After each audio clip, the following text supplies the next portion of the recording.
And everybody, how are we doing? Happy Tuesday. We're back. We're back in Madeira. We won't talk about last time, will we? We won't talk about last time. That's not up for discussion today. So the plan for today is we're going to Banjul in the Gambia via Tenerife South. So we're continuing our pole-to-pole tour, which is very cool, which is on New Sky, which is all part of the virtual airline.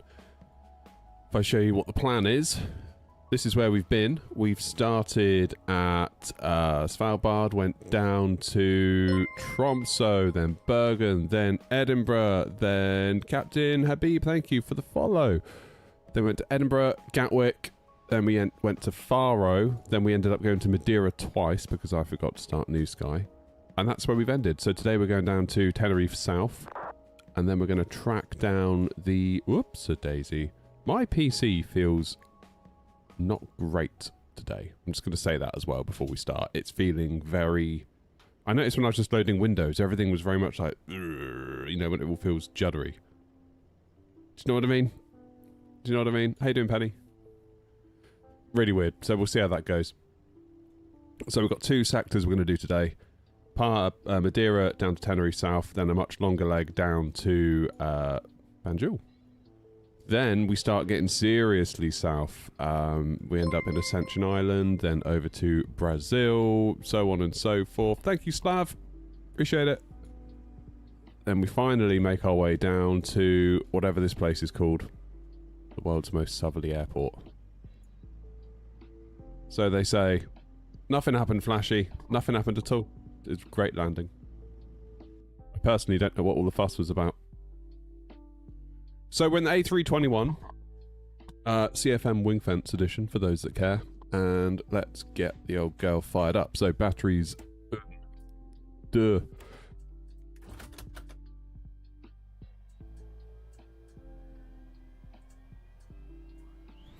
I'm gonna align the navs 1, 2, and 3. Nav and logo lights we'll put to on. Let me get my volume sorted out.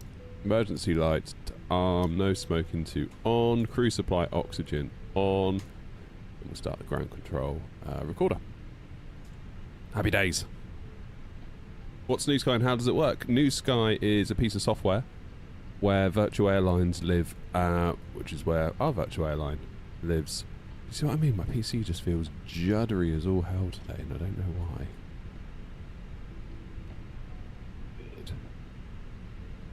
Alright, Madeira down to Tenerife South. It's not a particularly long flight, which is just as well, because we've got quite a long sector afterwards. Who have we got in chat anyway? We've got Joanna, we've got Fab, we've got Slav, we've got Flashy, we've got Charlie, Philip, Grumpy's in, Toby, and Andy. Welsh Dad and Steve are in TikTok. How are you all doing, guys? Nice to see you all. Welsh Dad, I keep seeing ads for your Air Wales. Well, not ads, but like, yeah, your TikToks. I think it's so cool. Love it. Love it, love it, love it. I went WA to Phoenix to Dallas. Nice. Steve, you're on your way to Tenerife as well? Oh, you're going to CS. I'm going to TS. What's CS? That is... Don't tell me. Don't know.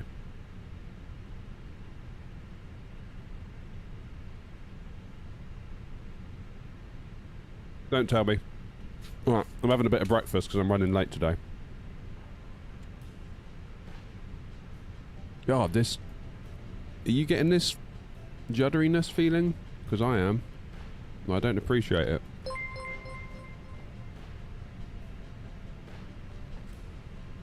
Oh, Joanna, thank you for 2 months on Twitch. You can sort this PC out as well, that'd be great. I don't know why it's doing it. The only thing I can think of is maybe it's Simac Pro. Because it did it last stream. The only thing that's changed are these throttles. Surely not, though. Surely not. Surely not. Oh, you're going there too. Cool. We are going to the same place after all. Estimated time on route 57 minutes. Lovely. Lovely.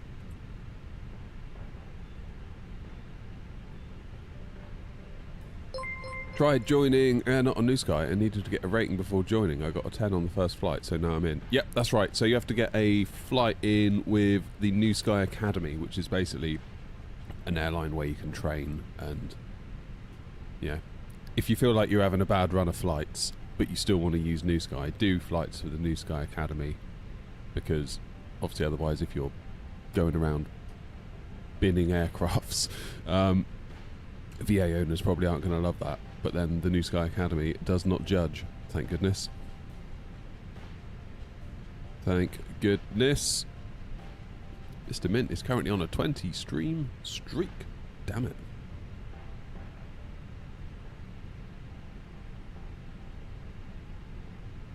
Love a bit of Tenerife. Yeah, we don't go to Tenerife all that much, really. I feel like we should go Tenerife a bit more.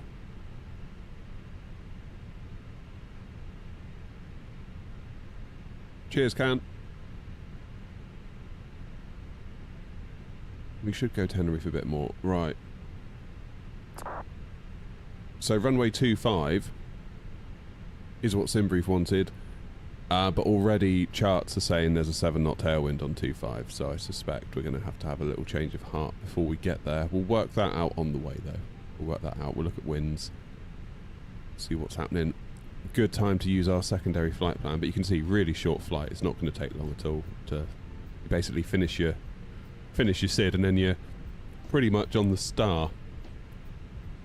There's a cracking star or SID somewhere around here called Bimbo. Where is it? Where is it? Is there a waypoint called Bimbo? Always makes me laugh. It shouldn't do really. I should grow up, but I refuse to. So there's that. Brick.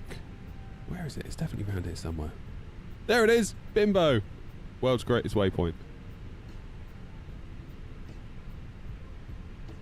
Lovely job. Who says this channel isn't entertaining? Call sign today, Airnaut 30 Mike. Cost index is 60. Flight level, I believe, is 35. Passenger's bus is coming. Have I knocked the camera, Grumpy? Oh yeah, it has. Oop. There we go. Nice crosswind for takeoff. Easy. Easy. ATC vectored me on the right instead of the left last time. Took me around the mountain. Oh. Grumpy, did all your stuff arrive?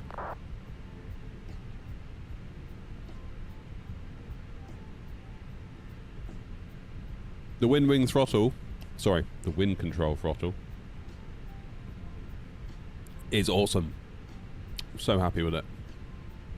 So happy with it. Come on, wind request. There is a rare video review currently in edit. About halfway through it. So we'll get that one out ASAP.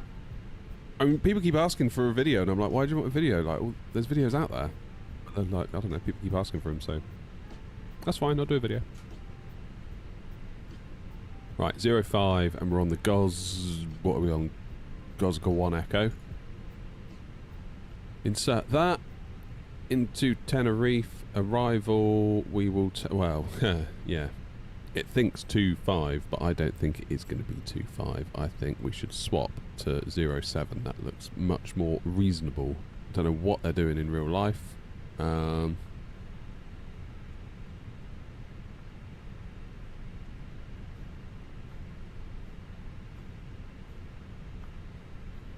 on the Ortis 1 Golf for 07. And we'll take the ILS Zulu. That'll do. Good morning from Norway. Damn, Brian. Norway sounds fun. You there on holiday, Brian?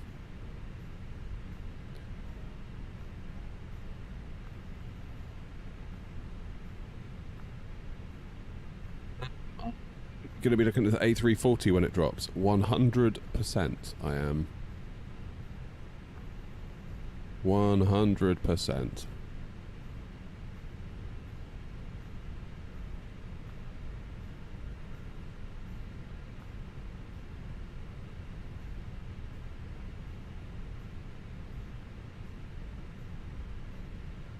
Don't worry, Stevie's gone.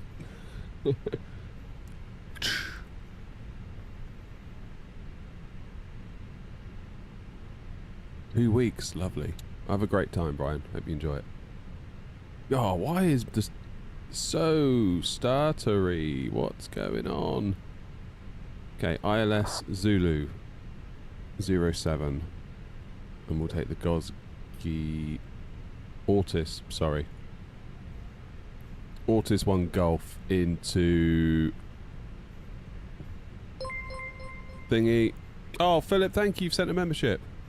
Who got it? Herlunk. Congrats. We go via Xanos. It's possible that ATC will come on and vector us. Anyway. Right, secondary flight plan in it. We'll do LPMA in case we need to come back. God, I hope we don't need to come back. I don't fancy landing here again.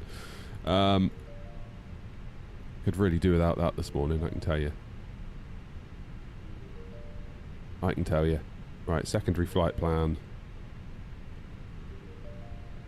05. Gosgi 1 Echo. Then... God. We do the RNAV 05 Zulu, then at least the RNAV will bring us most of the way in, won't it?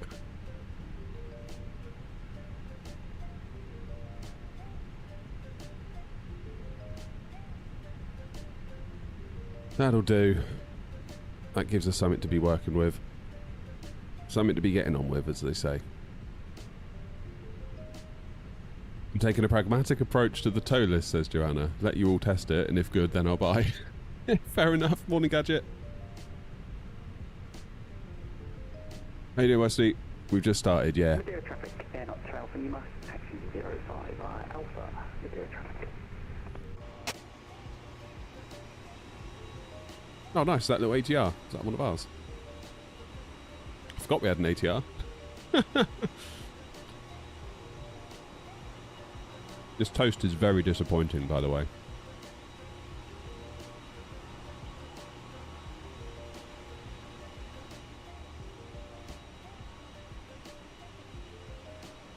I live in hope, Joanna, with the tow list. I really do. I really, really do. I did, Steve, but it was like frozen bread that went in the toaster and it never comes out the same, does it? Bang out of order. But, oops, sorry, I really just like ate the mic then. Check this out. I've got a new coffee cup. Rajado Coffee sent it over. It's actually made from coffee grounds. Which I thought was a bit weird, but actually it's proper cool. Clever.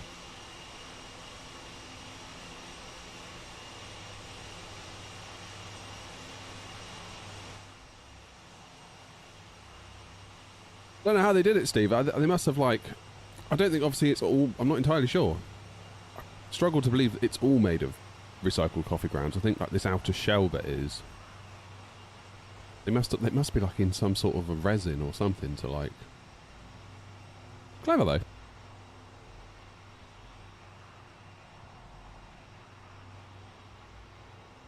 Very clever. Right, who's... Where's my browser? It's my browser. Ah! Who have we got? We've got Charlie. And Toby. Nice. In fairness, I think Charlie's probably taken the right course of action. The ATR seems a bit like... seems like the appropriate aircraft, doesn't it, for a little route like this? And here we are in an A321. Madeira traffic, Air Not 2 Alpha, Lima taking off 05, Madeira traffic. Does anyone know what those white circles are for in the throttle packaging? What do you mean, Yanis? The white circles? What am I looking at? Starting a flight academy at the Sim. First students on Thursday, 6-week course. Nice. Yeah, Gadget. It's made of coffee grounds. Recycled coffee grounds. Or at least like the outer shell bit is. We'll have to ask Josh a bit more if he pops in the stream later. Transparent circles with white covers. They must be sticky pads, right? Look at that. Intersection takeoff as well. No mucking around. I think so, Yanis. Yeah, that sounds about right. I think mine are a different colour, though. Morning, David. Looks like you're getting ready to taxi. Or push. Right, the first aeronaut has left Madeira.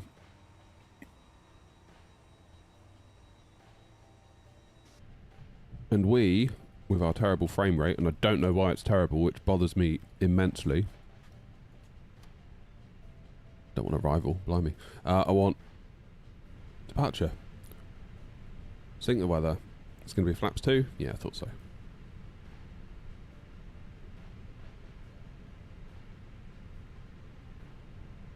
Here we go then. Okay, that's all sent over. So we've got a 144 V1, 150 rotate, V2 of 151, flaps 2, trim of up 0.7, flex temp 48. Is it this scenery? I wonder if it's the scenery. Oh, I don't know. So many questions. So few answers. Init page B, we have a block fuel of 6.9 tonnes. We are fueled for 6.9 tonnes on board. Because we don't want a repeat of Tenerife, because the last time we were there, that's when it all went a bit pear-shaped for us, wasn't it, with the fuel. Performance data's in 144, 150, 151, flaps 2, up 0.7, flex temp 48. That's good.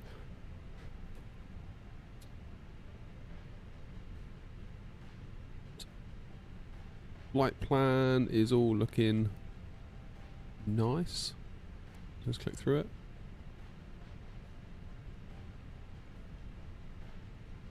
Go for 07. If we need to, we'll switch to 25 on the way. So with that in mind, we're fueled, we're loaded, seatbelts on, fuel pumps on, APU on. As for the SID, very simple SID. Basically, right-hand turn, head to Gosga, and our initial climb is 6,000 feet. Well, I'll put that in. I'll put that in for now. Probably go like direct 350. As soon as time allows, that'll be fine. So Grumpy, with your build, are you going to be able to put any like side paneling on it if you're making it all out of that extruded metal stuff? Is that making any sense at all? Do you know what I mean?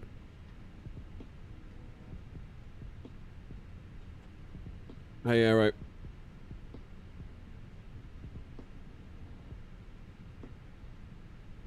Good. The APU is available. Good morning, and I'll choose you Alpha Radio check, please. 5-5. Thank you very much.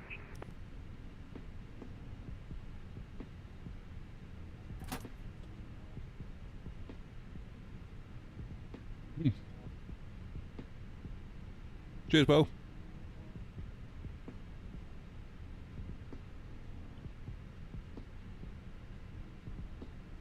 Cut the wood and panel it out. But how will you attach the wood to your metal frame? Have you got like little lugs or something that you can...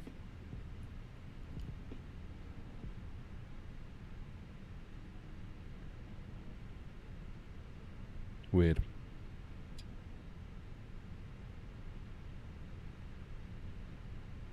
Oh, there's a couple more joined us. Who is it?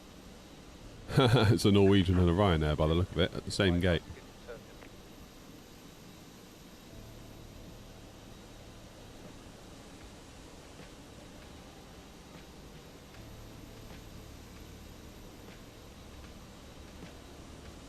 That's 30 Mike. Do you want to push first? I don't mind waiting if you're ready to. Roger. Yeah, we'll be 30 more seconds. Just waiting for GSX to attach the tug. Okay, no worries, I'll go after you. Appreciate it, thanks.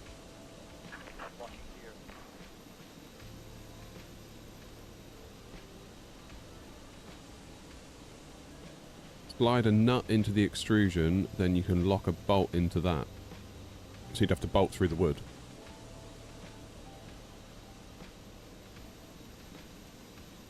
I guess you could countersink the bolts.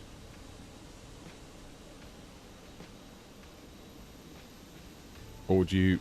Grumpy saying dome head M5s, yeah. Ooh, interesting. Grumpy, you got to tell me all about this, because I'm very, very tempted to rip all this out and start again, to be honest with you. I can't be held responsible.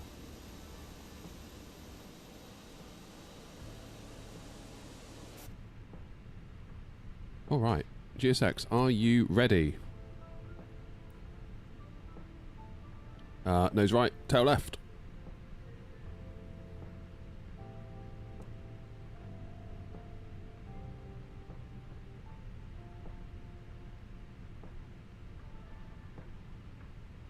Madeira traffic, air knot 30, Mike, pushing back, facing southwest on Alpha 405. Release parking brakes, please. Right, build a cockpit. Oh, it's... Thinking about it, man, seriously.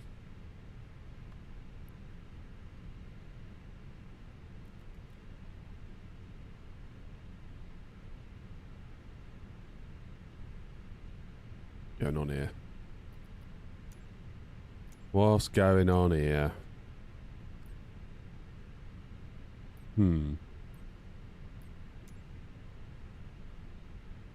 Okay. What's going on here?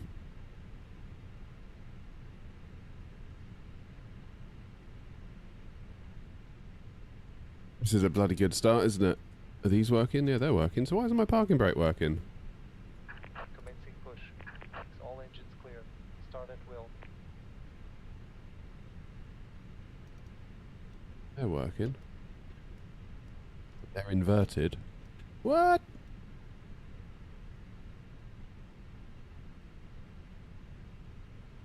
Okay.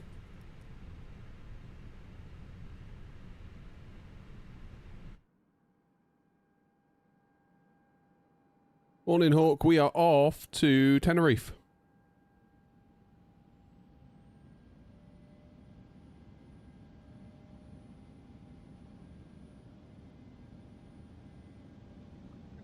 Don't worry, Hawk. Everyone asks. Everyone asks. Cheers, Jet Laughs.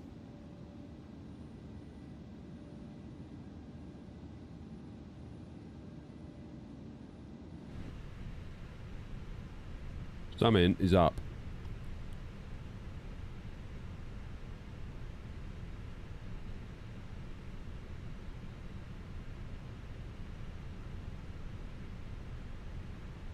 What is up?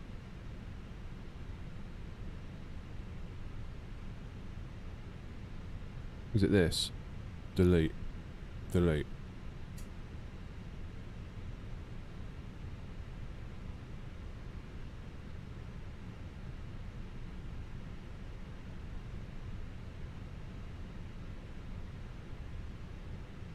Please set parking brake.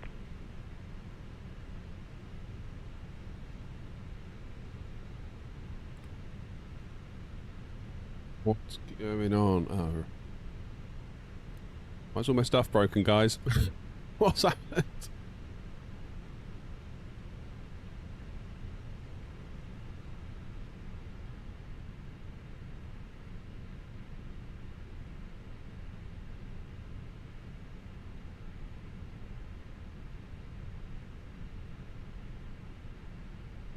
Unlocking gear. We are about to demonstrate the safety features. Something's gone wrong here. Airbus A320. Something's gone wrong. Thank you. The axis is inverted.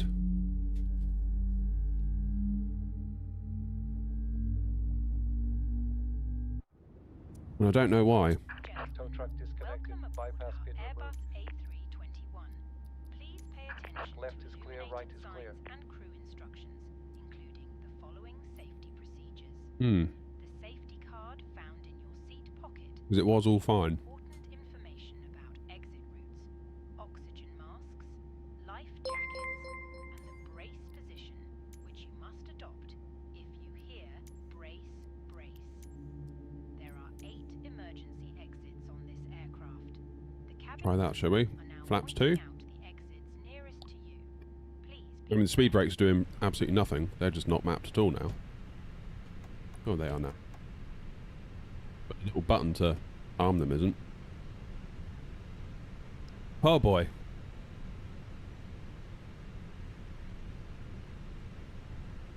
Increase ATC volume. There is no ATC volume.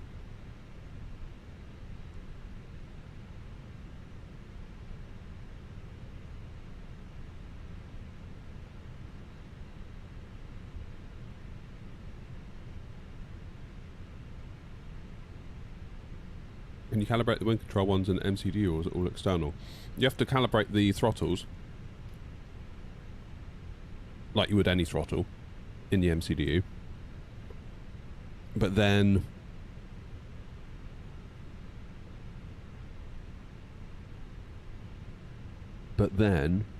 yeah, it's all done through Simat Pro.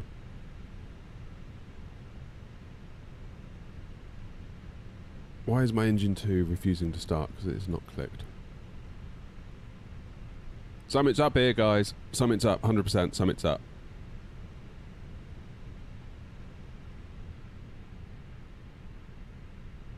I think it must be because I unplugged it all yesterday. And I've been trying to mess around with Boeing settings, which might also be it. That could be what it is. Anyway. Oh. Right engine is starting. You have a great flight.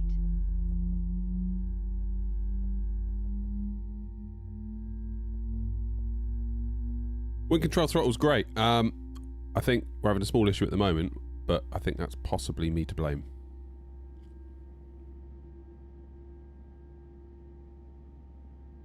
Okay, engine 2 available.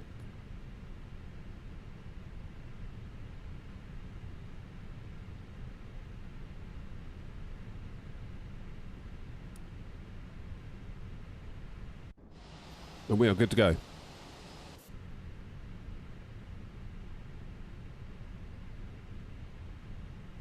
Madeira traffic, Air 30 Mike, taxiing to Holding Point Charlie for the 05 backtrack, Madeira traffic.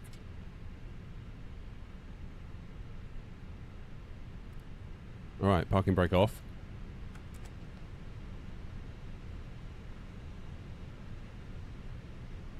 Arm those, predictive wind shear. Give the cabin a ding.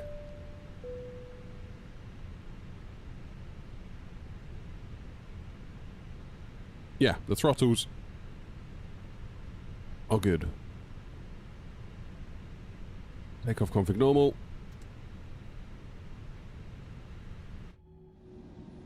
Madeira traffic, ML23 Alpha, pushing back southwest onto 68 Alpha for runway 05, Madeira traffic.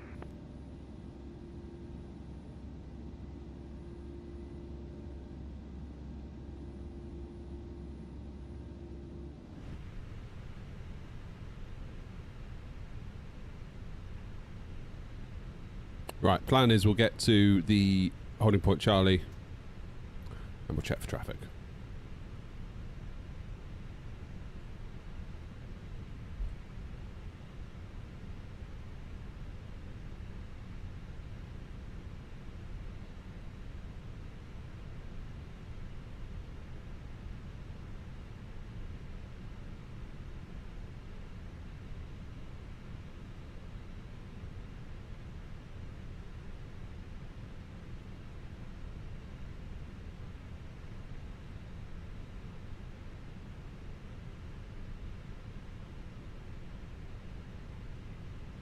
Okay, hold it here.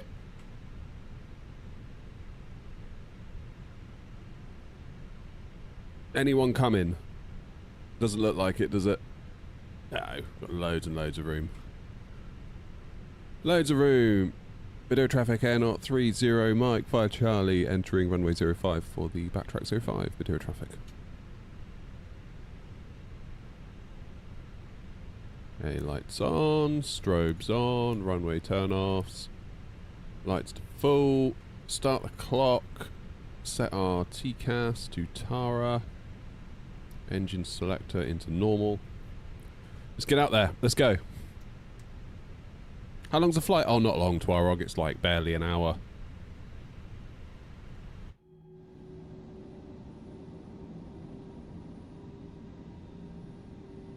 Yeah, not long.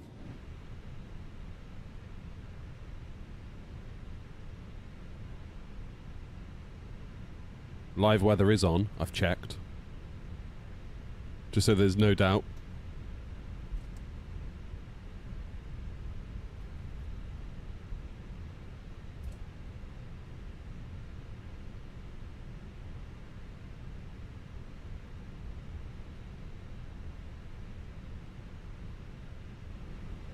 Video traffic, and 23 Alpha, taxiing by Alpha to holding for Charlie for runway 05 backtrack. Video traffic. Oh, gutted hawk. The textures seem really poor here, given that this is pay-aware scenery. I mean, look at that. It's just like melted plastic on the left and the right here.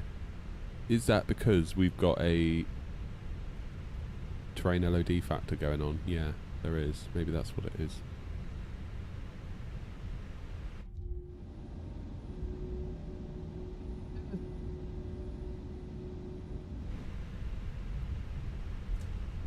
Here we are, literally going over the scene of the crime from last week. My APU is still on, you're quite right.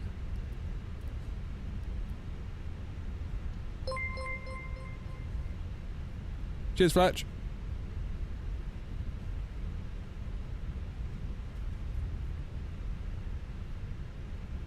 I feel like I need to get some locking casters for my chair, because every time I push on the brakes, I sort of go back a little bit, which isn't ideal.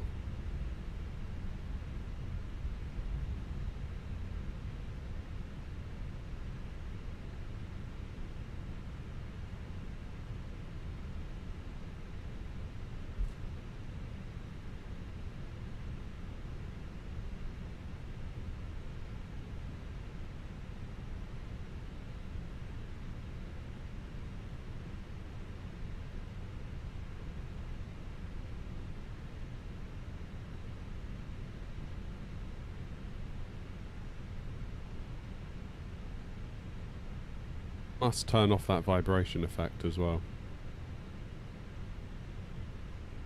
Yeah, I think what it is, the issues I'm having today, I think it's because I've activated a 777 profile in Simat Pro, and I think it's confused the Phoenix to a point. It'll be okay to get us to Tenerife. When we get to Tenerife, we will possibly reboot the sim and Simat Pro. My fault.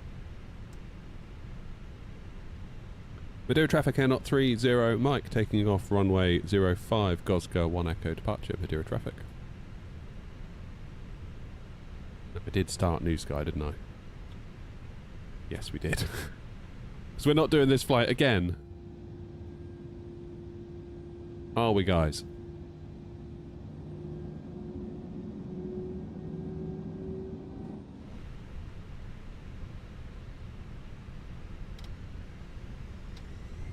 There we go. SOS green, Manflex 48, auto thrust blue.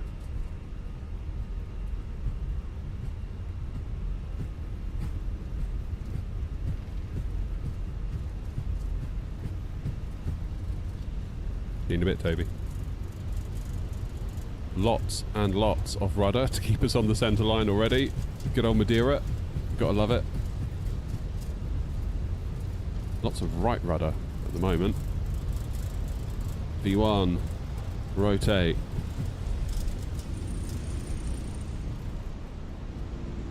DL, that's a lot of rudder. Positive climb. Gear up. Madeira traffic, I've got 23 Alpha, begin with that check 105. Goodness gracious me.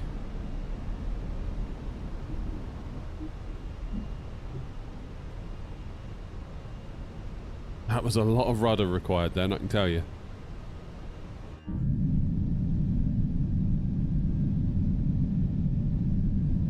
Still, The view's more than make up for it though, right?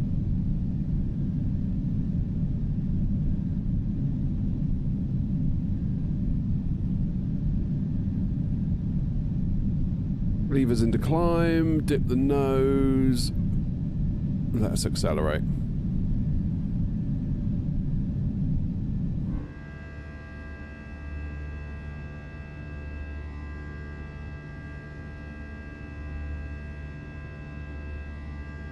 See you, Madeira. Thanks for everything. And apologies for everything, I suppose. It should probably be where we start with that.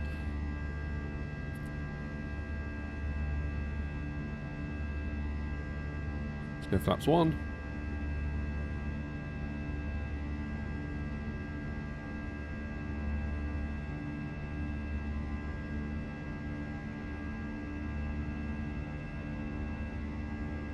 And we are now clean speed. Let's go flaps away. Madeira traffic, Air 030 Mike, airborne out of 05, passing 2,600 Madeira traffic.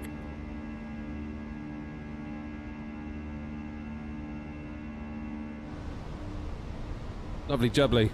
We're off.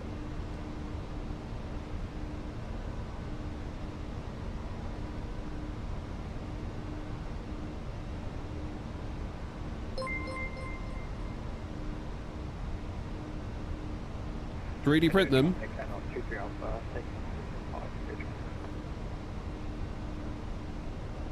Oh, 3D print the locking things. I got you. Is that 3D print what?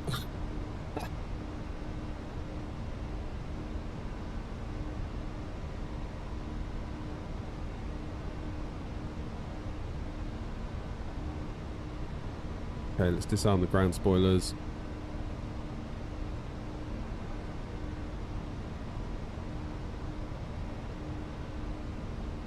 I'll get the autopilot on, because there's really not a lot of point in hand flying this, because it's a straight line.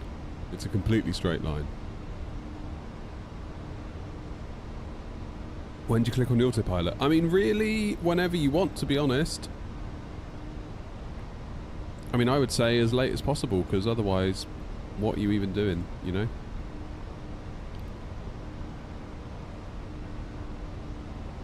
Madeira traffic, Air 030 Mike, climbing now, flight level 350, final call, Madeira traffic.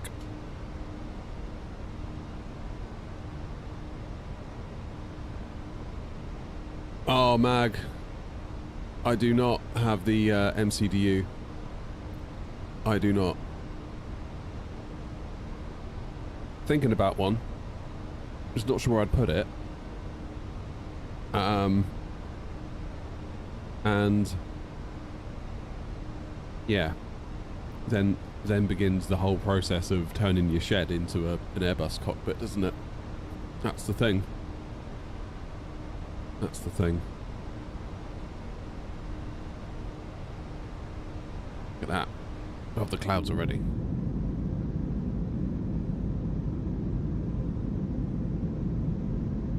If I'm going to get an MCDU, if I'm going to get the little landing panel, landing gear panel, so that bit there, like the landing gear lever, the clock, the auto brake stuff, I'm going to have to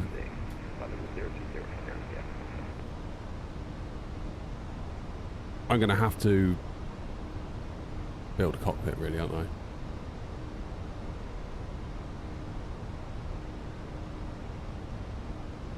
.737 say 1,000 pilot for autopilot. I mean, fair enough if that's what they say, but I feel like as simmers, you ought to be hand flying as much as possible, because otherwise, what are you even doing?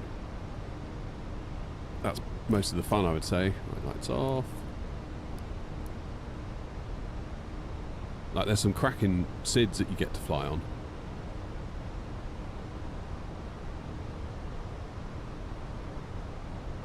Yeah, where it's left, then it's right, then it's this, then it's that.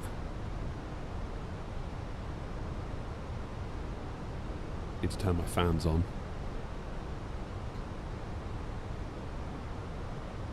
Because we're cooking. We are cooking in here. 25 degrees already. Thanks to my 7900 XTX. RTX 5080 versus AMD 7900 XTX. RAM is the biggest benefit of the AMD card, and I'd say that's probably the only benefit, because everything else is pretty much a drawback. DLSS is better than FSR. Driver stability seems better on NVIDIA than on AMD.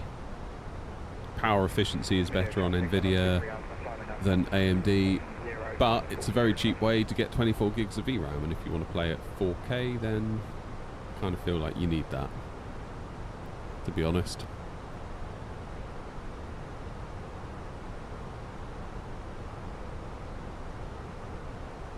The MCDU is great, but it has one issue, which I think is Simac Pro. Over a long session it becomes slower and slower to respond, and key presses are more likely to freeze.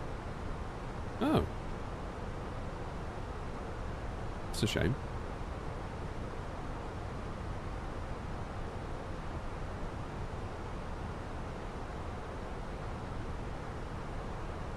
That is a shame.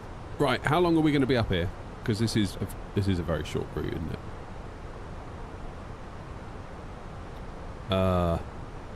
11:04 we're due in, and it's already 10:14, so really not long. We're already at Gosga. That's where our SID ends, and then Ortis is the beginning of our star. So yeah, really not far. Really not far. And we'll be there. Hey, we're doing well on New Sky.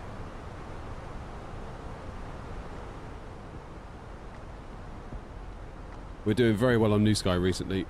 Shout out to you, all you pilots out there flying along. We are almost up to 1,000 flights in the last 30 days, which puts us into Osprey territory, which puts us into alpaca territory, which is pretty cool. AK, how you doing? I'm Cornwolf. Morning. How's things, AK? You alright? 07 still looking like the plan into Tenerife. I don't know if there's anyone else flying around down there. Yeah, you're looking like you're taking 07 as well. Good. It's reassuring. I chose the right thing. Yay. I chose the right thing. Alright, should we let him out? Let him out.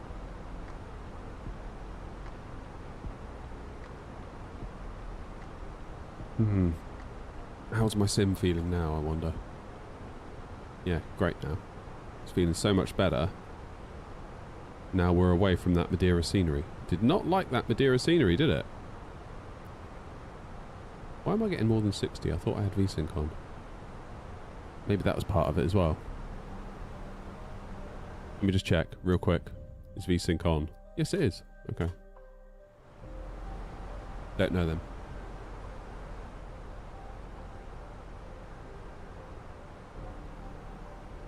I thought it felt a bit funny at the end of the stream last week.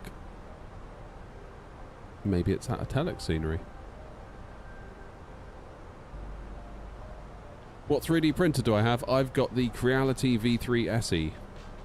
The Creality Ender V3 SE. And it is so cheap for what it is, really. So cheap.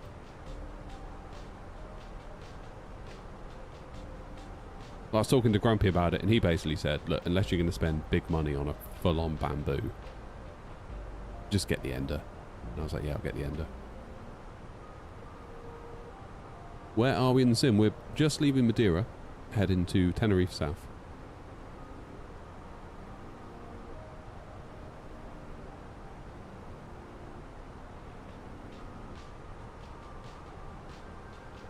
Yeah, shouldn't be long. 321.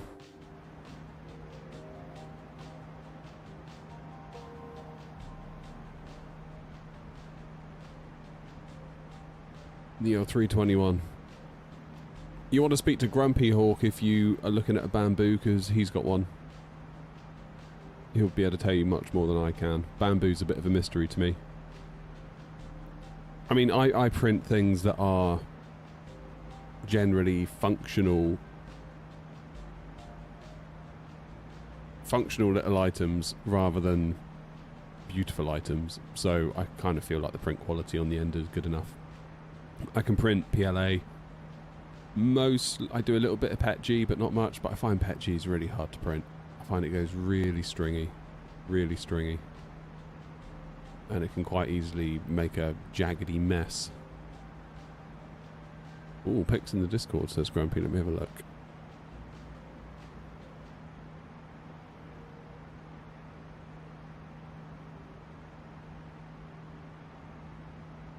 God, look at all your stuff, Grumpy.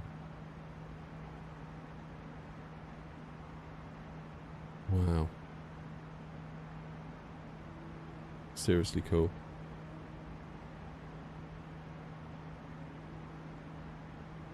Getting there, aren't you? How do I like the wind control throttle? Love it. Love it. Yeah, I think it's probably the best throttle I've used. And I don't say that lightly. I'm not trying to be like sensationalist or whatever. Just like, it is very good. Very good indeed. Flight's going good, Dimitri. We should be there in approximately... Oh, God. 40 minutes. Not even that. And then we've got the next leg down to Banjul in the Gambia. Shaq and Welsh Dad, thanks for the gifts on TikTok. Appreciate you. Sorry I missed those earlier. Not sure why I did. What's Welsh Dad saying?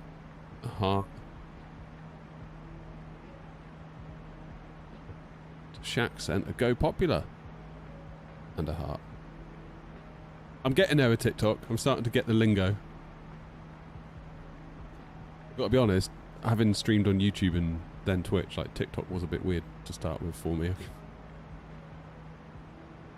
Slowly getting there with it. Makes me feel like an old man.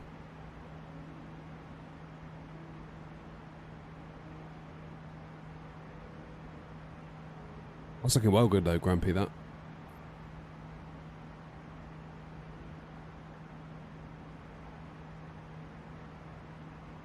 It's annoying though, isn't it? Because when you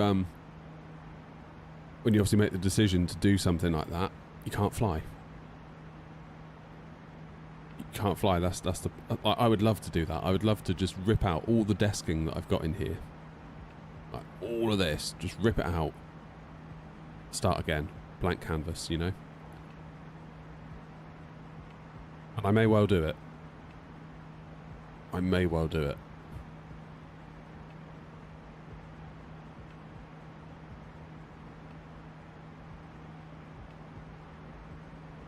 Lee, how's it going? Flight's going good so far. Windy out of Madeira. Lots of right boot on the rudder to keep us straight, but we're doing alright. The wind's looking like only a headwind component going into Tenerife by the look of it. 9 knots of headwind. So I don't really have a lot of excuse, do I? I mean, Stefan, 3D printers don't have to cost the world. Like, my 3D printer was cheaper than our actual printer. Now, admittedly, it was a colour laser, but it wasn't a particular. It was like a £200 colour laser, and the 3D printer was like 180. I think I paid. Prices go up and down all the time on Amazon.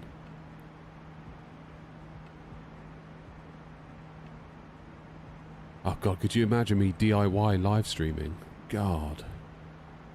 Game name. Shut up. Trying to use a saw here. Game name.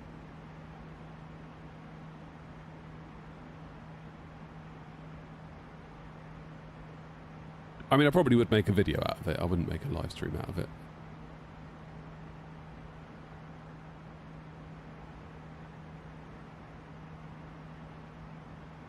Size and noise. You've got the V3 SE and the V3 KE. So what's the difference there, Gadget, between the SE and the KE? Because I've got the SE. I must admit, it was quite confusing. How do I get the quick views? You mean the wing views and stuff? You have to move the camera, press Control, Alt and a number to save the view. Then you press Alt and the number to then view the view.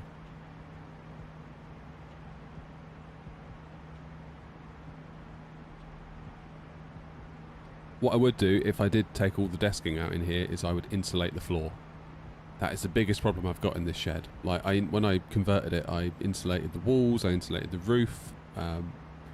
Like there must be 100 mil of polystyrene insulation in the walls.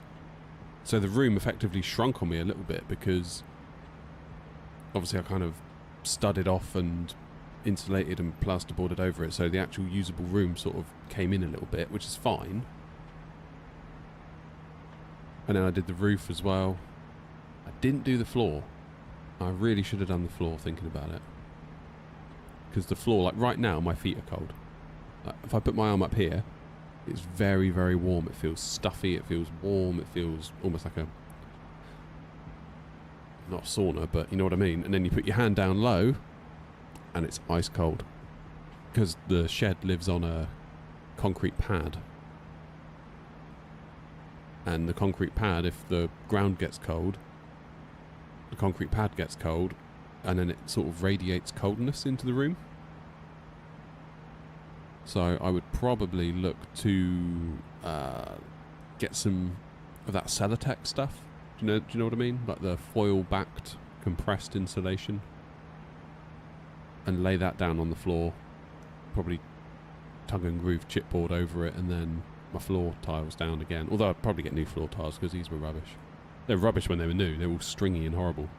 They didn't go down well nicely at all.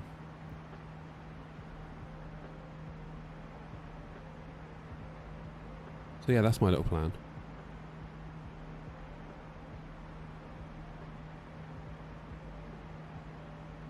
That'd be my little plan.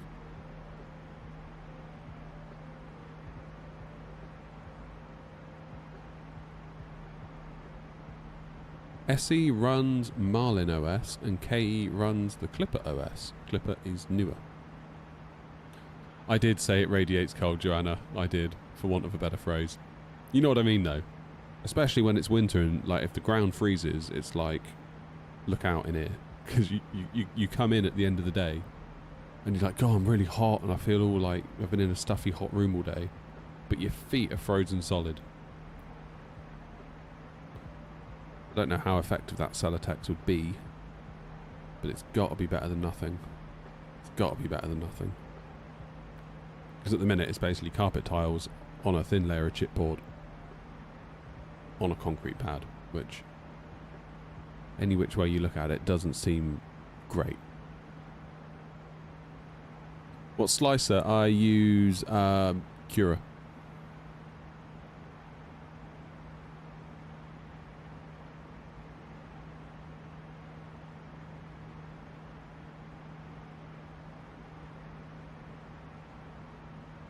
Okay, need to be mindful of separation.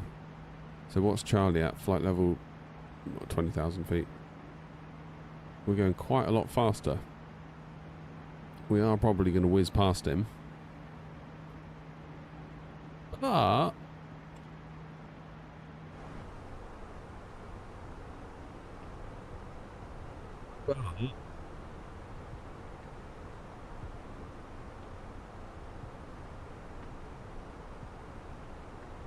how far ahead is he?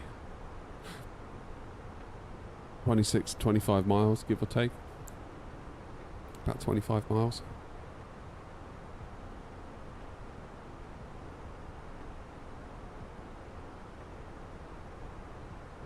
To wait and see on that.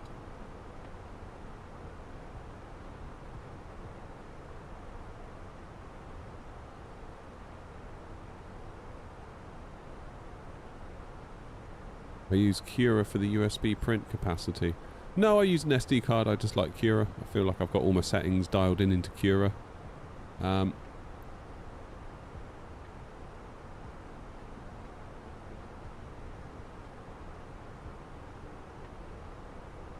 Yeah, entirely possible that I could get away with Creality's one.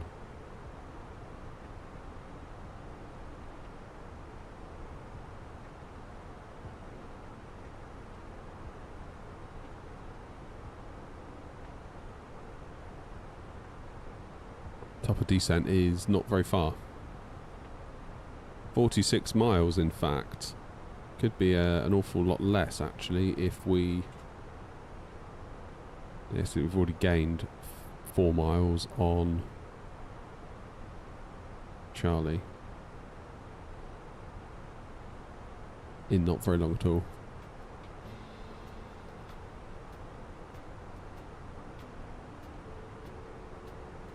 I feel like there's got to be a market, don't you?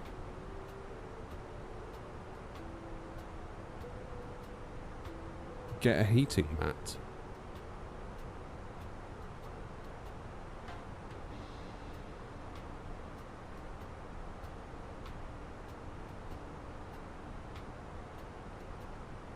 So, what you mean, like one of those like little USB ones?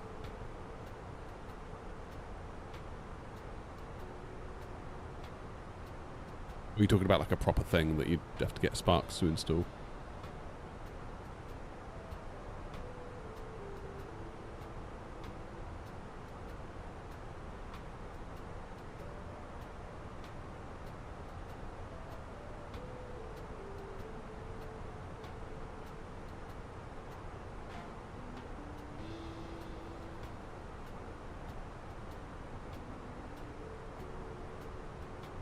Yeah, we're making good ground on Charlie, aren't we, really?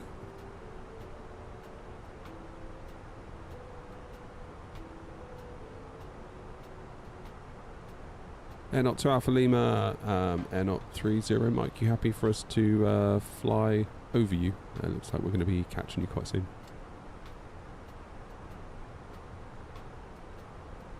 Thanks, that's fine. I'm going to fly direct Foxco, give you lots of room near Air Not 2 Alpha Lima. Yeah, thanks.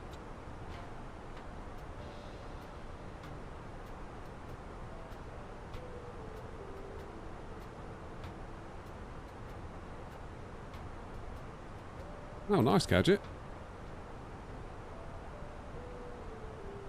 That's cool. Underfloor heating. Oh.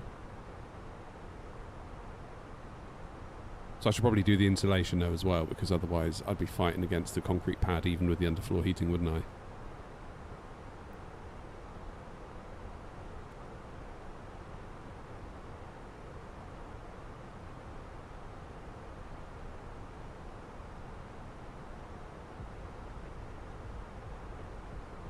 Going to heat the shed, but it keeps the floor warm. Yeah, it might not be a bad idea. I can feel it now. My feet and my calves are just cold. They're just cold.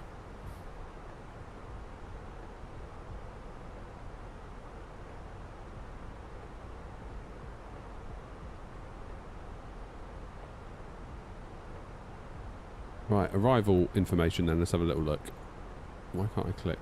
There we go. We want 07. Refreshed weather. Weights 4.2, 74.1, so that's going to be 78.3. Oh dear. We are a touch overweight, it would seem.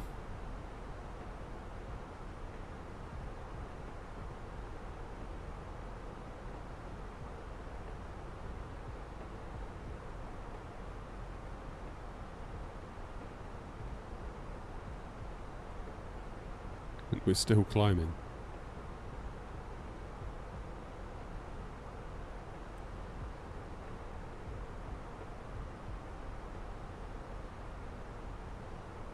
If I give it cost index 100, will it give it a bit more wally to get us to climb?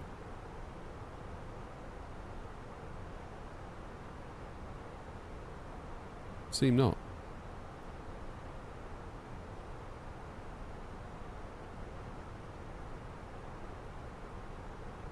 Morning, Lee. How's it going? Is my GSX active? That's why the click spot appears. What you mean? What do you mean, Gadget? GSX is working, yeah.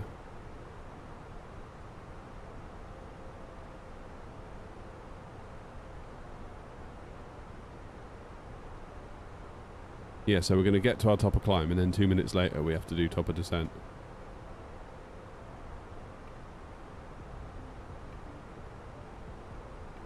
Which is not ideal.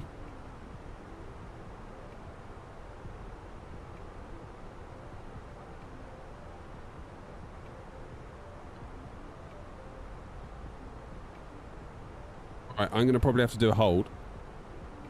Because we're a bit heavy. Hang on.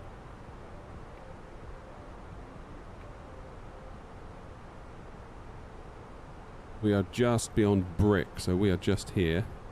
Not sure why it's not showing us. But whatever. Places we can hold at are Ikafu, Xanos, and Yike. Yike would be the obvious place.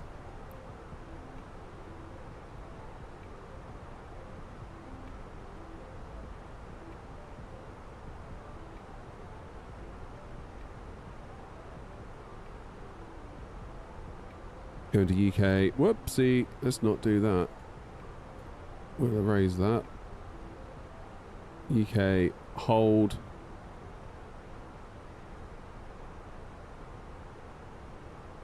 Inbound course will be 125. Be right hand turns only.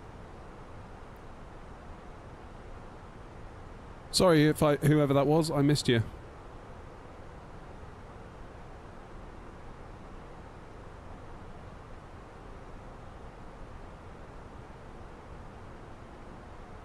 Keep an eye on the weight situation, because it might be that when we get to top of climb it resolves itself. Yeah, it kind of already is to a point. 74.1.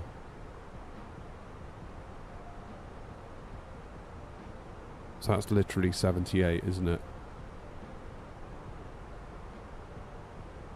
Got another 200 kilos to lose. So if we can get that down to 33.7,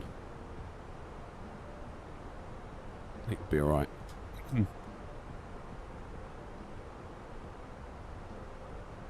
Oh, Chope, it's you. Thanks, mate.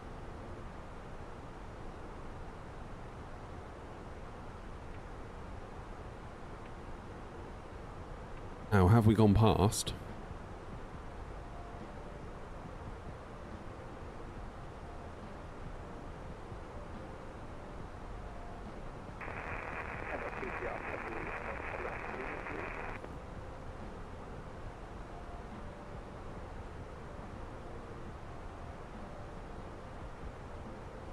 Saw a few videos on TikTok, really like how you got it.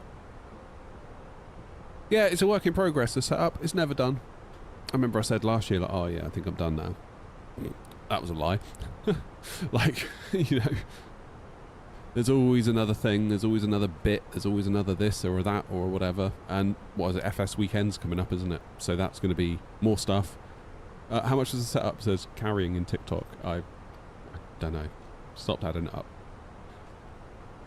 It wasn't all bought at once. It's like you buy a little bit here, you buy a little bit there, and then before you know it, you've got a situation on your hands. Plus, I didn't obviously pay for everything because brands want stuff. You know, they like to send things occasionally.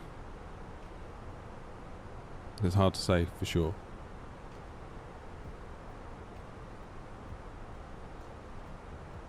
The LNAV and VNAV do, that's what controls your autopilot. So LNAV controls like the steering, if you like, left to right steering, and VNAV does the heights, your climbs and your descents.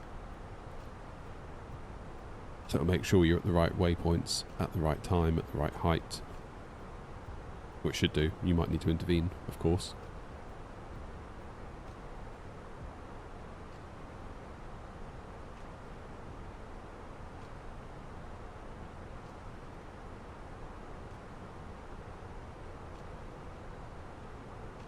Right, that is us at cruise.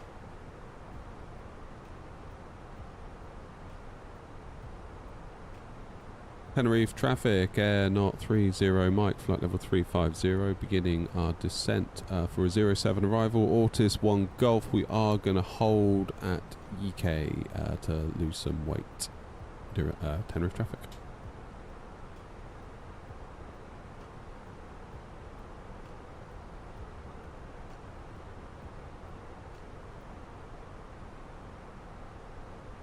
Right, destination data, let's get that in.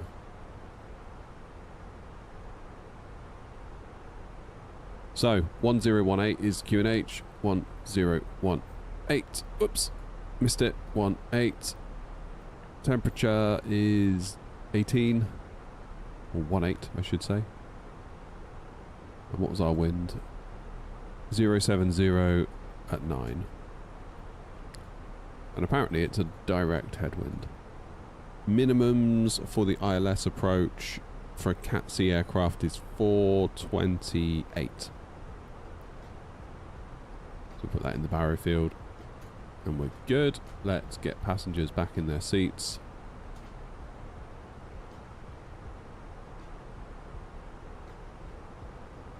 What would you do first from takeoff? Ideally, you'd have them both armed if you're in a Boeing, which I presume is what you're talking about. In an Airbus, you just basically make sure that your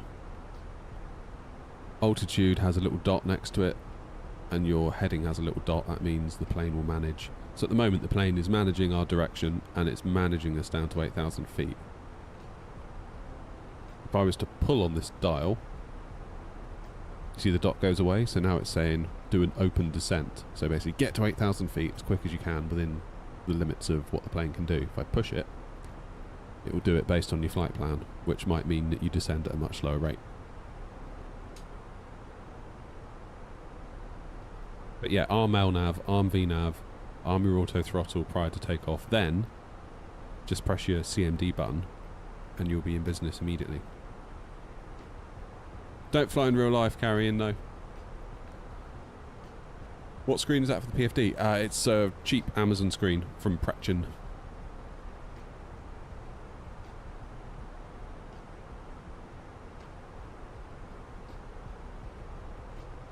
Which is alright. It's okay.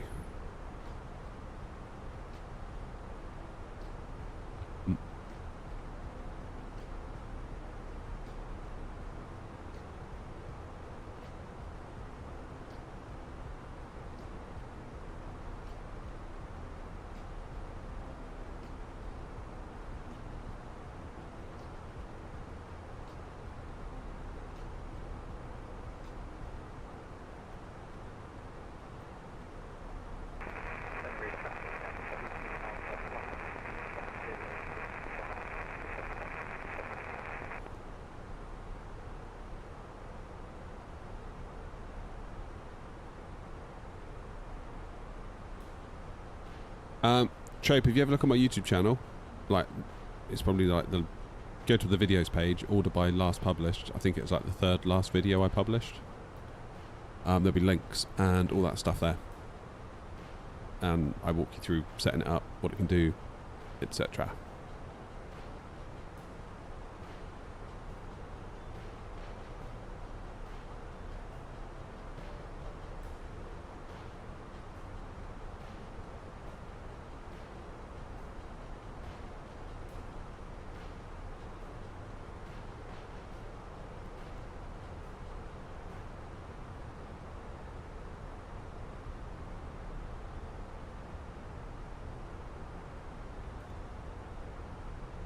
Good. So we're about to go into the hold. We'll stay in the hold until about 8,000 feet, then we'll make our way down on the approach.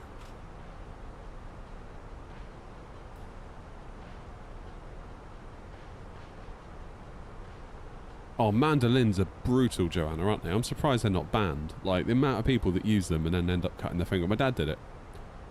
He bought one off of, like, TV shopping years ago because he was off work sick. And he just so bored out of his mind, he was watching TV shopping and ordered one.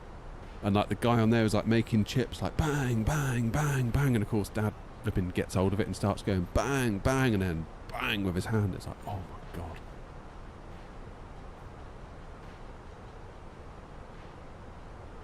Crazy things. And then Clarkson did it, didn't he, on Clarkson's farm? As soon as he picked that thing up, I was like, this ain't going to end well. Like...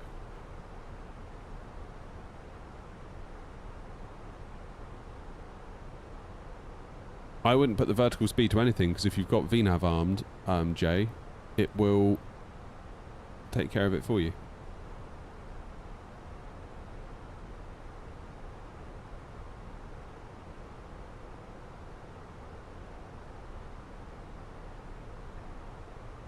Tenerife traffic, Air 030 Mike, holding at UK until flight level 080. Need to burn off some weight and then we'll continue the approach 07, Ortis 1 Golf.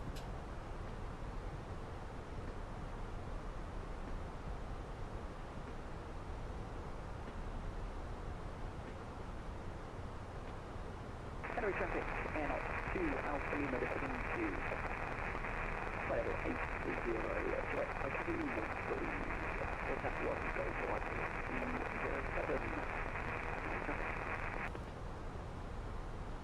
Long flight? No, not very long. It's only about an hour from Madeira down to Tenerife. The next leg will be a bit longer because we're going all the way down to the Gambia. Should be a nice flight because we should track along the coast of Africa for much of it. Obviously we've got a lot of sea, or a little bit of sea ahead of us coming out of Tenerife, but it shouldn't be long before we meet up with the African coast. Should be pretty cool.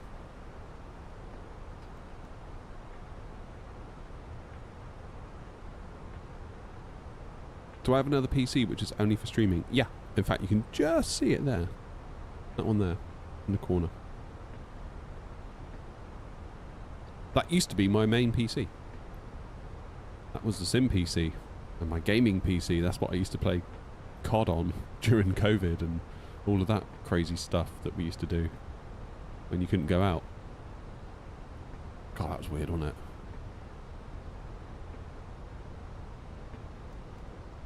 Was weird. Yeah, 5600X. 3070 and 32 gig of RAM, which I realise is way overpowered for a streaming PC, but I do like Nvidia's NVENC technology, and PC parts are so expensive right now that even if I sold it to replace it with something that was less powerful, I'd still probably not come out ahead. So, I don't know. Any tips on what to buy first when buying a setup? Well, obviously a joystick or a yoke. Then I would probably go throttle after that. Then I'd go rudder pedals after that.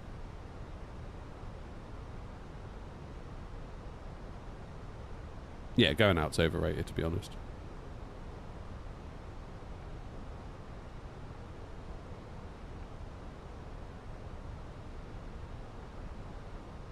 Tenerife traffic, Air 023 Alpha, reducing speed to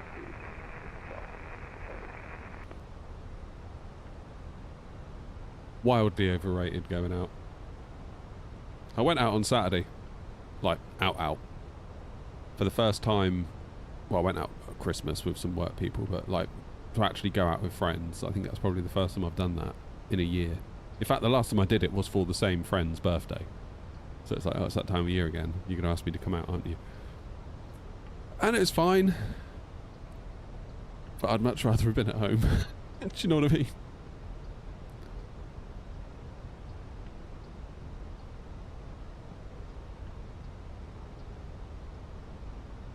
And it's so expensive now to go to the pub. I feel like every year when I go out, it's like, I'm sure the beers weren't this much last year.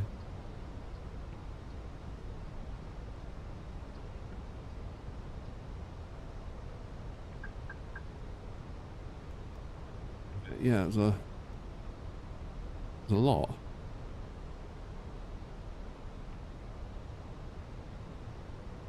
More drag.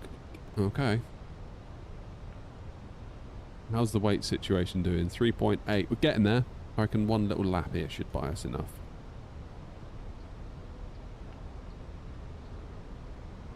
Going out, yeah.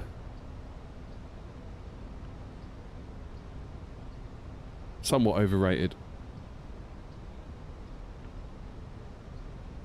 Yeah, I went to the bar and I ordered a Guinness and it's like, oh, that'd be £6. I was like, £6? Used to be £3.30 when I used to come out. It's not anymore, mate. It's like, yeah, so I can see. £6. Bloody hell.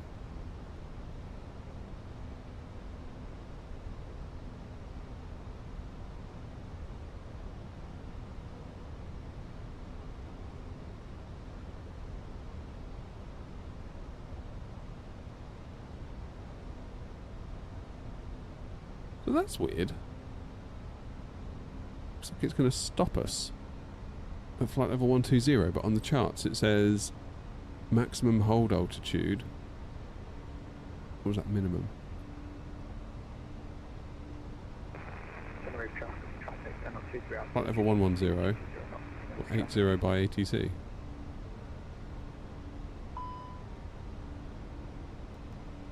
Guinness for 90p, oh my god.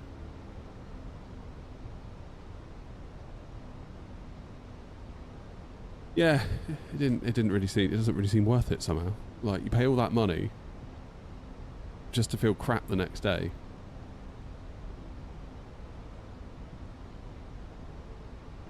I don't know, I think maybe I'm just massively antisocial. I think COVID affected me in that way. Like, and I don't see it as a bad thing.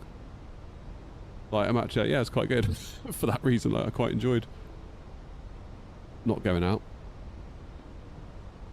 I remember feeling slightly defensive when they were like opening everything back up. I was like, oh god, people are going to want to hang out again and it's going to be awful and I'm going to have to be like, oh hi, and like be all happy about it. So I just want to play Call of Duty in my shed on my own. This has been perfect. I've loved it.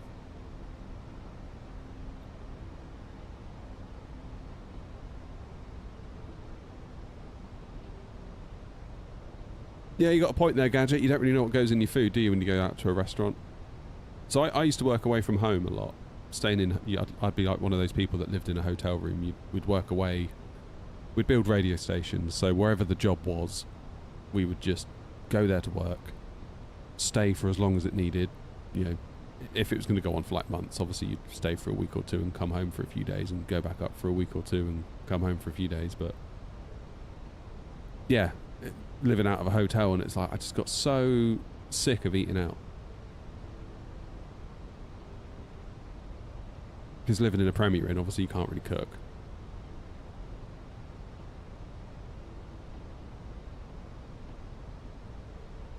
I remember when I came home, obviously I'd been away for a while, and my parents were like, oh, let's go out to dinner. I was like, really? Dinner? Oh, alright, fine.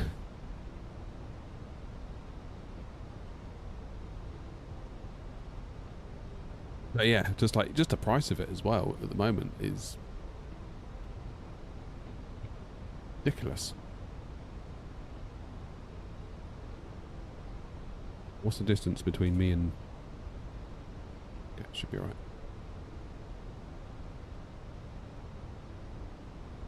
Yeah, so we got caught out a couple of weeks ago. My wife said, should we get Indian takeaway tonight? I was like, oh yeah, hell yeah, let's do that. And we got the menu out, and it wasn't like a super old menu. It was out of date, but not by much, it turns out. We added it all up, and it's like, oh, that should be like, I don't know, 34 quid, which I thought for four of us wasn't bad. We get up there, and they're like, oh, that's £52. I was like, what? How have you gone up by nearly 20 quid in like one menu iteration? That's crazy. We won't be doing that again in a hurry. It was only lumps of chicken in a bloody sauce. I mean, come on. Like...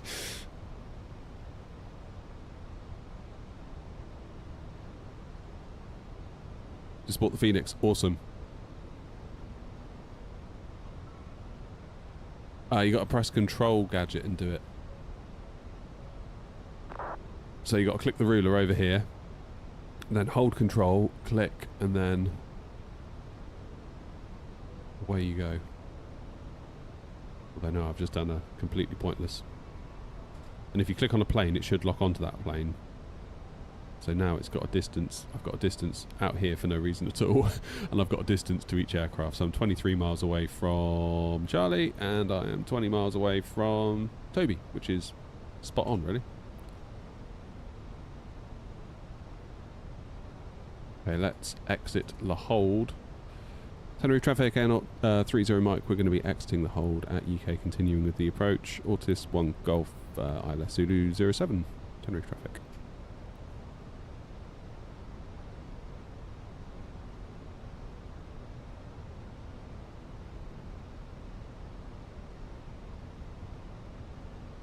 That's interesting. So charts are telling me to do something different.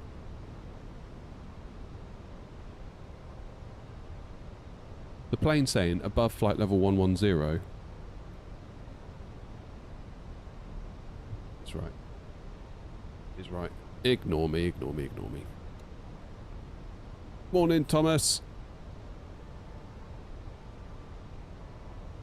DLSS frame gen is insane. Yeah, it's insanely shit. It's my would be my point of view on it. I don't understand it at all. I don't know why people like it. It's just made up nonsense put in between the actual frames that you could do with seeing more of.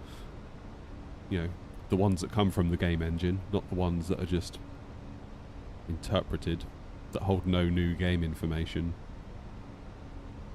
Like if you're playing Counter-Strike, there is nothing in those frames that's of any use. If anything, it delays the actual stuff, like the real enemy positions that come from the real frames from the game engine, from hitting your eyeballs. Yeah, really not a fan of DLSS.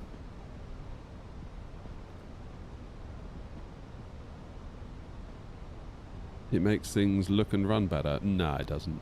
It makes things look worse with artifacting and all sorts, and it might appear smoother, but it rarely feels smoother in my experience. If you turn 30 into 60, it still feels like 30. It just feels like a weird, janky version of 60.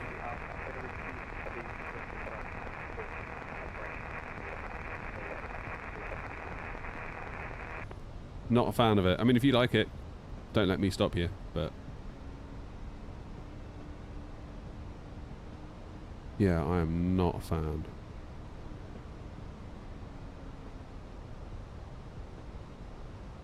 Just give us, I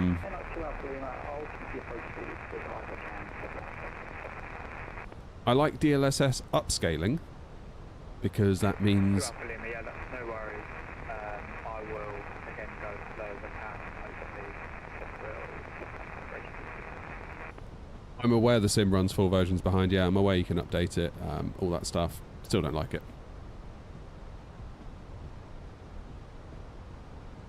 Yeah, DLSS upscaling, no problem with that. That's a good technology because it renders at a lower resolution, which means you can pump out more frames, and then AI makes the frames turn into your monitor's resolution without making it look rubbish.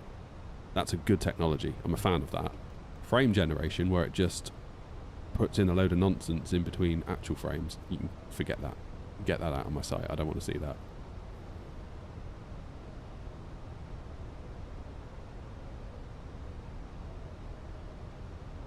You need your frames to come from the game engine, really. And if you let an NVIDIA get in the way, or AMD, depending on if you use their technology, and they just start inserting stuff in between game engine frames, I just don't see how that's a win. Maybe if they went back to making graphics cards that could render more frames without resorting to AI, that'd be a start. Feeling salty today, aren't I? Okay, flaps 1.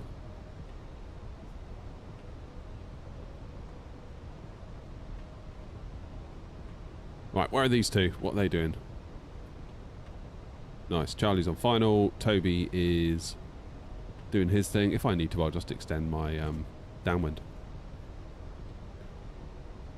Yeah, DLS upscaling, Joanna, I think it's gotten really good, to the point where it can sometimes exceed what a non-DLSS image looks like, because it can do some work to clean up a frame.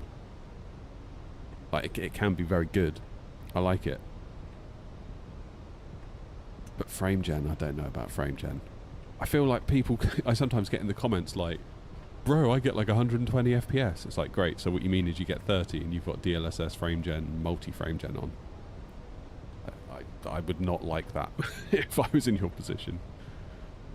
But they believe, that's the my issue is that people believe they're getting 120 FPS.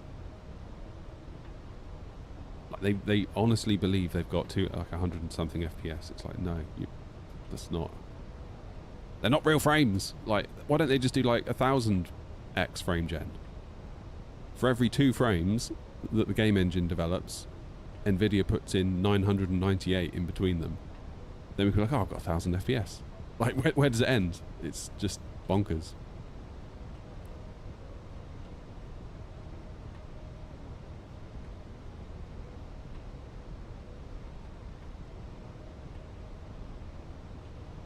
I feel like I'm very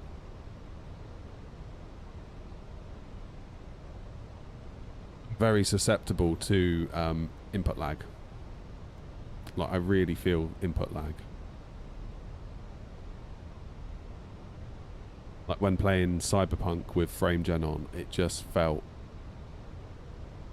like there was a disconnect between me and the game.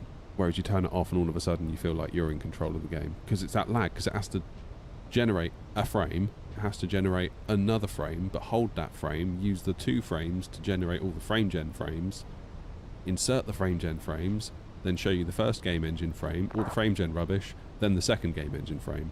And that adds latency to the whole pipeline, and to me I'm just really sensitive to that.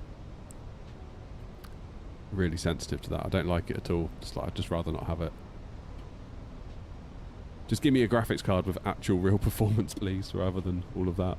Considering what they're charging as well, like graphics card prices have gone up and up and up. And yet, we seem to be getting more and more nonsense and less actual hardware for our money, which annoys me. That was all good, Twirog. I'm not having a go. Not angry at you for using FrameGen in the slightest. If you like it and it brings value to you, great. Pleased for you. But yeah, it's not something I can really get behind, unfortunately. I feel like it's just a giant cop-out, to be honest.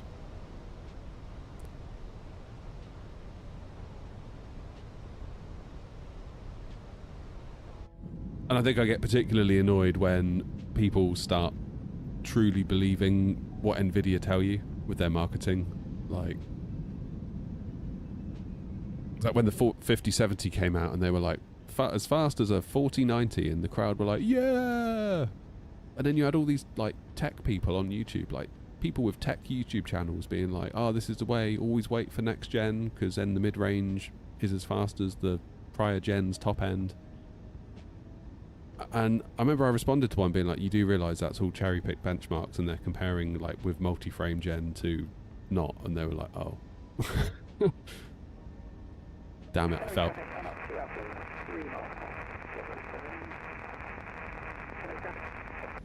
And even this guy who is like a, you know, card-carrying tech YouTuber was like, damn it, I just fell for it, didn't I? And and that was the point, is like, if he can fall for it, good luck to everyone else that's just like a casual kind of, I need to buy a graphics card, what do I need to do, start looking at Nvidia's website. You would probably believe it. It's awful, really.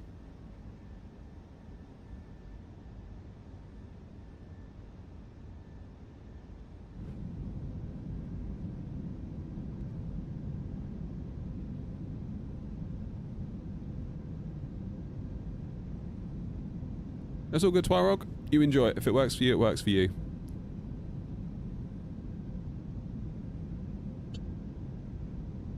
You can tell I'm very sensitive about frame gen, can't you? I feel like the sim, it gets a pass because, like, the sim, not an awful lot happens in terms of movement anyway, so I feel like, despite my mostly hatred for it, I do mostly use the sim, therefore that's probably one of the best candidates for it, but, like, ain't no way I'm using it with like Call of Duty or any form of reaction-based thing, you know?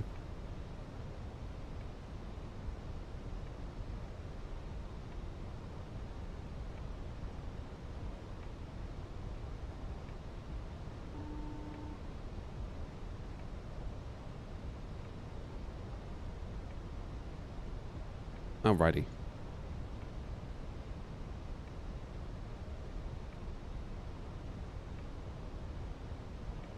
We are going to be at 77.3. That's more like it. That hold was worth its weight in gold, wasn't it? Low auto brake will get us stopped.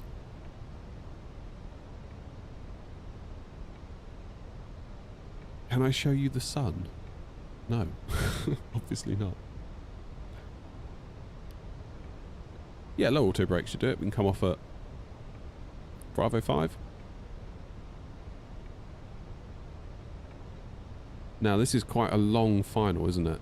If I recall. I remember, like, slowing down here to, like, 160 knots one time, thinking, like, oh, I'm on final, I better slow down. But actually, look, we've got best part of 30 miles to run.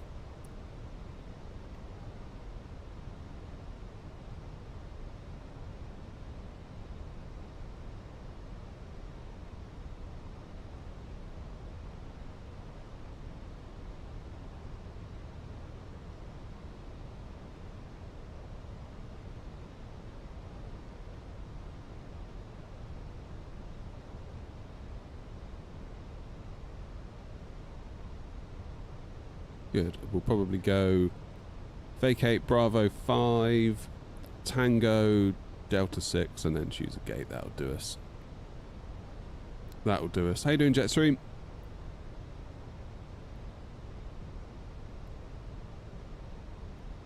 Seem to be getting quite a lot of lines in the scenery today. Almost like you can see the squares where it all renders.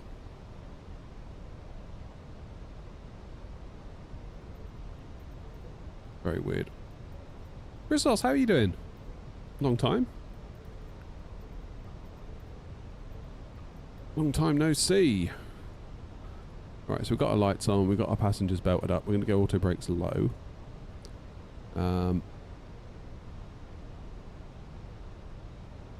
Everything else is looking good. You got those lines too, Toby? Yeah. Weird, isn't it?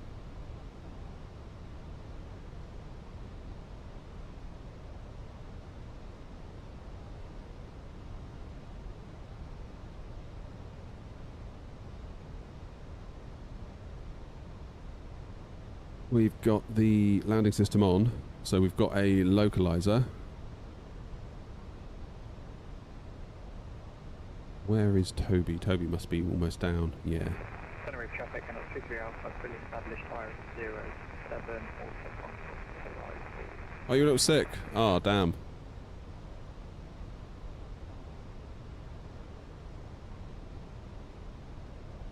Got the folders, Jetstream. Yeah, I downloaded it ages ago.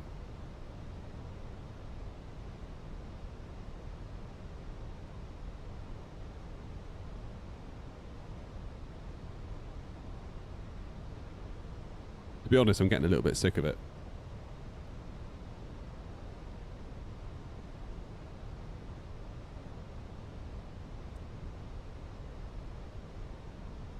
Right, 220 knots at Xanos, that's us coming up there. Then we can get a decel point.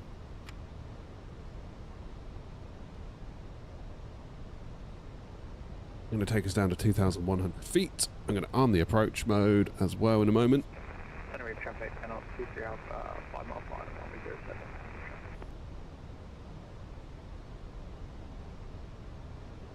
So we're going to be a bit offset to the localizer for the minute because we are sort of coming in on a slight diagonal.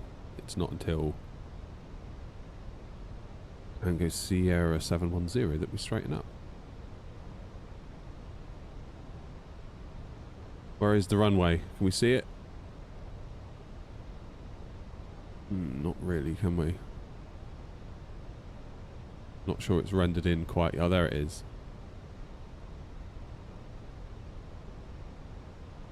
It's windy. I don't think it's that windy. Oh yeah, the wind has changed. 7 knot crosswind, right to left, and a 5. No, scrub that. 9 knot crosswind, that's just changed, and a 5 knot headwind. This ought to get a bit tasty then, didn't it?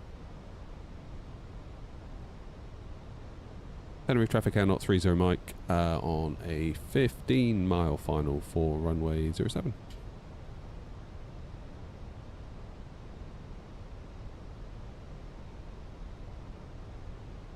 Fuel on board below 3 tons. Can't win, can you?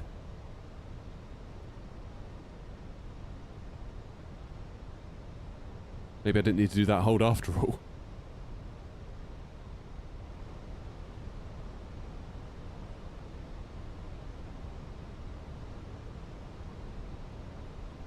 Alright, let's start on the approach mode. 12 miles. Let's activate the approach mode as well, shall we? Okay,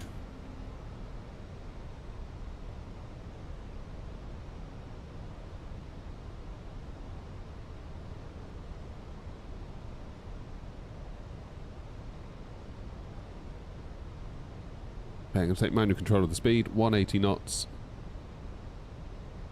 for now. Let's go flaps 2.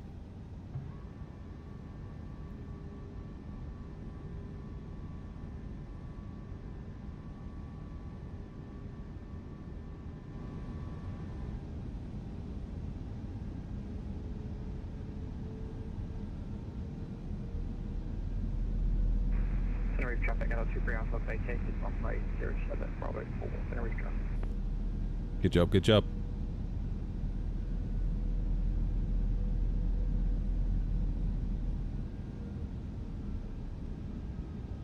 Tenerife traffic L030, Mike on a 8-mile final for 07. We'll do 160 until 5 DME.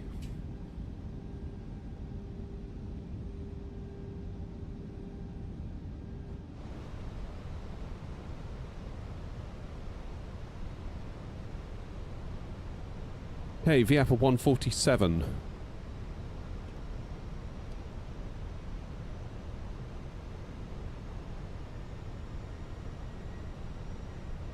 Let's arm those speed brakes.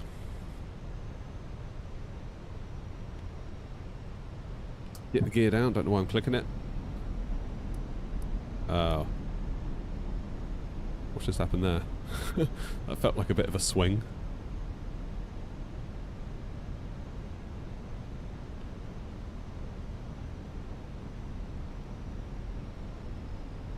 Tenerife traffic, LR23 Alpha back into Stand Golf 6, 5 Tango, Delta 6, Tenerife traffic.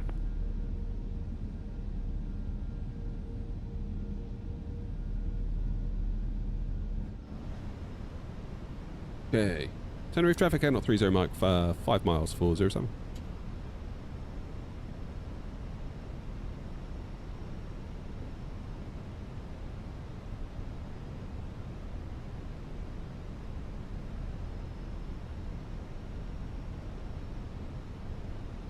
What internet speed? 1 gig down, 200 up, I think. Okay, flaps full, speed brake armed, gear down 3 greens, auto brake low, lights are set. 1,000. Time for the show.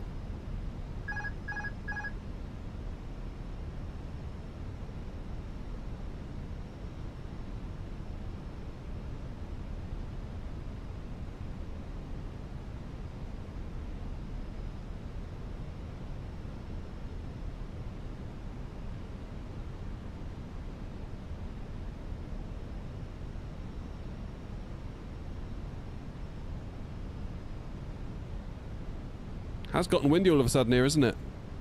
Not by much, but it is there. 500.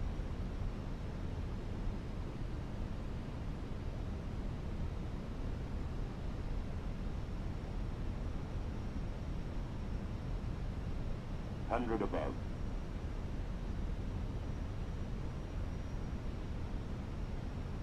Minimum. Continue.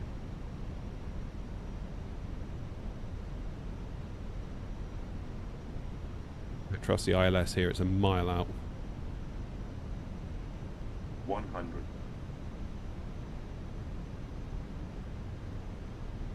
50. 40. 30. 20. Retard. 5.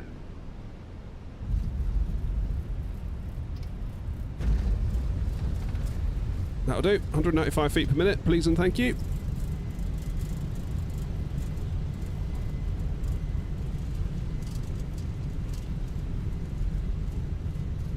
Lots of rudder.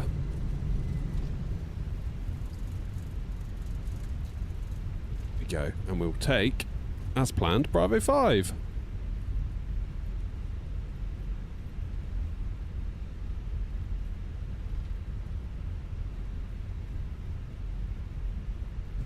Didn't seem like much of a wind that, but that definitely kept me on my toes. It's those little wins I find that can actually cause you the most trouble, because you think, oh, it's not much, it's only like 10 knots, but actually it can cause more than you think it's gonna.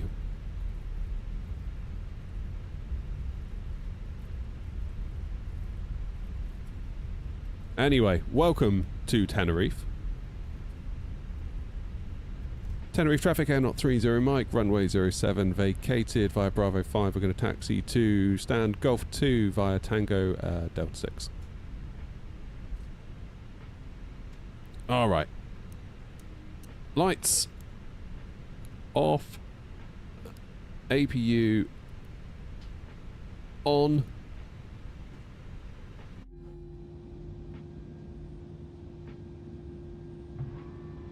Clean up the wing.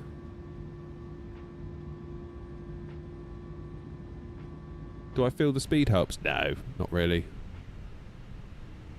Don't really feel like it has a huge amount to do with it. To be honest, the internet speed, as long as it can stream what it needs to stream. But yeah, I could be on 100 meg and I think I'd be fine. Obviously I need the upload for the streams, but to actually just use the sim Twarog, it's fine.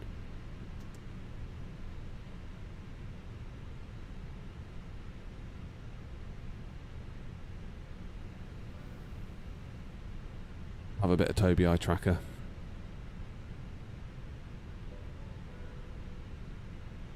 Yeah, Brian, all default. There she is, look. The beauty that is the A321 from Phoenix. Oh, give us the Neos, Phoenix, will you? Come on. Come on.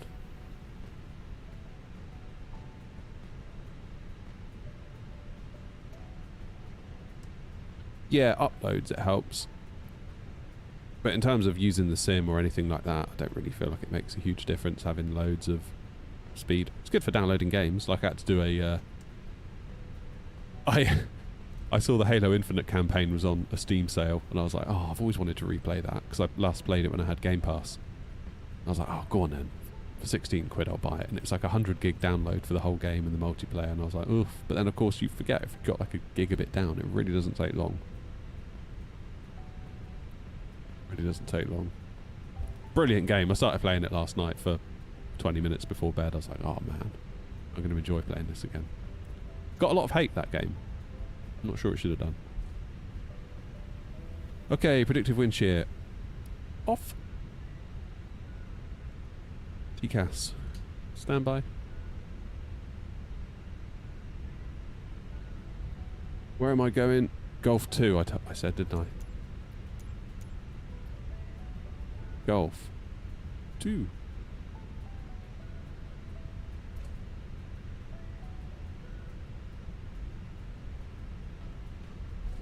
It's fine on 50 down. Yeah. I will say though, having had full fibre to the house now, there's no way I could ever go back to what was it, VDSL? Neos from Phoenix aren't many times soon. They're having to redo the whole MCDU and back-end systems. Is that new news, is it?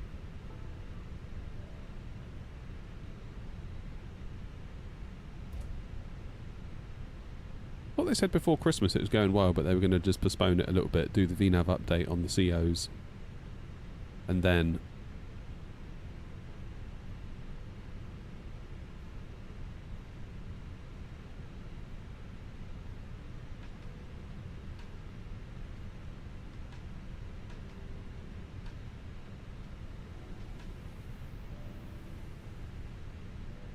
Mind you, I remember when we first got broadband, when it was sold to us as broadband, it was like 512 kilobits a second, 10 times faster than dial-up.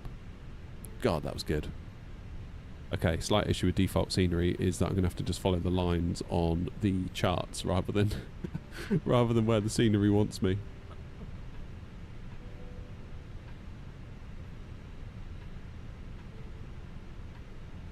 I think we need to sort of turn about here. Okay, so there is a yellow line over there. We'll follow that.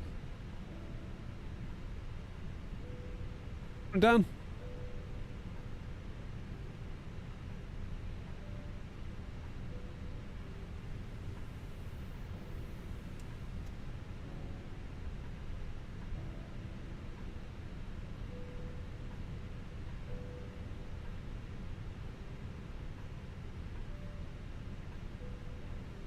So where am I going? Golf 2.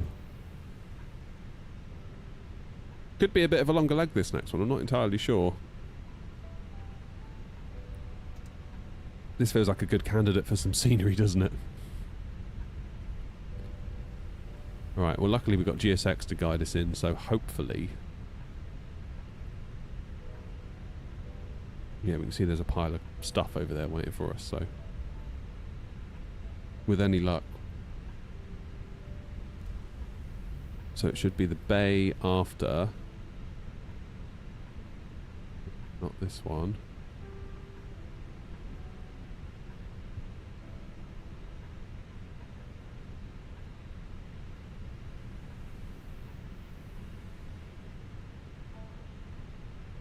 Got to be this one, right?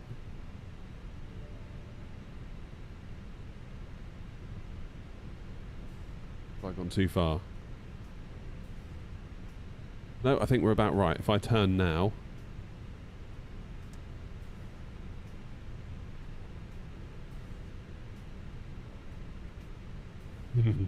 Yeah, default scenery doesn't help here, does it?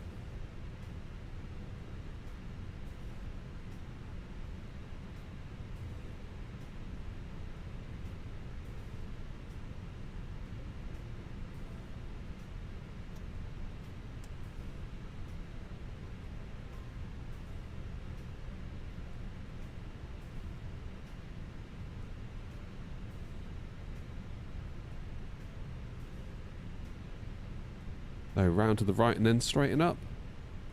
I don't know, to be honest. I really have no clue what I'm doing at this point. Yeah, 10 feet to the right, okay.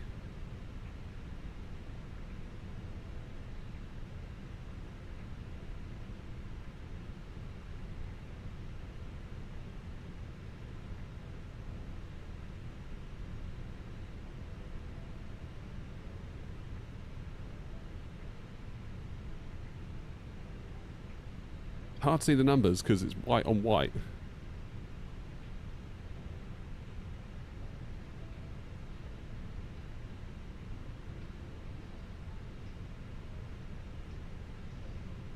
Close. Close enough. Right. Parking brake isn't working still. Don't know why that is. We'll figure that one out. Okay, APU's available. Let's turn the engines off. That ought to be a 10 from New Sky, surely. Surely, surely. Take the external power. APU off. Fuel pumps off. Let's close the flight. Morning, Jim. How you doing? Come on, this guy. Let's see a 10, please, and thank you. What? Get out. That's fine.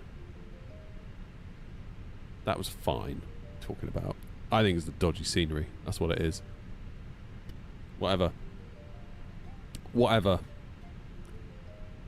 It was a 10 all day long. Right. Let's move on. Before my ego takes another bruising. Let's go to Banjul. I've got the scenery from flightsim.to for this. I checked it out this morning. 920 Juliet. We'll take the 321 again. And we will go at... What is it now? Go at 11:50. Because what I would like to do is... reboot the sim. That's going to be part of my plan. So let's do that now, actually. I'm going to reboot SimApp Pro. Bye! Let's reboot SimApp Pro. Yeah, that's fine. SimApp Pro. Let's relaunch that.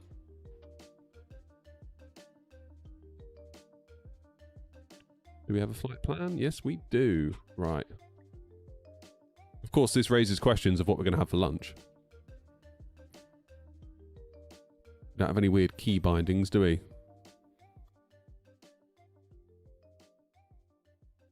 Okay. Yeah, I think we're good.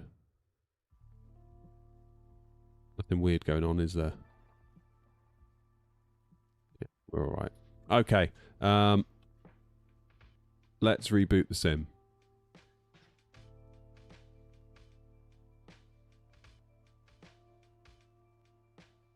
Cracking. So what's the airtime for this flight? 2:15. So it's quite a long one. So we do need to be careful about getting gone. As long as we're gone by 10 to 12, we'll have plenty of time. Because I don't need to be gone by sort of 2:45. Can't be late tonight. I've got parents' evening. I'm sure that'll be thrilling.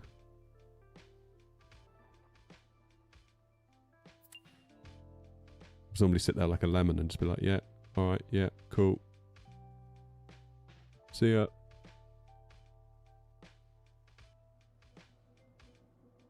Right, PTSD time.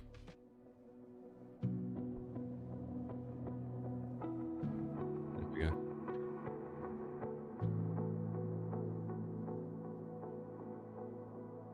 Bum, bum, bum, bum.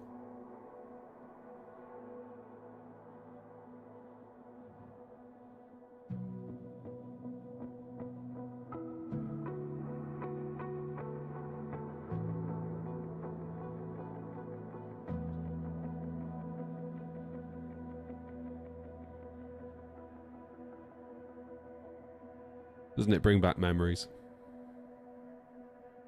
Isn't it wonderful?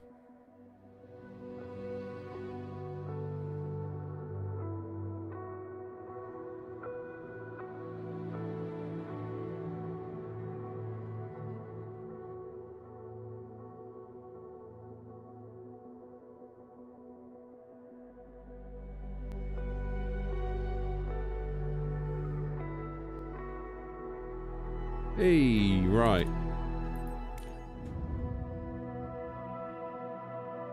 Where are we? We're quite far down now, aren't we? We're getting there.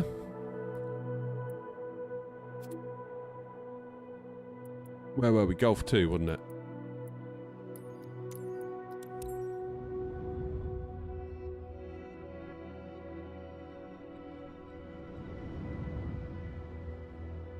Why has the live weather gone off again? Why has it done that?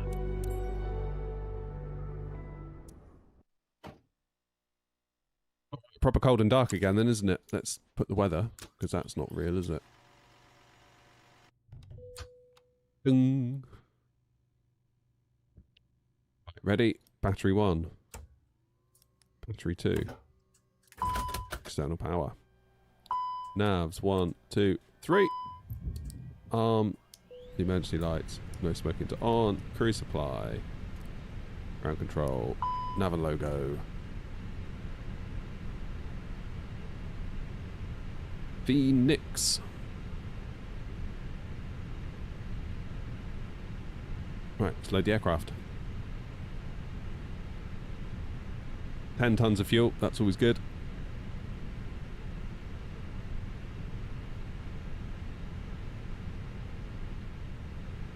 Question is, still don't want to work, do they? What's going on here? Lamps are okay. The trim's okay.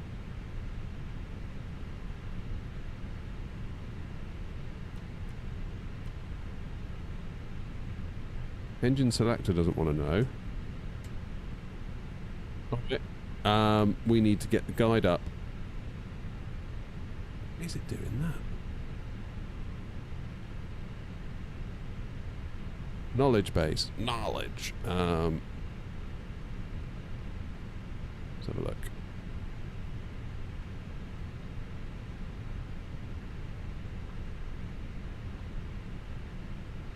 Let's check to see that I've got all my stuff configured. I'm starting to be a bit worried now that I don't. Arm auto spoilers.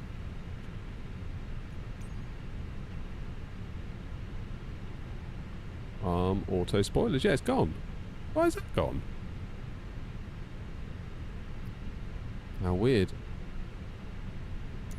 39. A bit weird, isn't it? Why did that disappear, I wonder?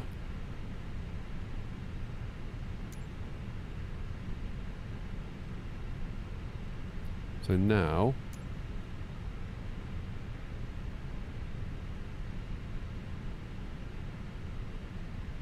I don't want to do it, does it?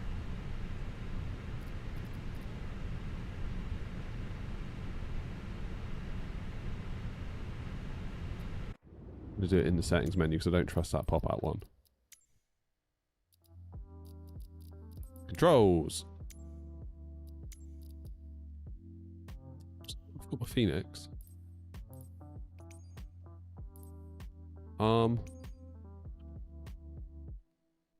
So spoilers. Oh, that's disarm. Whoops-a-daisy. You bloody idiot. Auto spoilers. Why would that have disappeared? It was 100% I had that set up.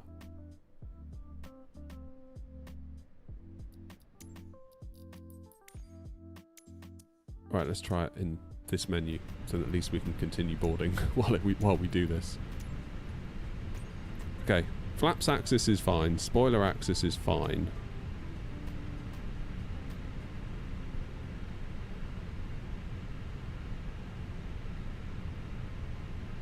If my control settings are gone, it's under a different config. You mean here? It's the same one though. Maybe because I'm in a 321 and not the 320. Do I need to calibrate stuff? I don't know. Reset. Rudder trim. Yeah, that's gone as well.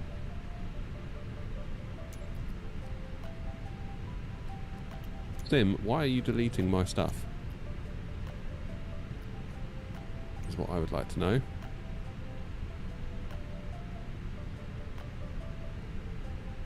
We'll do disarm auto spoilers. That'll be button 38. Why has the sim done that?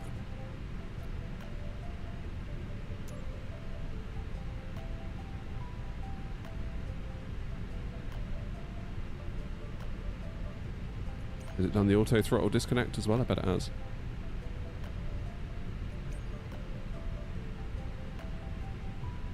Auto throttle disconnect, yeah, that is also gone.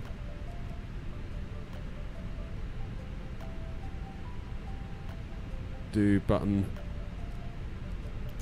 10 and 11. Maybe, Joanna, but I've got the same airplanes controls Phoenix in here, which I thought would apply to the 320 and the 21.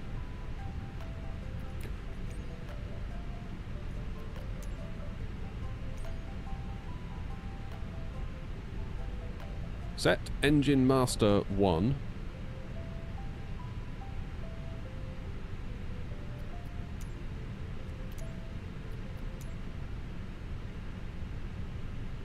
Set engine master 2. That'll be number 3. Set engine crank mode is what we want now. That'll be button number 7. Set engine ignition start mode, that'll be number 9. Set engine norm mode, that'll be button number 8. Set engine fuel valve, where's that? Set engine 1 fuel valve, that'll be 1. Set engine 2 fuel valve, that'll be 3. Bet you're loving watching this, aren't you?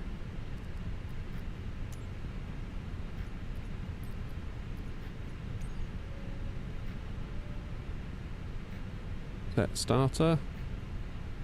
Set starter 1, which is going to be 1.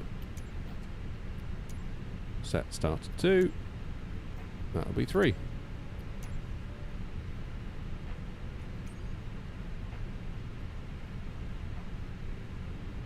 Set parking brake. Yep, that's also gone. That'll be 30.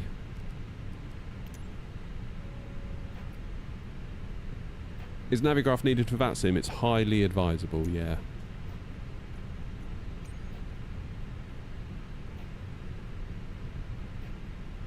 Parking brakes. Off I've got to 29. And on I've got to 30. So that, they were on. How weird.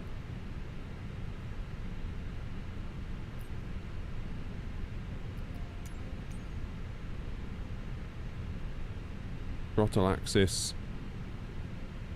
Yeah, throttle axis 1 and 2 are in.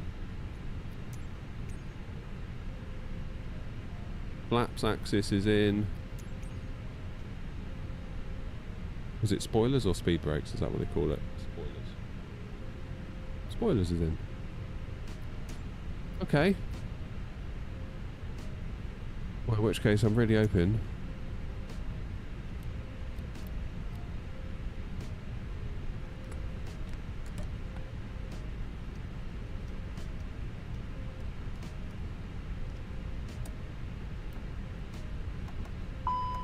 Yes, I know you're going to ding at me, but I'm testing the plane quiet. Alright, I think we're good. I think we're good. I think we're good. Yeah, it's amazing, Joanna, that guide. Thanks for sharing it. I will link to it in my review. Which will hopefully be later. Maybe not today, but at some point. Okay, we are refueled. Oh no, we're refueling, not refueled. How are we getting on? Also, sim feels lovely here. That italic scenery my sim does not like. 150 of the 230 expected scumbags have boarded. 8 tons out of almost 11 of fuel is on, and we are nowhere near starting the cargo. There they go, look. Happy days. Well, I'll tell you what, while we're waiting... in fact, I'm going to do Pop-Out Manager before I do much else. Where's Pop-Out Manager gone? You disappeared. You have, haven't you?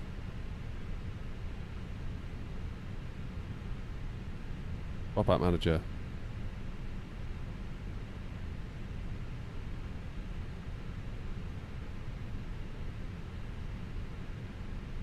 Yeah, I mean, I'm not going to go through every single step on the video. I feel like if there's a guide that is that good, I'll just be like, use the guide. This is what it does. Just follow it. It's like...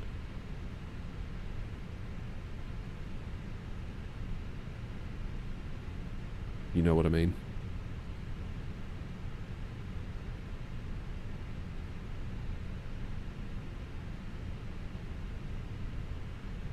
Good. Should we get a flight plan in? I was going to say make a coffee, but I'll get my flight plan in first. Do some damn work. Where are we now? We are at Tenerife.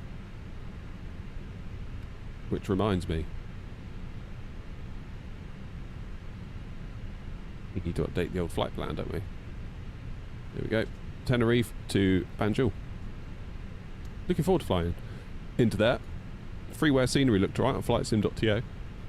It's a 2021, but it does seem to work in 24. I quickly tested it before I went live this morning. Flight number N920 Juliet.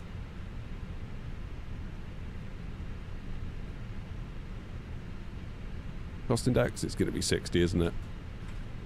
If you haven't already, guys, if you could do me a massive favour and hit the like button, I'd very much appreciate it. Flight 330. I feel like my voice is about to go.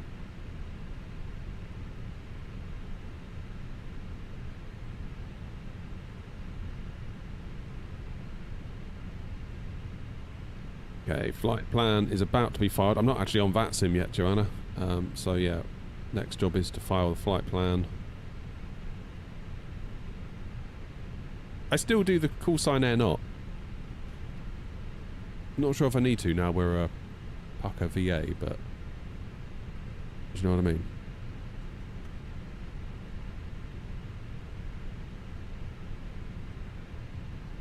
Every day I live in hope now. I'm always looking to see if there's been an FSLTL update, because that's going to be amazing.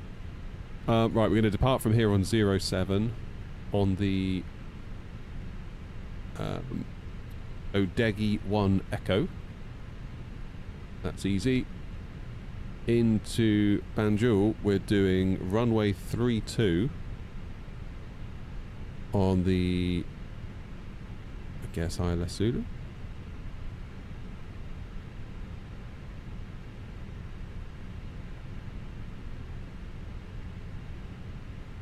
Yeah, ILS Zulu, and I'm going to go via Ursop, I think. ILS 32 Zulu via Ursop.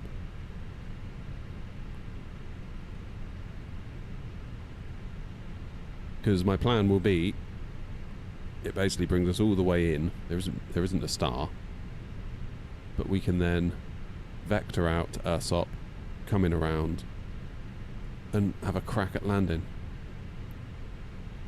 It may be that I vector myself sort of from an ET direct to Ursop and then pick it up and come back in. That's probably what I'll do. Alright, Gav.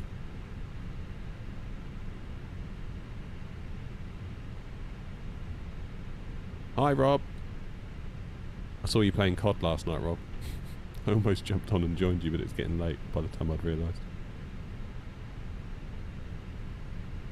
Anyway, I bought the Halo Infinite campaign, so I'm not even sorry. £16, it can't be bad, can it? Can't be bad. Is the weather gone again, or is it... No, weather is live. That's alright. Okay, passengers are on.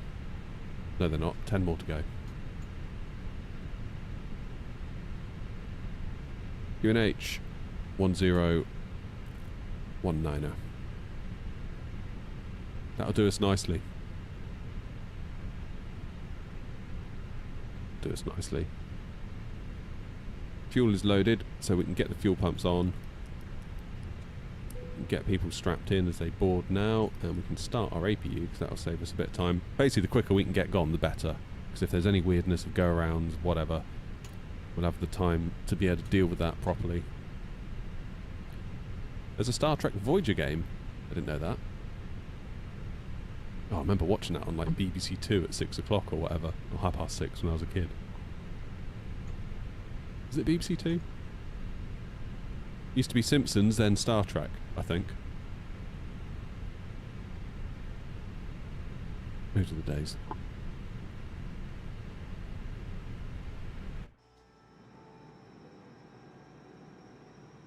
Couple of air knots over there. That's what we'd like to see. Ah, here comes cargo, look.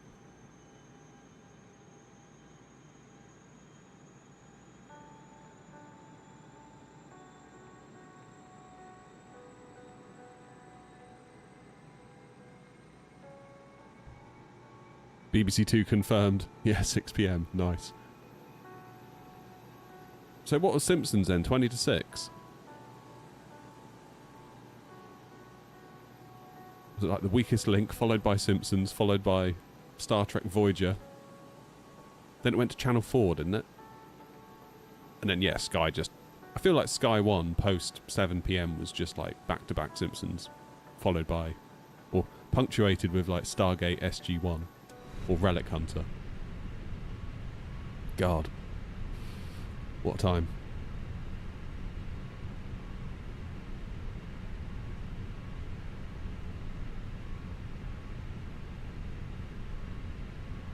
Who's flying along this time? Is anyone flying along? Toby is. And Charlie is. Charlie, you're in a proper plane this time. Love to see it.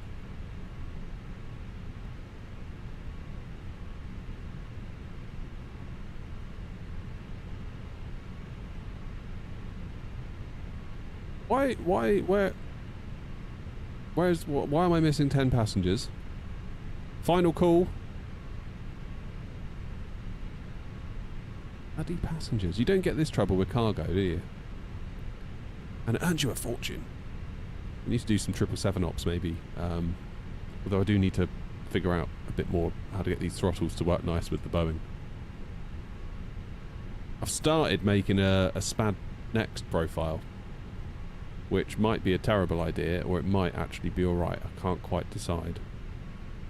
I've got the throttles working, I've got the reversers working. I'm going to try and work my way down through like the engine switches, and then these little, maybe I'll do like put the thing to crank, that'll do engine 1 to ground. No, I don't know actually. Maybe crank, I'll make that continuous. Ah, so many decisions when it comes to the 7.3 at least.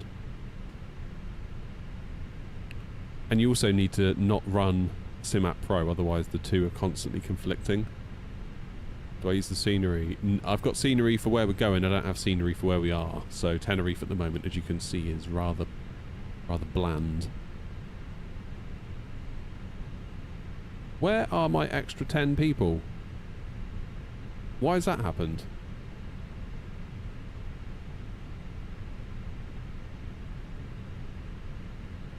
Have I done something? Has GSX crashed? No.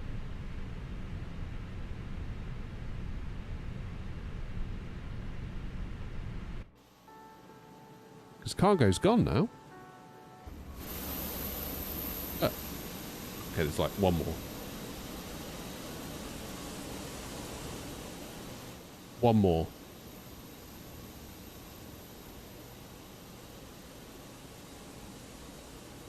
Maybe the passengers will just like appear when the last cargo thing goes on.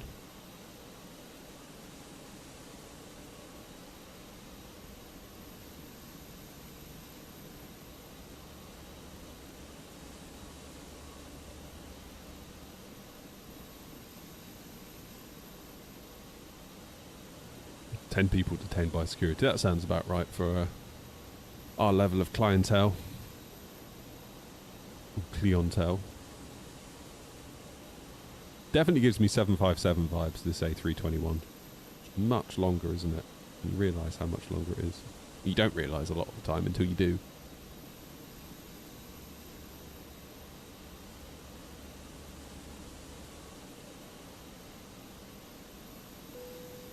Aha! Just as I thought. Yeah, so the last bit of cargo went on and then it all just magically figured it out. Right, send to the MCDU. Departure, it's dry, sync the weather. It's going to be a flaps 2, quite often is with the 321. Yeah, flaps 2, up 0.7, 150, 158, 159, flex temp 46. Send that across.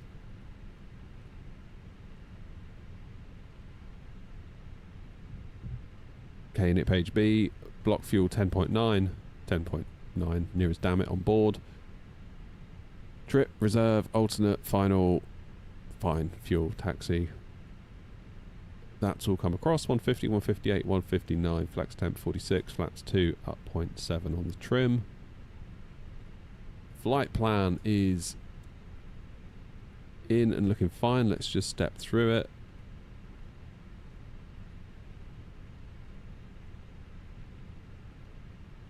Yeah, so I'm probably going to vector myself out, get to Ursop. There is a flight plan discontinuity, I'm aware, then come back round.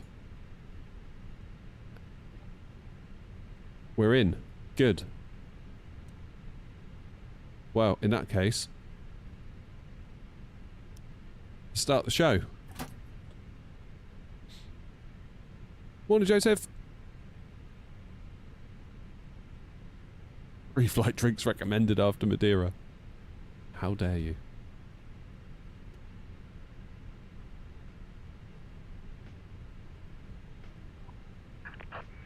Can I fly with you guys? Of course you can. If you're able to fly on VATSIM, yeah, everyone's welcome.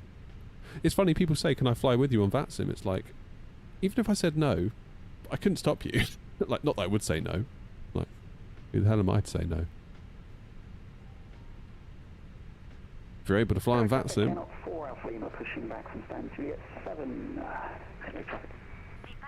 Look at that, it's 11:47. We are bang on time. I need to get some of that plumber's tape for my stick that Grumpy recommended.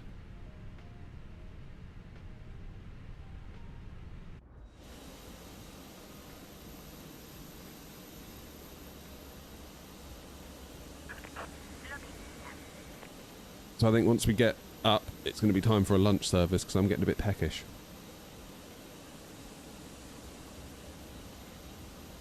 So plan out of here, take off, 07, right-hand turn, another right-hand turn, left-hand turn at Odegi, that's the end of the SID. Flight level 200 at Odegi, then we start tracking the coastline all the way down. Nice. Tenerife traffic, Air Knot 920, Juliet stand Golf 2, pushing back, facing west for runway 07. Tenerife traffic. It's west, isn't it? Yes, it is. Just checking. Nose left, tail right. Right, let's see if all my things work now, shall we?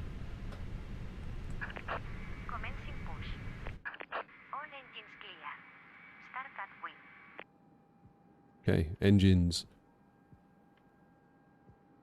into ignition. Cabin crew, arm doors and cross-check. Hopefully engine 1 does a start. Doesn't look like it is though, and I know why.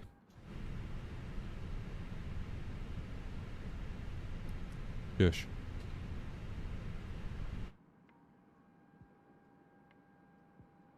Better. Oh man.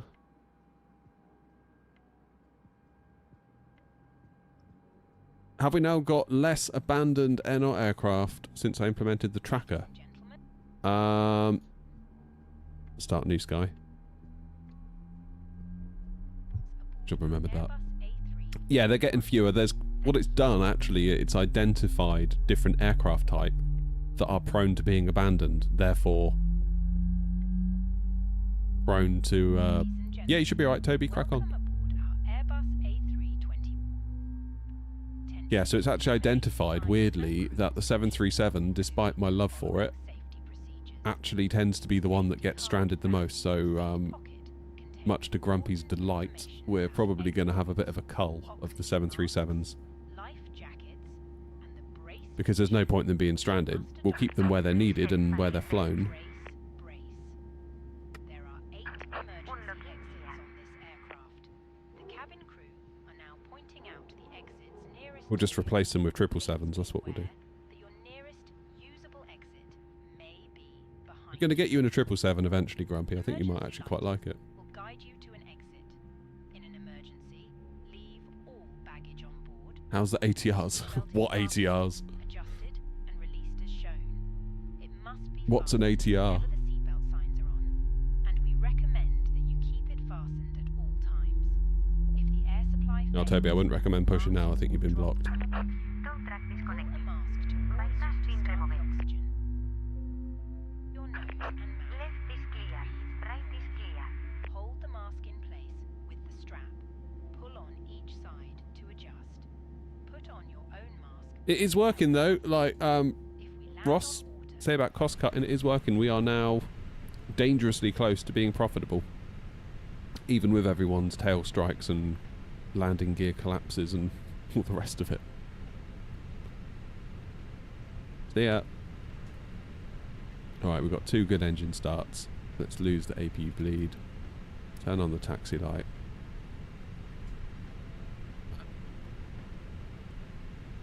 State traffic L 4 Alpha Lima taxi from runway 07 via Delta 1 and Bravo 2. Tenerife traffic. Engine start to norm. Arm the brakes. Flaps 2. further information regarding your safety on board can be found in the in-flight magazine. We hope that The you A346 is going to be the new standard in 24, mark my words. I really hope you're right, Grumpy. I honestly, like hand on heart, I really hope you're right. A Phoenix level long hauler or cargo carrier. And at 920 Juliet and up to 4 Bravo, 2 Bravo. Do you want to go before me? I'm happy to wait. See that you're basically ready to have it on waiting. Was that for 920 Juliet? Yeah, sorry, I trying to figure out my course and I forgot. Do you want to go before me? You're nearly ready. I don't mind waiting again. Roger, yeah, we're good to taxi now. So, Tenerife traffic, Air 920 Juliet, taxiing to runway 07 via Delta 4 and Tango, Tenerife traffic. Come on, Em.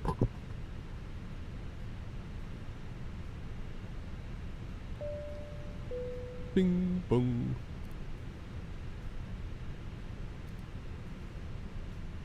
I really hope Tolis sorted it out, Grumpy. I really, really do. Oh, we're heavy. This plane don't want to move. We'll give it a bit more welly.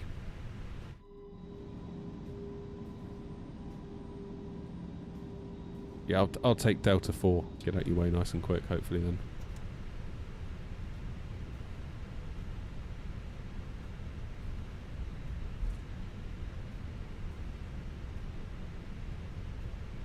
They did say, didn't they? They did say in their stream. I asked a couple of times about will there be like a cargo variant, and then I think whoever it was the hosting, I've forgotten the name, said, "Oh, someone said a couple of times about cargo." Well, that's me, I think. And they said, "Yeah, there's more to come." So I'm really hoping we're going to get a proper cargo, because a lot of them are ending up as cargo haulers, aren't they? Tenerife Brown, they're not 2 Bravo, stand Golf 6, mission back station west for runway 07.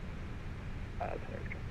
Well, Ross, you say about an A330, if they've made the 340, you would think it's not too much of a stretch to make the 330 out of that. Whereas I think it would be a lot more work for Phoenix to turn a 320 into a 330 versus Tolis that could take a 340 and turn that into a 330. Do you know what I mean? There he is. Yeah, I mean, there's nothing easier. I always say this, there's nothing easier than another engineer's problem. I'll just do this. Like, just do that, and that, and then just do, and then just do, and then just do, and then it'll be done. Just like that.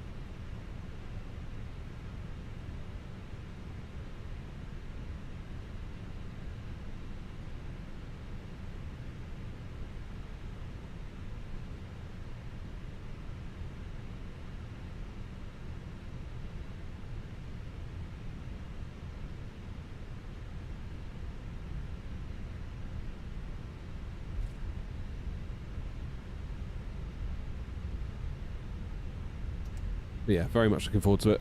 Cannot wait. That 787 came out of nowhere as well, didn't it? From, is it Vector?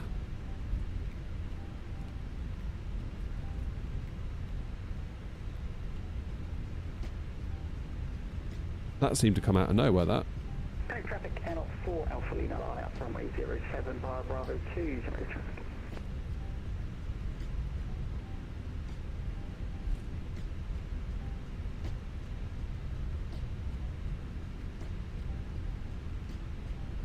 I just hope it handles nicely.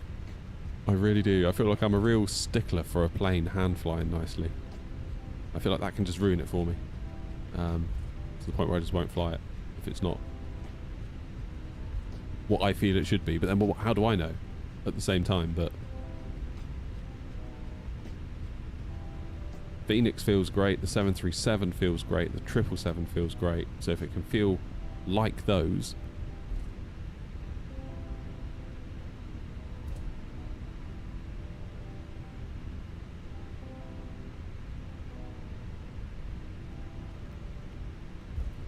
I'm going to give the 350 another go with Grumpy's profiles, though.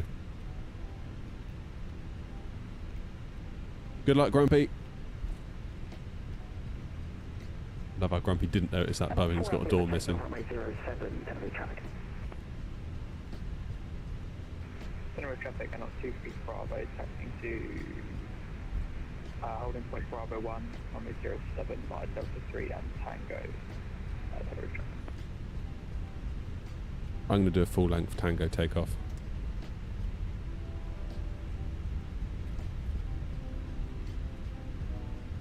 I mean, Joanna, Tolis have got a hell of a good reputation over on the X-Plane side of things. They're like, X-Plane's Phoenix is kind of what I can gather So I'd be very shocked if they drop the ball.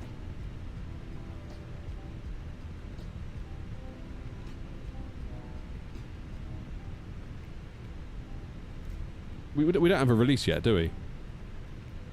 Or do we? I don't think we have a release date yet.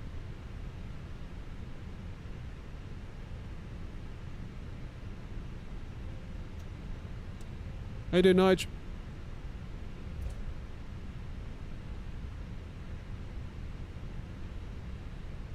Can we see 360 takeoff?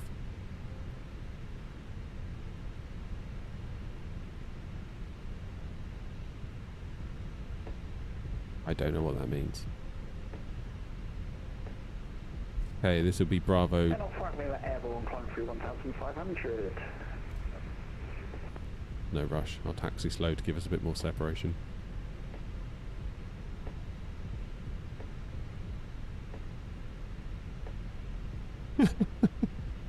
Oh, that's funny. Joanna says to have a long haul that doesn't annoy me. That would be amazing.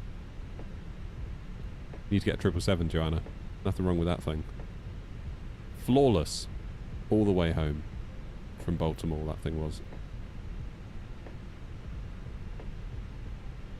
Absolutely flawless.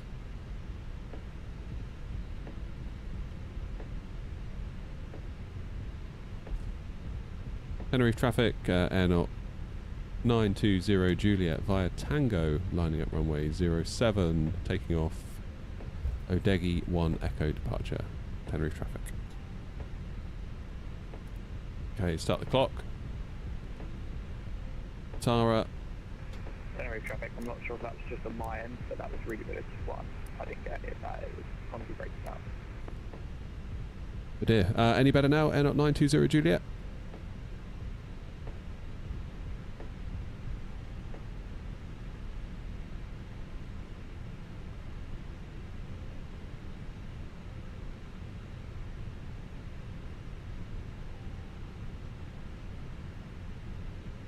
Oh, it's my stick. Okay. I just heard you say that on the stream. I didn't get that on my end at all. I might restart VPilot if it could be me, but yeah, that was readability 0. It's me.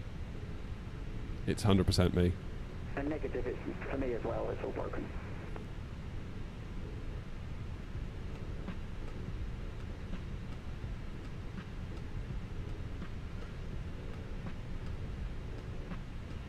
Tenerife traffic, Air 920 Juliet, radio check.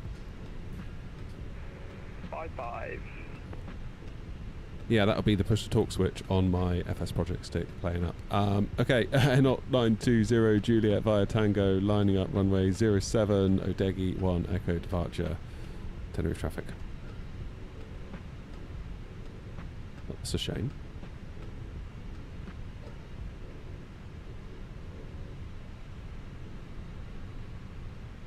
Okay, strobes are on, lights are on.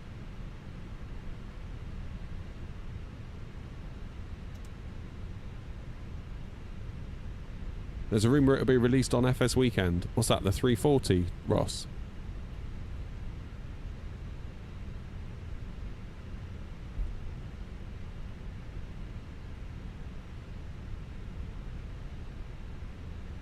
Tenerife traffic after departing company AC21, lining up runway 07 from Honda Bravo 1. Tenerife traffic.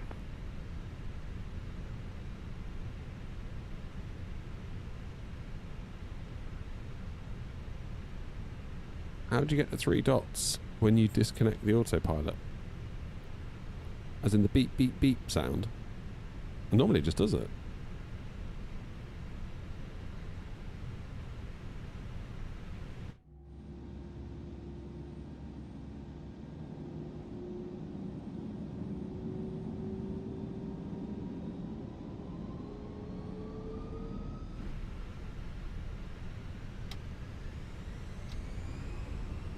SRS green, Manflex 46, auto thrust blue.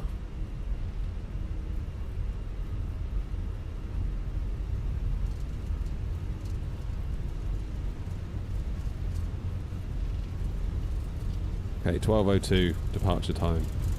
12:03 departure time, I should say. Perfect. Wind seems much happier now compared to when we landed. Hardly having to give it any rudder at all. Okay, V1. Rotate. Nice and easy because we don't want a tail strike, do we? Positive climb. Gear up.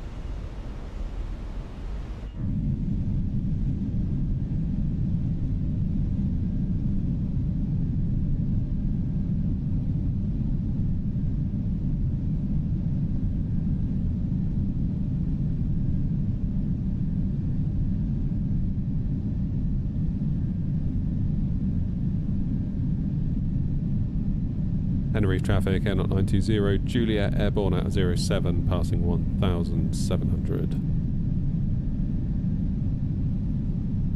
Okay, decel.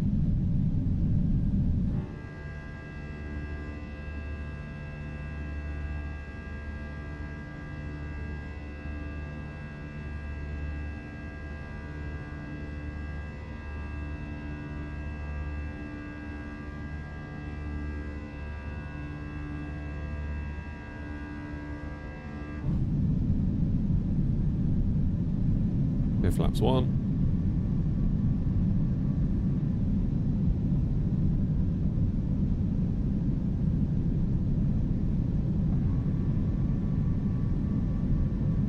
And flaps away.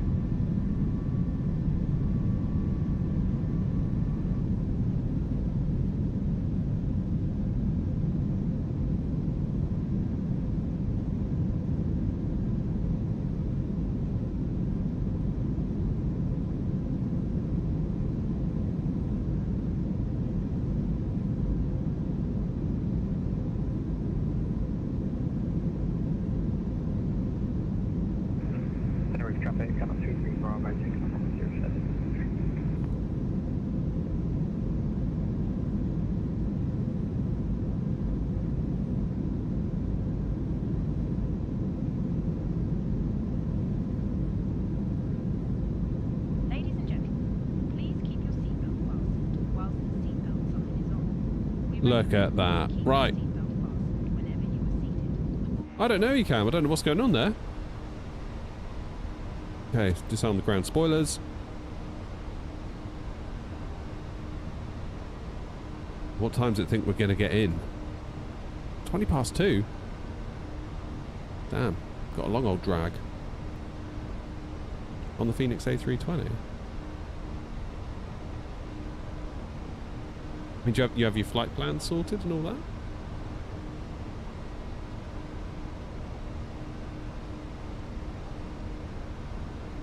Did the thing with the VMR file and sadly still can't see your livery. You also need to own the plane. Yeah, as Joanna says, do you own the plane? Because it requires the 3D model from the plane which you need to have bought in order to paint my livery on top of it. If that makes sense. It's 24. Flight's in 24. Oh, yeah, we need FSLTL so badly.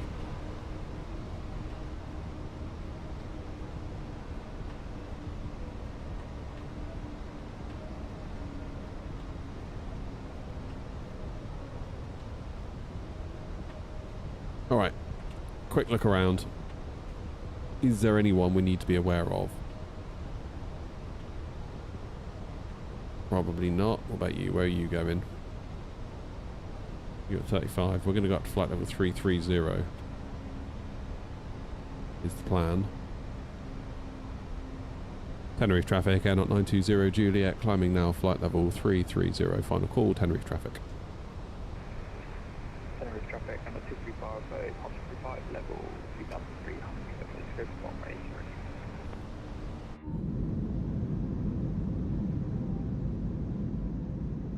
You got the Phoenix bundle. So you've got the VMR file, and you've put the VMR file somewhere, correct?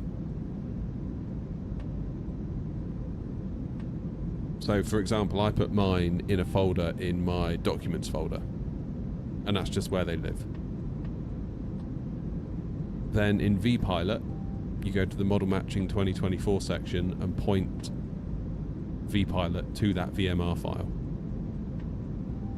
Again, doesn't matter where it is on your PC, it just needs to be somewhere where you know where it is. Point vpilot at that file. Then, obviously if you've got my livery installed for the plane, and obviously the plane installed, it should work. Obviously you need to be around some other air-not planes to see it. That's the only other thing. Hey, Thax.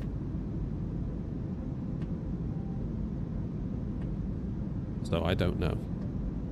10,000 feet. Let's get the lights off.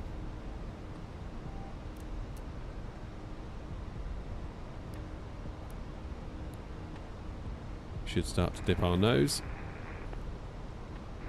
Tenerife traffic, not 22 Bravo, climbing Alpha, flight 310, Alpha 40.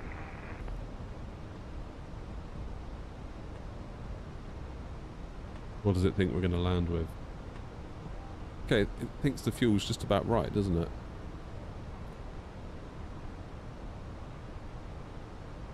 Only past 2. Damn. 2 hours and 10 minutes, that's a long one for me. I don't know where to put it. I put it in the community folder, and in vpilot I added it. Yeah, don't put it in your community folder. Just put it. Just make a folder on your desktop, make a folder in your documents folder, then point vpilot to it. So if you ever see an air-not plane, it should then, if the plane is got a call sign beginning with X-ray November Oscar, if it is then either the Phoenix 319, 20, 21, and you'll need VML files for each of those. And you'll need the 19, 20, 21 liveries installed. All the variants of the livery as well. I think we use the sharklets for the IAEs and the wing fence for the CFMs. Not sure.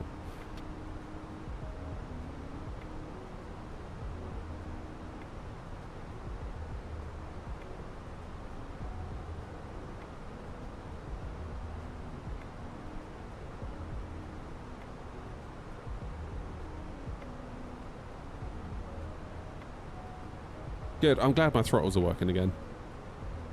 That was a bit bothersome when they weren't. I don't know why the sim did that. It's like the sim just wiped out a load of my controls. Why would it do that?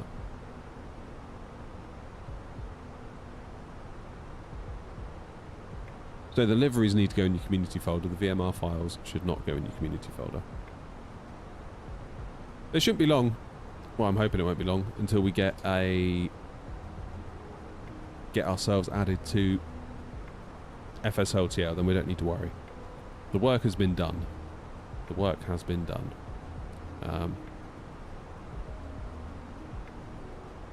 We've developed the liveries. We've submitted the liveries. They've approved the liveries, and they sent us a message saying that they will be included in the next version of FSLTL base models.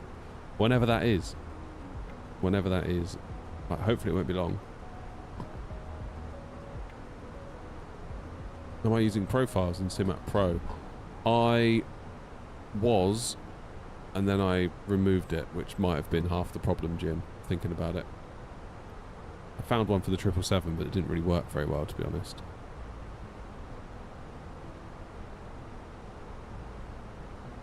Not having a lot of luck with that. And there's not many. I thought there'd be more, but there's really not many. What I want is for the flaps to work nicely. So if I go flaps position 1, that'll be flaps 1 on the 7.3. If I go flaps position 2, that'll be flaps 5.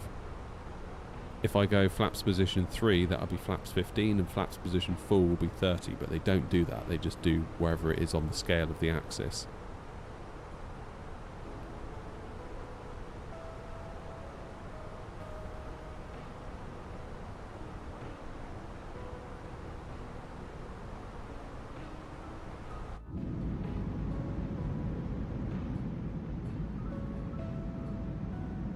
The problem. Phoenix has a setup guide for the throttles. Yeah, it's all done. It's all done. I had it all set up properly. I then used a 777 profile, and it obviously wiped a load of stuff out. So yeah, it's all working fine now for the Phoenix. It's spot on. It's just what do I do about the Boeings? Thinking about doing a SPAD next profile for the Boeings. So that would mean when you fly with the Boeing, you do not use the SimApp Pro, you instead let SPAD do it. Because if you run the two side by side, I think Simat Pro kind of conflicts a little bit with SPAD.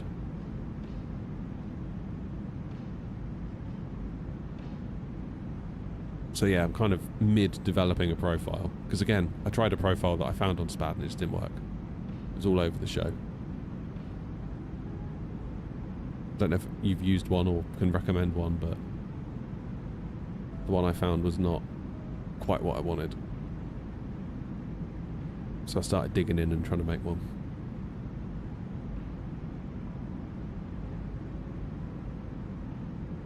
Okay, plans then.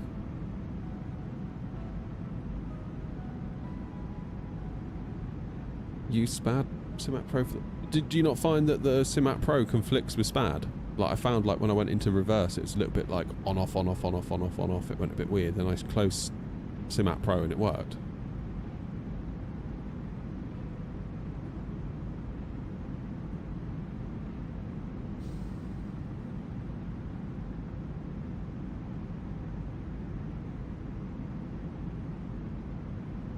What's on the menu today? I don't know yet. I need to think about it.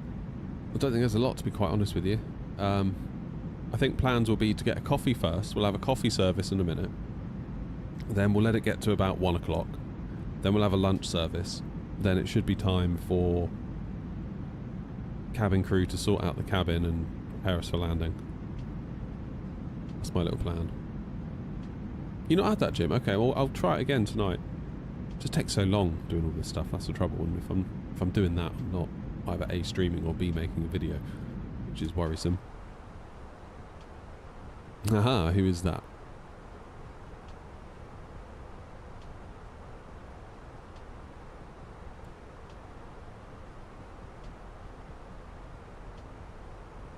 That will be...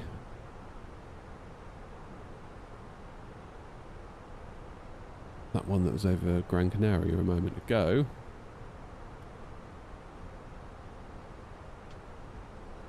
I love how it still remembered the planes that I set a rule on. How do I get rid of this? Oh, it's gone. Lovely. That's seriously cool, that ruler function. Oh, welcome back, Steve. We're just talking about lunch options. I think I need to get like a ready meal company to sponsor me. Like give me some like airline-esque meals. That'd be funny. That roast beef we had from Asda was horrific. I'm never having that again. A microwave roast beef. Oh my god. I don't know how that can be described as a meal in any way. That was not good. Not good.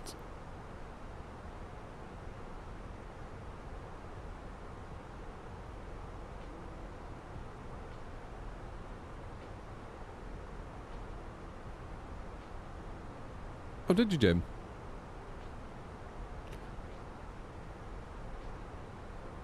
Oh, the good old ham rolls. I love a ham roll. I could do a ham sandwich. I could maybe do that.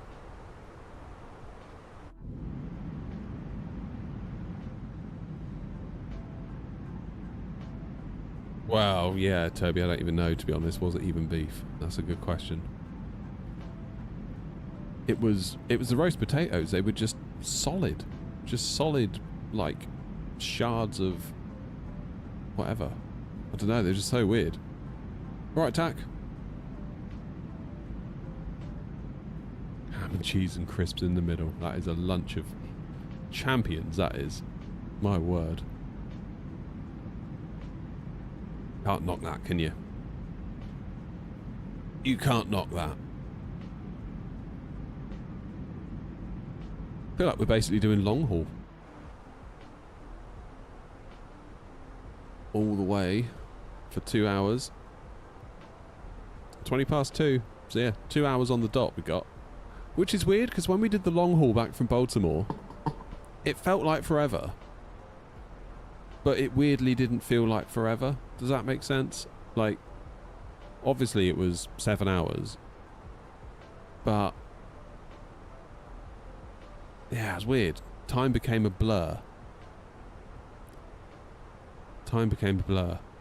I can't really do Wordle today, Rob, because I helped my wife do it last night, and then we realised it had gone midnight. So I think I could try it, but I think it's going to be the same one.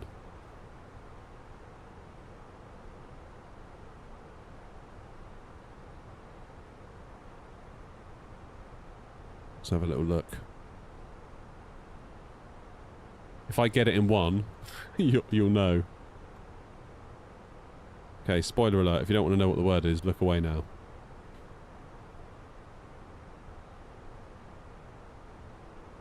Oh, I'm good.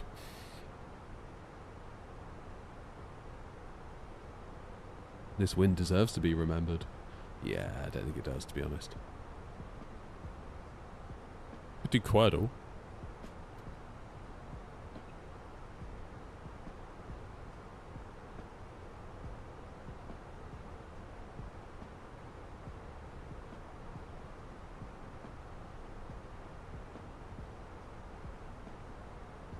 Right, Quirtle. This is like Wordle for the grown-ups, isn't it?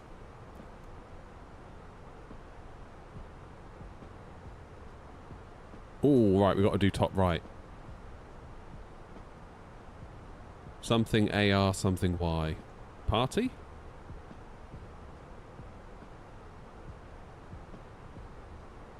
Oh.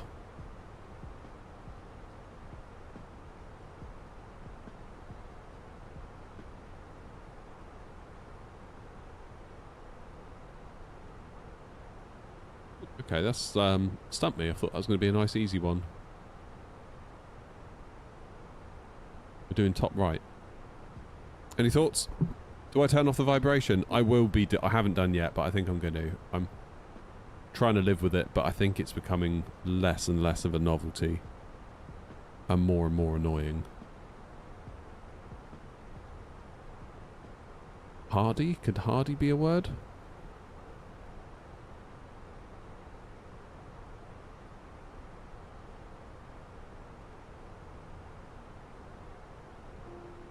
Yes, it was. I wasn't expecting that one to be it. Okay, so we've got an A and an L and a Y.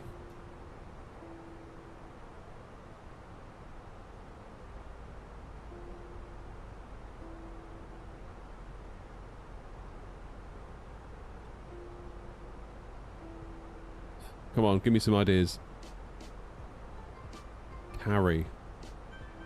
For which one? Oh, yeah, that would have been a good one actually, wouldn't it?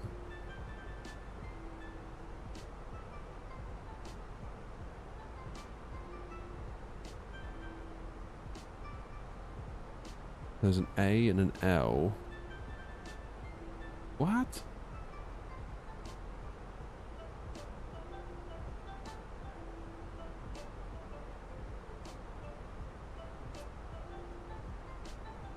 Alloy? You reckon? Oh, yeah, Steve, you're right. That's a good one, isn't it? For this one, bottom right. Steve, fair play. Well done. Well done, well done, well done. All right. An E, an L, and a T.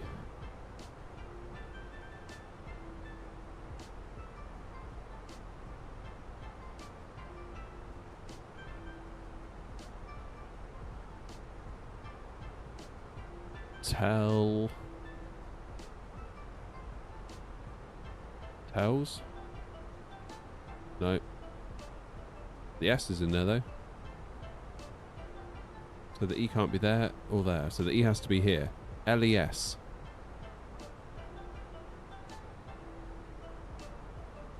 What? Now I'm confused.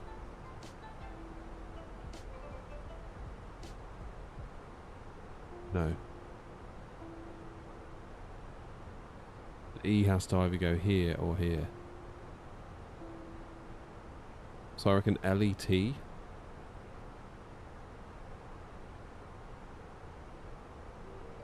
What?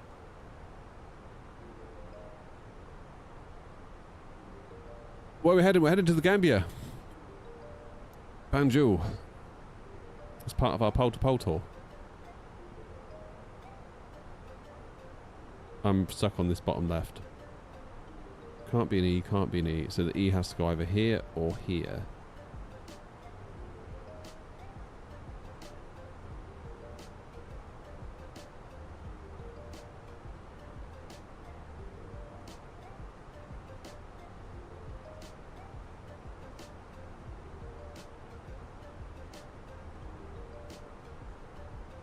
Islet. Is that even a word? I feel like Quordle gives me words that I've never heard before. So yeah. I don't even know what that word means. Cracking. Alright, we've got 3 goes to get the last one. We've got an E that has to be either third or last, and an O that has to go somewhere. Oh, man. It's going to be hard.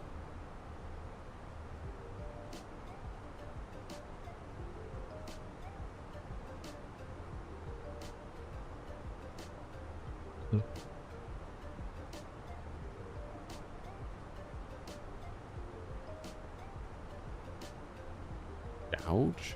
Is that a word? Is that how you spell it? No, but there's a G in it. Bloody hell, that was lucky. Alright. So the O has to be in the middle, because it can't be there and it can't be there. G something O something E. I'll say like GH, but it can't be, can it? Goose? No, the S is gone. And the O can't be there either, so it can't be a double O.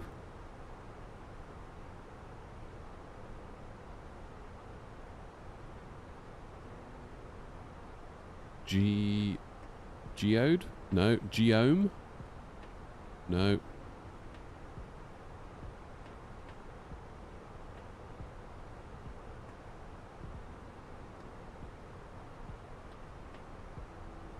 Gnome. It has to be gnome, doesn't it?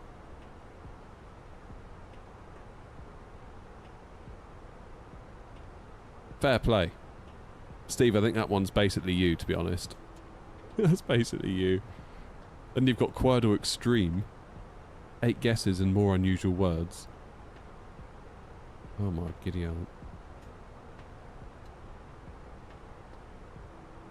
Right, we're nearly at cruise. We've got another probably 5 or so, 6 minutes till we get there. What does it reckon? 12:31? 12:25, yeah, there you go. Then we'll be at cruise. Then we can start cracking on a bit. What's the distances looking like? Nice separation, look at that. Not pilots sorting it all out, look. Any ATC on? Absolutely nothing. Pretty quiet. Seriously, is Gatwick and Heathrow all there is back home as well? It's on. Copenhagen? It's unusual for Copenhagen to be off.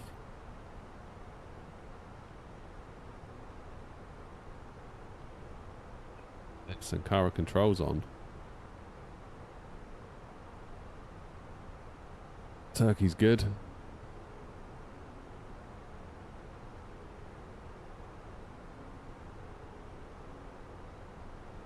Right then, time for a coffee. I will leave you with a lovely view of the outside. I will see you all in a couple of minutes.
I'm back.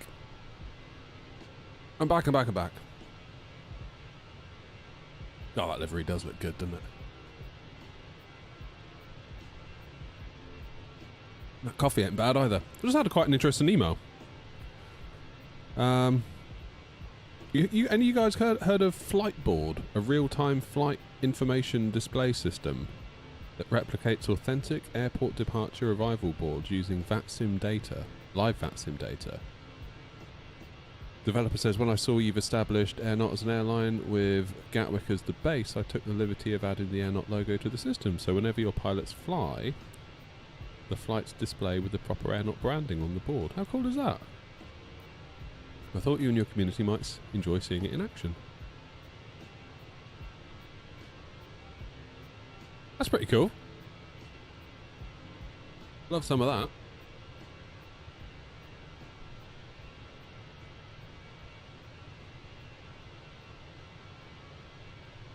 Let's have a little look at that. Where's my browser gone?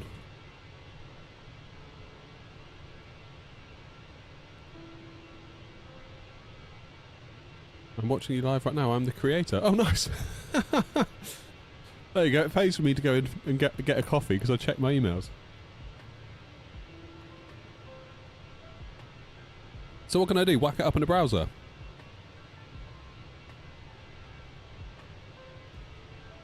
Simfixer.com. Let's have a look.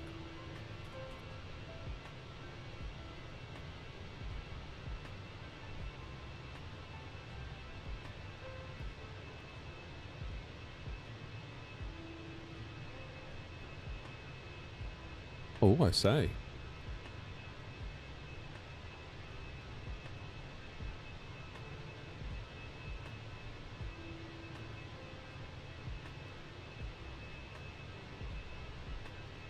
Alright, hang on. Let's have a look. You can see all my tabs like Wordle, Quordle. Okay, so let's put in Zurich. So if I were to add...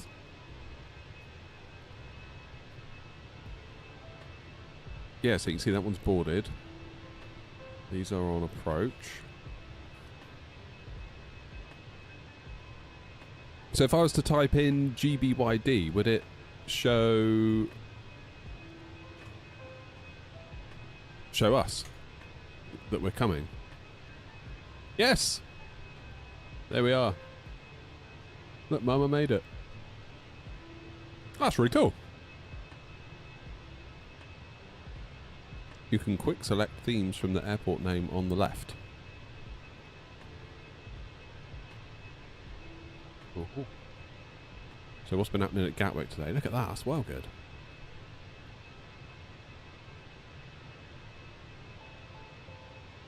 Let me get my ugly mug out the way, you can see it all properly then.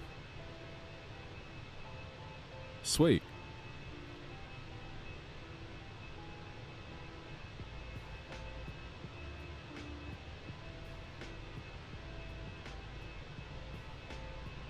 Oh, Steve, so I just went in to get a coffee, checked my emails, and Simfixer, currently in my YouTube chat, turns out is the developer of it, who's also watching as I was talking about it, which is super weird timing. But this is like live VATSIM data. So you can see all the departures and arrivals for Gatwick. The VTAs. That's really cool.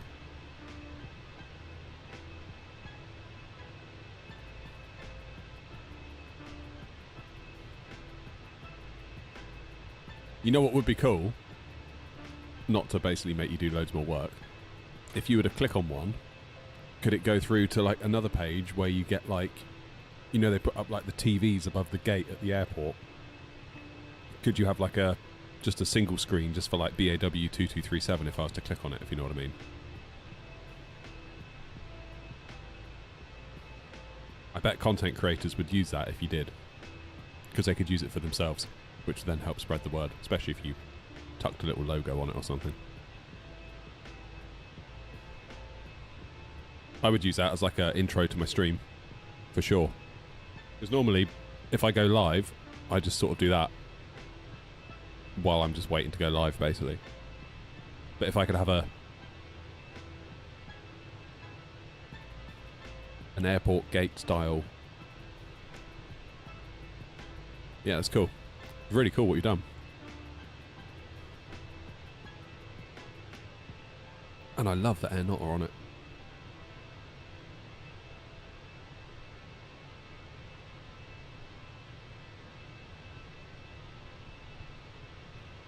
Are you going to do a map as well? Nice. What's going on at Heathrow? Lots of BAs at Heathrow. Frankfurt.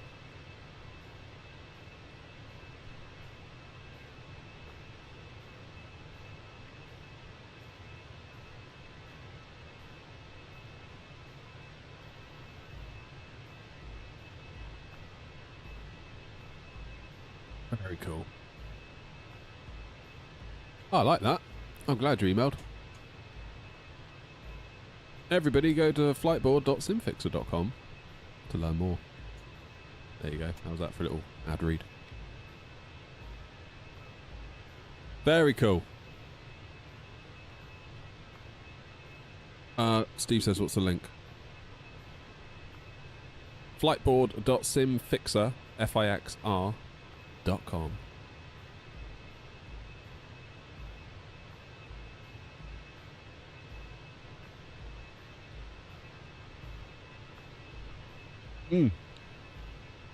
Still can't believe that this coffee cup is made from recycled coffee grounds. That kind of... Initially I was a bit like, really? But you sort of can see it if you look carefully. It's almost like they've been compressed into the shape. It's almost like the outer sleeve, I think, is coffee grounds. I don't know if all of it's coffee grounds. Maybe it is, I don't know. Pretty cool though.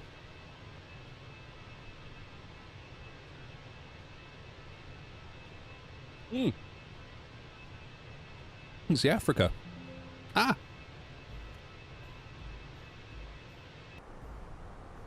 That, I believe, is the coast of Africa.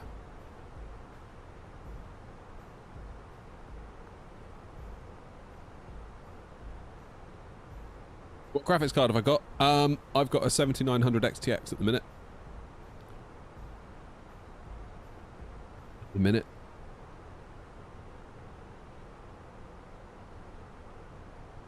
And I say at the minute because I know what I'm like. But we're at 4K, ultra-ish settings. And it can easily achieve 60. I've got my frame rate limited to 60, that's why it's not going anything above it. Only slight problem is that it does sometimes tend to crash. It's a lot more crashier than any NVIDIA card I've ever owned. It's the crashiest graphics card I've ever had. And I feel like there's always a reason. It's because of this, it's because of that. It's like, it shouldn't be a reason. It just shouldn't crash. Like, you know? Do you know what I mean? Just shouldn't do it. But it's very, very cheap compared to the 4090, 5090. Like, I picked this up 600 quid. So, albeit it was used, but it was 2 weeks old. Barely used. Came from a trusted source, aka Grumpy. But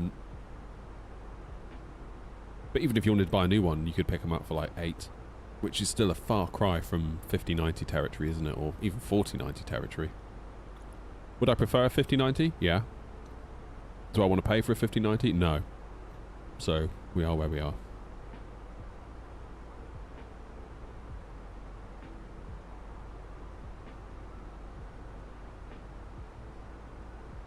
We are where we are. God, it's getting so hot in here. I need to turn on my aircon. Back in a minute.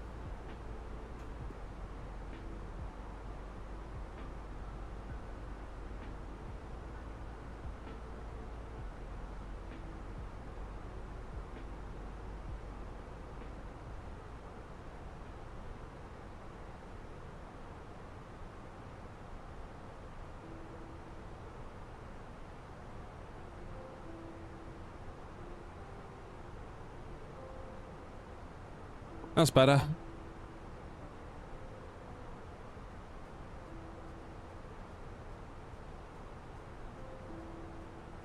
Oh, that's a good shout, Grumpy. Yeah, Meta's a good idea.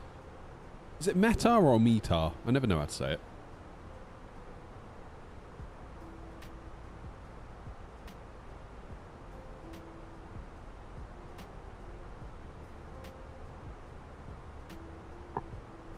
Cheers, Paparon.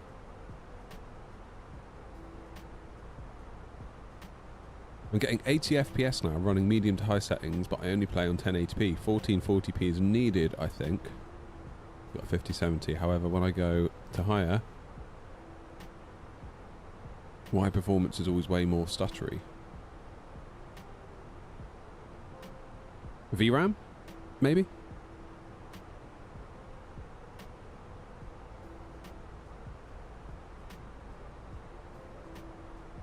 Could be VRAM.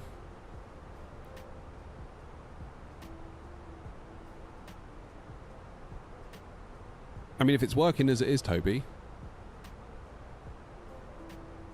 you know? I had RAM issues initially at 32 and 64 did solve it, but then I was at 4K ultra-ish settings, so it's kind of like, well, you are kind of asking for it at that point, aren't you? So Ronald's in. How you doing, Ronald? How's the new throttle? It's really nice. Really, really, really nice. I feel like I should make a last-minute entrance to FS Weekend just to shake the Win-Wing team by the hand and congratulate them on such a brilliant product. Sorry, Wing Control. I'm never going to get used to calling them Wing Control, am I?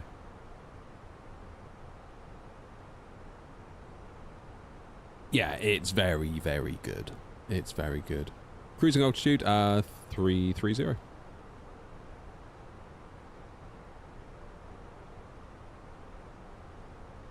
Just realised I've still got the passengers strapped in. Be free, passengers. Use the toilet after we've filled you up on drinks.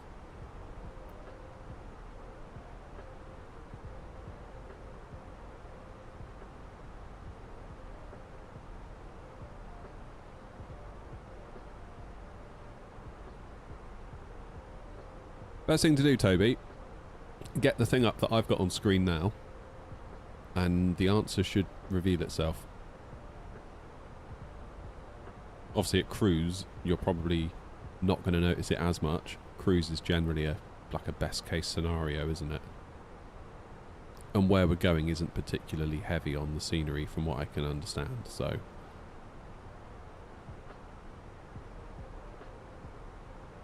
Whilst I'm praising Wing Control, ask them for a timeline for yet-to-be-released products. Yeah, we need that. Oh my god, we need that tiller. We need that tiller.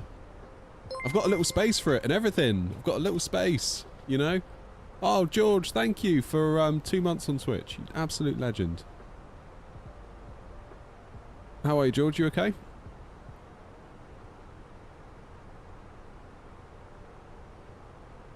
We're doing good. We're doing good. Can't be bad. We're in the Phoenix. We've got our nice throttles. We've got good coffee. Struggle to whinge. Although I do have to go to parents' evening tonight, so that could be a whole other thing.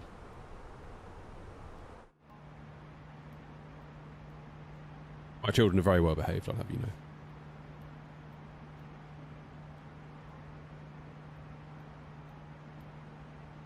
You may well be CPU limited at a place like LAX, Toby.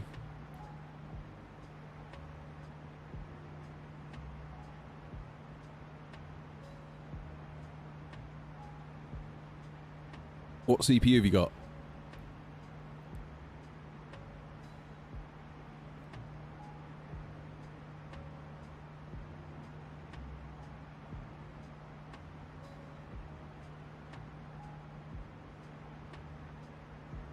I want to get on the sim, but I've got school. Yeah, go to school. Go to school.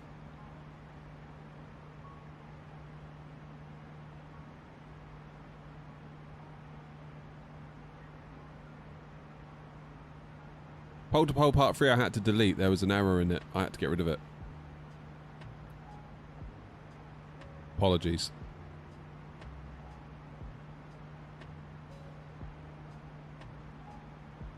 $14,700K.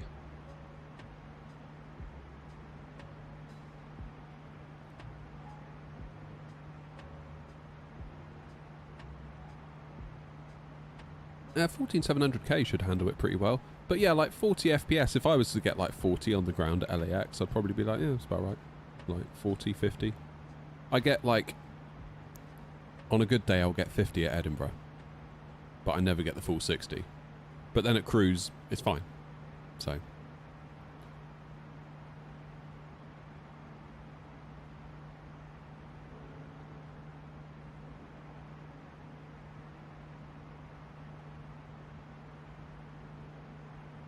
I was just going to say, Philip, I think you've got that, haven't you?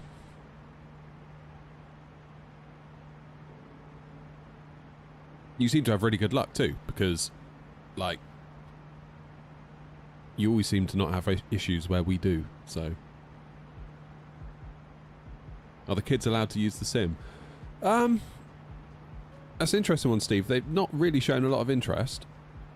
Eldest one did about a few months ago.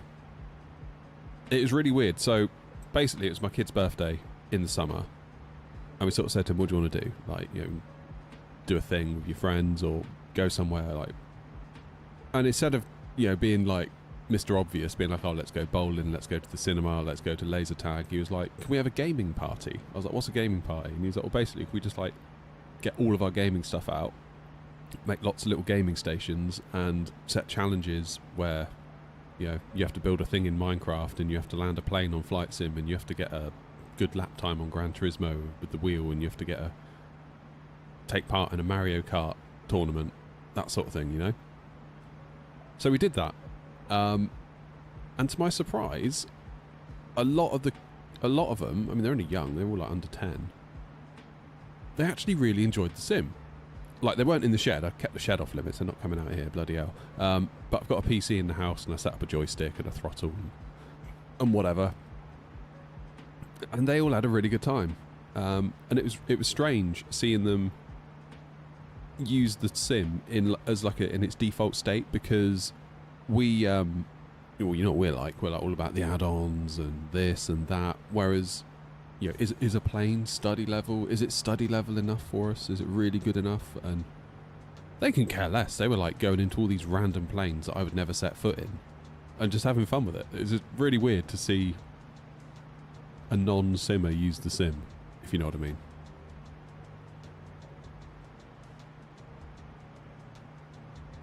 But yeah, and then after that, he did use it quite a bit in the house. Just like, I'd come down in the morning and find him there trying to land an A320, like that Sydney landing challenge or whatever it is. So yeah, I think the bug bit for a little while, but then I think he just sort of ran out of, like, what do I do now? Don't really know what to do now. So that kind of went by the wayside, really. Anything to improve stability and less stuttering? Maybe, have you got dynamic settings on, Toby? I use that. I used to use auto FPS, but now I use the one built into the sim. It's really good. Post sim update 4, I feel like it's gotten a lot better. Like most things in the sim, post sim update 4, it got way better. But I give it a frame rate target of, I think, 45, and if it looks like it's going to dip below 45, it will start to crank down terrain level of detail, which is the main killer of performance. Used to go to LAN parties, Steve. Yeah, me too. They were well good. We used to hire out this little tiny village hall. I think they would charge us like 40 quid to have it Friday overnight into Saturday, and then we could just leave whenever we wanted on Saturday. And the local computer shop, they found like an old hub or switch, I forget what it was at the time. They were like, here, take this, go have some fun. And yeah, it was like 8 of us, and we would play like CS 1.6, the original Call of Duty, just Call of Duty. What else did we play?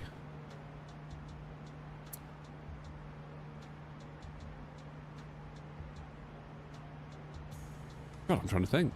Unreal Tournament 2004, that was another one. Halo 3. Oh, I don't. George, honestly, Halo is like very close to my heart. Very, very close to my heart. If I could, I would play Halo right now. I would like make the sim a little tiny window, and we'd be playing the Halo campaign in Cruise. In fact, I might have to start doing that. Could I do that? Could I do that on the sim PC? There's a bloody idea. There's an idea.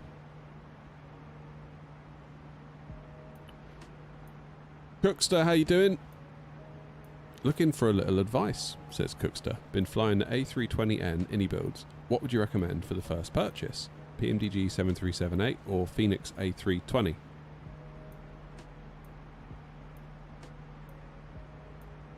Depending on what your ambitions are, that will depend on the answer. Do you want to learn Boeing? Basically is the question.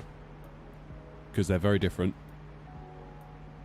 It can be a bit of an effort initially. I struggled with the 737 for a long time. But I'm very glad that I persevered because it is a very fun aircraft to fly once you know how to fly it. Personally, I think Phoenix is probably the best add-on in the sim. Like, after its BFU update, it's just in a really, really good place. And it's free. Well, the update was free if you already own the plane. You obviously have to buy the plane, but...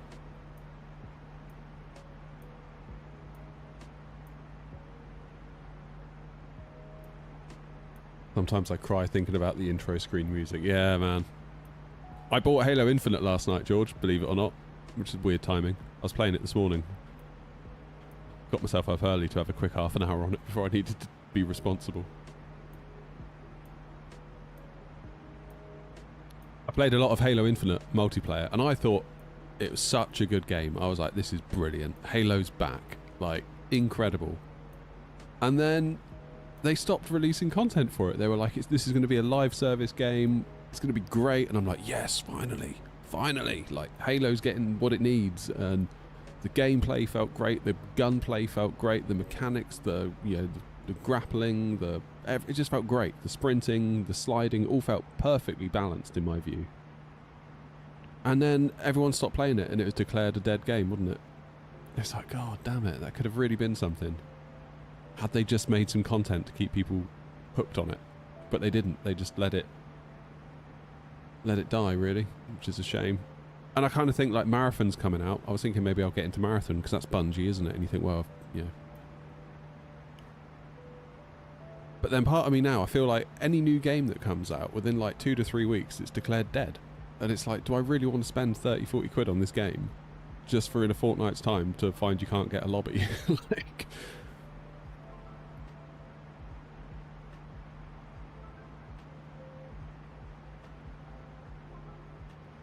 Well, Cookster, I think the answer is obvious. Get the Boeing if you want to learn Boeing. Someone commented on your last video saying that add-ons are illegal. Oh my god. I tell you what. The comment section. Holy god. You don't have to get some idiots, don't you? And to think that these people are like just walking around.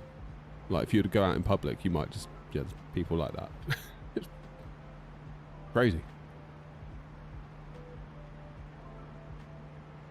No, I never got into Destiny, George. That completely passed me by. But yeah, I saw that the Halo Infinite campaign was on sale. I played the campaign when I had Game Pass. That was ages ago. And I always enjoyed it, and I always thought I'd love to replay that on like Heroic or Legendary, because I just played it on normal at the time. And I saw Steam had it on sale last night for like 16 quid. I was like, go on. It's got to be worth it for 16 quid. But Halo Infinite I thought was great. Tragically underrated, as you say. Massively underrated. Oh, that's nice, Steve. How cool is that?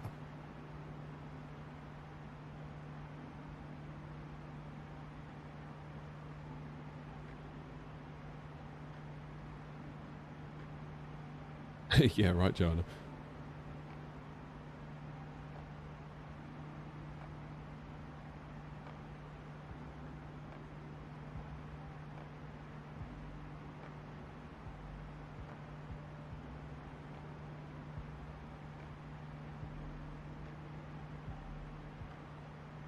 What does it do, Steve? I've always been a bit confused about what it actually does. I'm not into the camera wobble at all. Like, you know how Chase Plane does that thing when you land?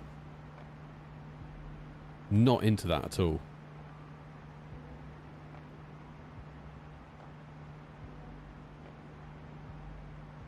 I won't like it. Oh, fair enough. Yeah, I turned that off with chase plane straight away. I was like, nope, I need to see where I'm going, thank you. I can't have you swinging around all over the place. Like, that's no good.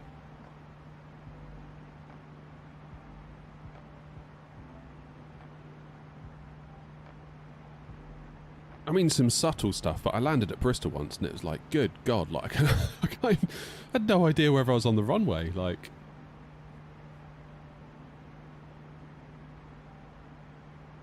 You still play Squad on streams from time to time, underrated game. What's that, Charlie? Halo Infinite. I mean, I used to play ranked. Well, I still do. If I'm going to play Halo Infinite, my preference would be to play ranked. Like ranked arena.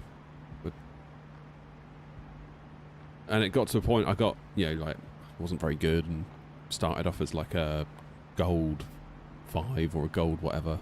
Got myself up into platinum and then whatever the next one was.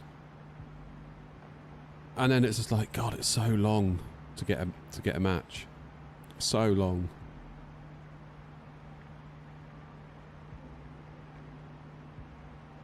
To the point where one day I just thought, yeah, I've got a spare half an hour. I'll have a match on Halo Infinite.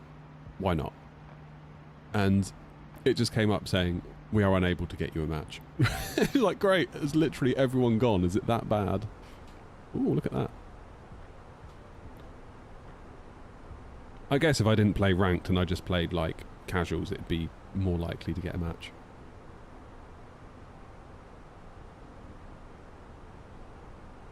Yeah, I love Halo. Love, love, love Halo. I might just replay everything from Reach 1, 2, 3, 4. It's a shame that Guardians never came... Well, maybe it's not, because Guardians suck a bit, didn't it? But it's a shame that that never came to PC, because I got the MCC collection, so I did, like, Reach 1, 2, 3, ODST, and 4. And then I was like, I never played Guardians, because I stopped gaming at the time when the Xbox One was out. PS4. I just wasn't gaming at that point in my life, for that whole generation, really. Wasn't simming, wasn't gaming. I was just basically head down, just working, really. I thought it'd be nice to play Guardians on the PC, but it isn't out on PC, is it? And the only way I could play it without buying an Xbox One or whatever was to play it through xCloud or whatever it's called. Xbox Cloud. It's so bad. So bad. It's so laggy and awful, but...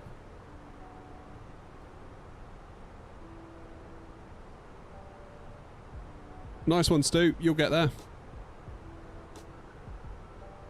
I've got to be honest, and I don't mean this in a nasty way to anyone, I've recently increased that to 9 to join, and it's been really good for the VA.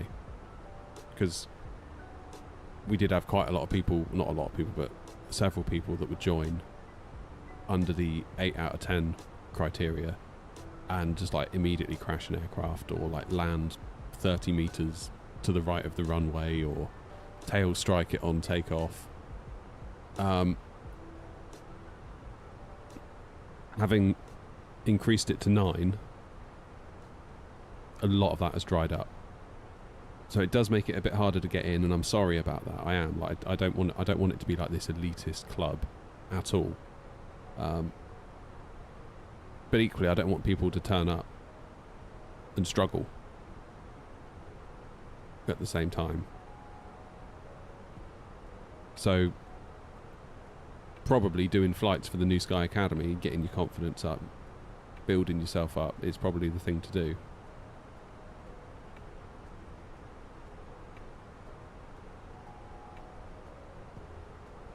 It's like when New Sky, it's set up to kind of like auto-suspend, so if you get 3 ratings of less than 7.0 in 30 days, it auto-suspends you. And that's not supposed to be horrible. That's not us being like, this is your punishment, or we're banishing you forever. It's like, it should be an opportunity just to be like, let's just take a step back, look at what went wrong in those flights, maybe do some more practice flights for the New Sky Academy, and we'll totally bring you back. It's hard because a lot of people put in loads of work into the VA. Like, they try really hard to do it all properly, put in a ton of effort, a ton of time, and then if people are kind of rocking up, not maliciously, but accidentally, you know, just like writing off an aircraft or doing a flight and crashing it, or doing a flight and then just wandering off and not bothering to fly it. It's, yeah. It's hard. It's hard to know what to do for the best. 'Cause I don't want to upset people. And I want it to be a nice place for people to feel welcome.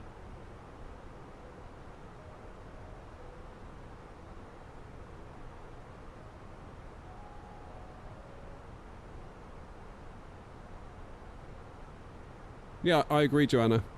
We all have bad days. Which is why I think the 3 flights in 30 days rule is probably fair.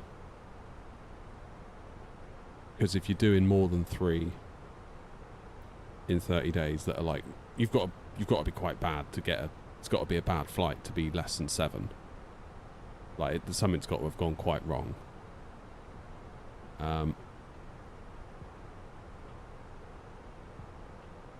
3 of those in 30 days is kind of, it's a bit of a pattern, isn't it, at that point? And it's not a pattern that, like, you need to leave and you can't come back. It's just a pattern that, you know, maybe you need a bit of help. Like, come and ask. Like,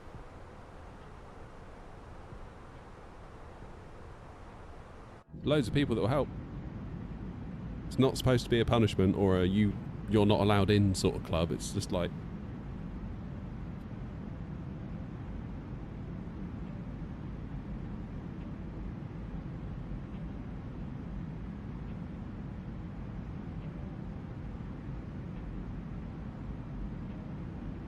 oh, I really want to play Halo now. What are we doing? We're heading out to sea a little bit now, aren't we? Well, we sort of are. This is where we are, look. So that's that little bit of land we've just passed, that little bit that sticks out. Basically got to come out now from the land. The land sort of dips away. So does it still think... Yeah, still thinks we're on for 18 minutes past 2. I think my plan is going to be...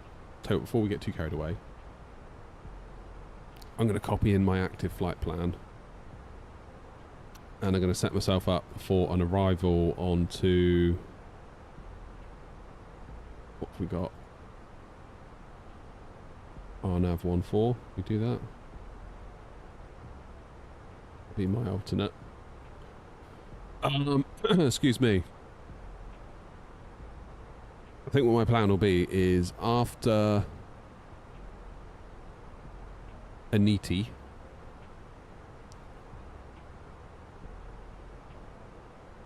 I'm going to go direct to Ursop. So let's get rid of that. Let's get rid of that. So we should have Aniti, Ursop.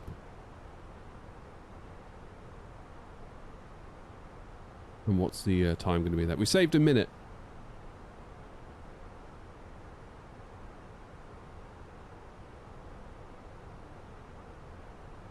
Saved ourselves a minute. It's another hour and a quarter. Which means it's almost lunchtime for me. That's good. Should just do some chips, shouldn't I? Could actually do that. Make Philip proud. Hey, Aviation. How you doing?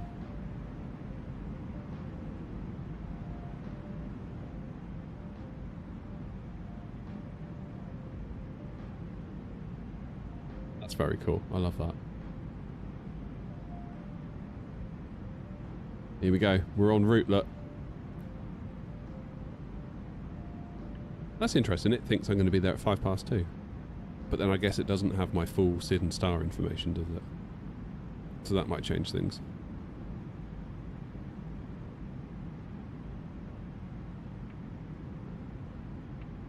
Estimated waiting time at security is 6 minutes. Nice.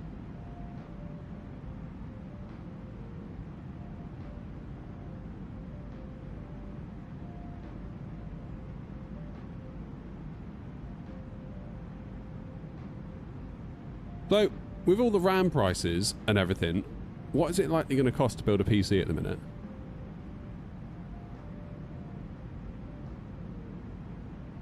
CPUs aren't that bad, are they? They're not too bad. I mean, the 5800X3D you can't really get at this point. I think that's pretty much done for, isn't it? Yeah, it's just out of stock. Can you get 5700X3D? Presumably that's out of stock as well. Yeah, out of stock. So you've basically got to go AM5. Could you get 5600X? Yeah, you can. Oof, God. So what if you wanted to do a DDR4 then? What if DDR5 was just too much?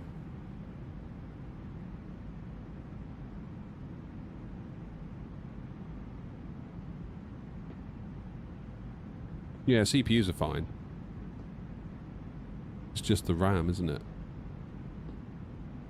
So if we were to build a... Obviously you can't get an X3D, but if we just wanted a bog standard 5800X, and we were willing to put on a Peerless Assassin or something to keep it cool, something like that, or an Arctic Freezer, could maybe do that. It's only a 5800X, isn't it? And then a motherboard, we could go B550, Gigabyte Eagle, 100 quid. About 100 quid seems to be... That's all quite reasonable. Is DDR4 shot up, though? That's the question. God, yeah, hasn't it? Even DDR4's up. 16 gigs, 150 quid. My word. What about a 64 gig kit? Have they got anything there?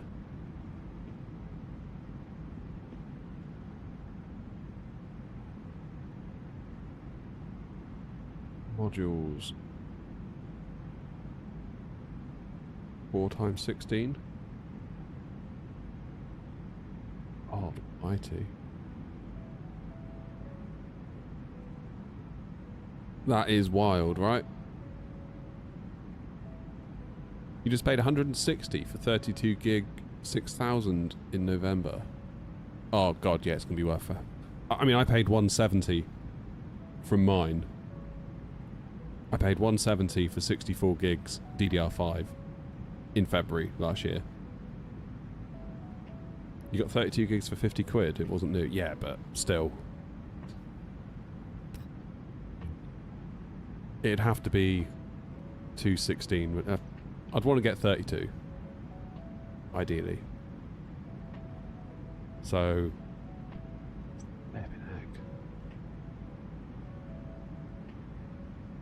Alright, well then, I guess to save the money we'll get the ones without the RGB. That's crazy. And storage, presumably storage has been... Doesn't seem as bad as I thought. 990 Pro, okay, that is quite a lot. Fairly certain a 980 Pro 1 terabyte used to be about 100 quid, didn't it?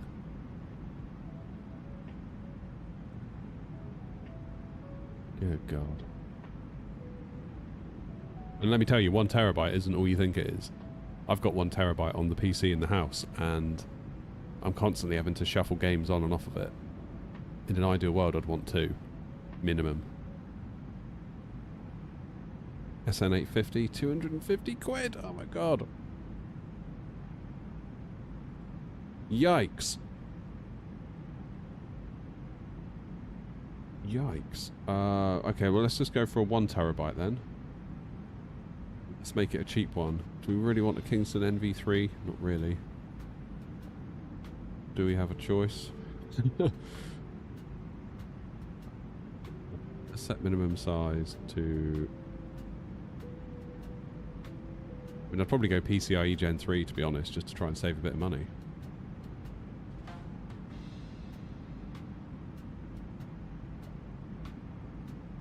Fairly certain I've got that one. Oh no, I haven't. It's an A data though, whatever it is. Just like a cheapish one.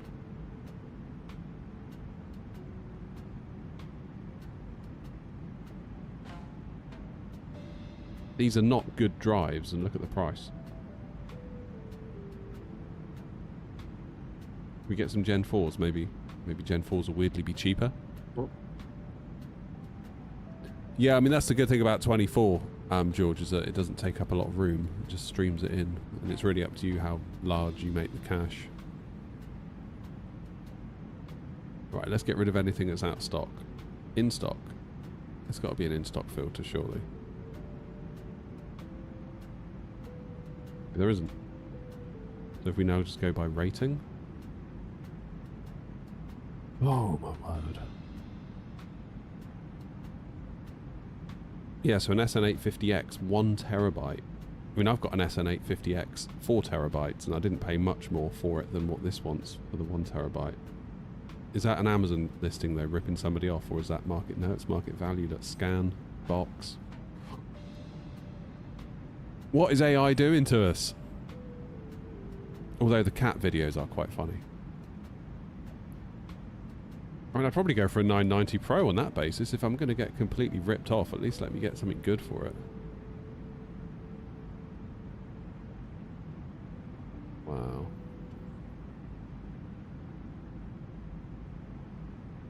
Yeah, so the going rate used to be about 90 quid. And now it's double that.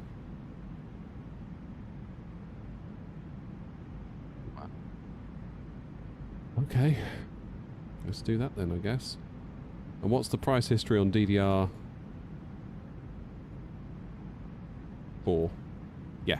So this kit of RAM used to be 60 quid. And now it is 150 quid. So it's gone up 100 quid.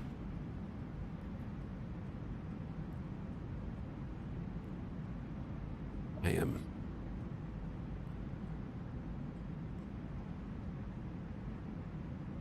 So then, we're getting ripped off on the RAM, we're getting ripped off on the SSD.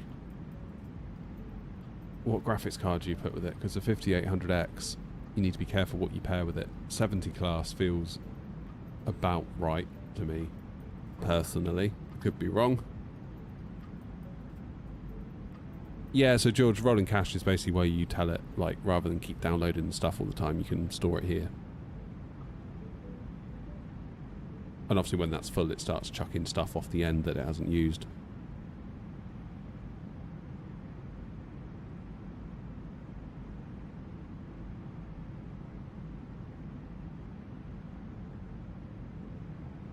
These cases are still nice and cheap. What have I got? I've got a Montec in the house, and I really like it. Where is it? I really like that Montec case. Is it the XR? Yeah, that's the one. 55 quid. I think it's gone up by a fiver. I think I paid 50 for it. Oh, mind you. Yeah, so it was 50 like last week. Now they've put the price up. Yeah, this is a great little case. Like, it's nothing fancy, like, make no mistake, but it's basically like an NZXT. Yeah, Dan, I was thinking that as well, actually. It's basically an NZXT, but just not as good. Like, the metal's a bit thinner, it's a bit more, it feels a bit more tinny. But it's 50 quid, and it comes with 3 fans. Like, it comes to a certain point where it's like, does it matter? Power supplies, have they gone up? Doesn't look like they have. That's not bad. I think that's one I've got. I think I've got the 24 version though. That's what I'm running now. That's not a bad price, 90 quid for a decent... Yeah, and it doesn't seem like that's... If we go over the 2-year view. In fact, you could say they've gone down in price. 112, 112, 104... Right now you can pick one up for 93. Yeah. Please and thank you. So what are we up to? 855 without a G... yes. See, this is where it all falls down, isn't it? Without a GPU. I feel like 70 class is probably... When's the next long haul? I love that video and how it felt. Yeah, the video's fun. The live stream was not so much fun. The live stream was a big effort, but we'll think about it. Wonder the effect on performance. What do you mean, George? It just means you don't have to download stuff. It's to save on your internet bandwidth, really. And potentially the...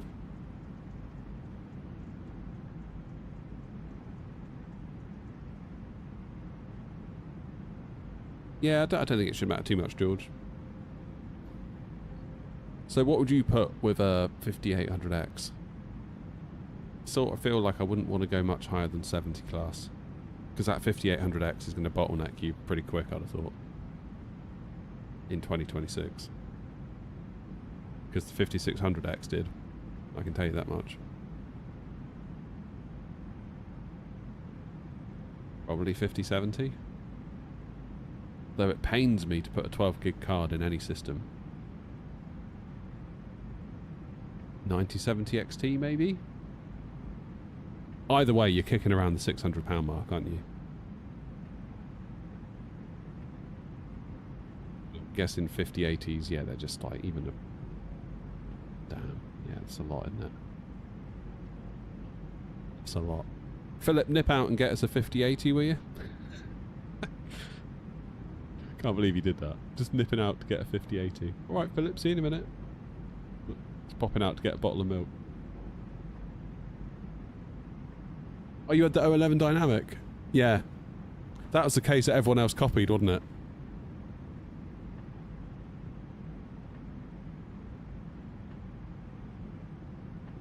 Yeah, 5060 Ti does get you a bit more RAM.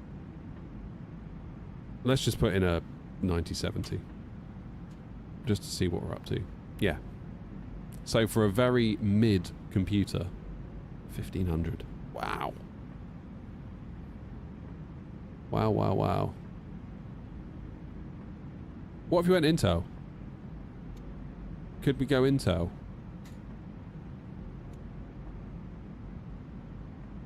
And stick with DDR4? Because if you go like 14700K and you get a DDR4 board, you can break out of the 5800X's, you know, non-X3D performance. Let's go Peerless Assassin with that one, because the old Intels do run hot, don't they? So we need a DDR4 board.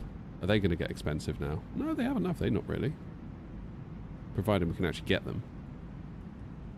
Overclockers have got one for 100 quid.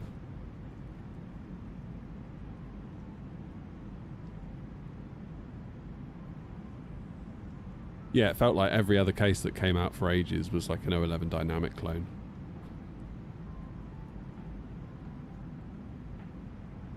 Why is that one so cheap? All these gigabyte ones are quite cheap.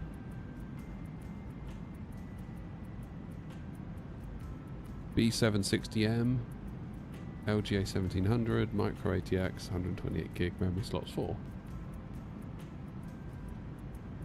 There's not a lot of choice though, is there, with these DDR? Oh, there is a little bit.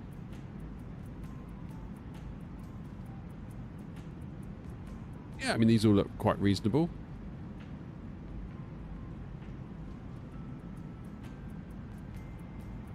£130 for a bit of a snazzy one. B760.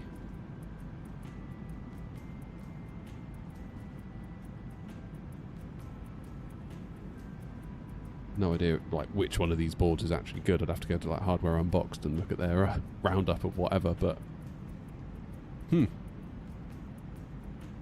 let's just go with that one. I'd probably be more tempted to go this route, to be honest with you. It's a hell of a lot of money though, isn't it, for a...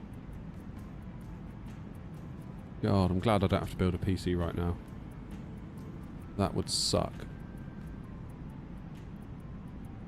Absolutely suck. I mean, what's DDR5 out these days? I can't imagine that's getting any better. Is it getting worse, or is it like plateauing? Let's go 9800X3D. CPU cooler, Peerless Assassin, that's what I've got. That works very well. Motherboard. I've no idea what I even went for. What the hell did I put in my computer? I don't even remember. It was an MSI. I think it was one of these. I had that, but it was full.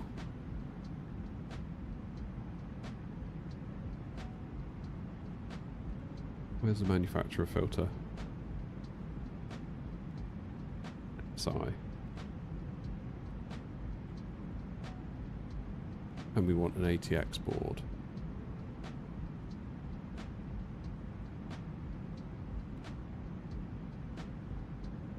I'll know it when I see it.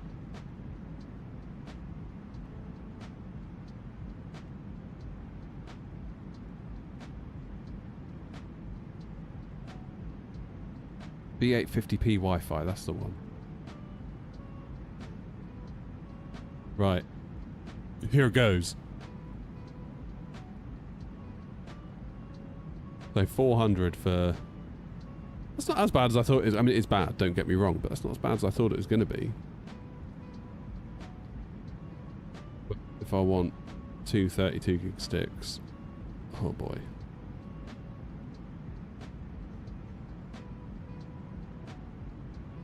So I've got CL30 6000. This one here. Oh my god, it's £1,000 still. Obviously there are lower prices, but they're all out of stock. Corsair Direct is 1,041.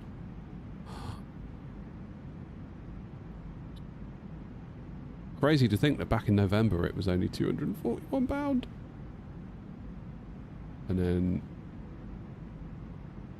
God. That 241 though, I'm fairly certain that is not representative because it's probably out of stock.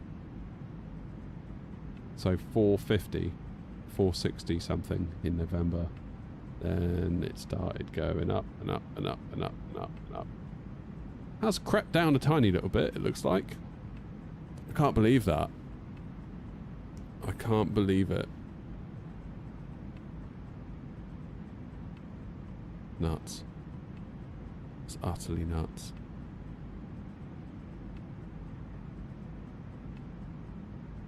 I mean, that's more than what I paid for the CPU, the motherboard, and the RAM. How can people afford that? Like, that's... And again, like the SSD prices, that's like... We put a Western Digital 4TB SN850X in. That's just... Like, I feel like if my stuff started to break, I wouldn't be able to replace it. Or you'd struggle to. You'd have to, like, downgrade, wouldn't you? And just get by until the market stabilises and have another go. I feel like that's all you could really do. Yeah, 455.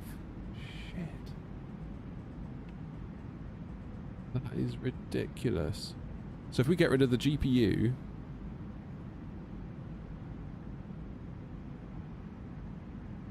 case and the power supply, so RAM, motherboard, CPU and RAM, £2,000.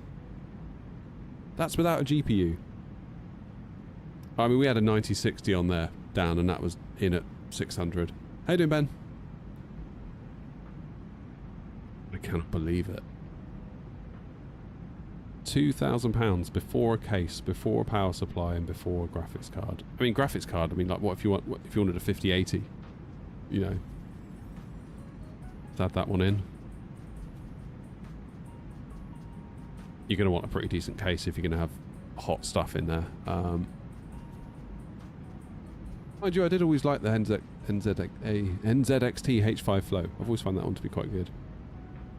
They've done a new version now though, haven't they? It's just beggars belief. It really does.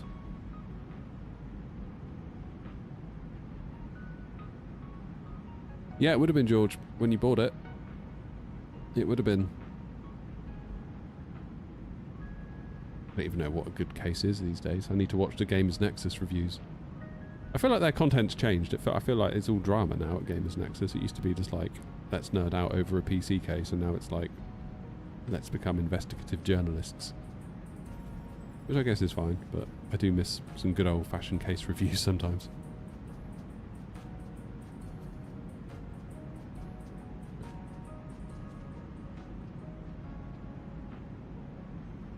It'll be interesting to see what developers do next.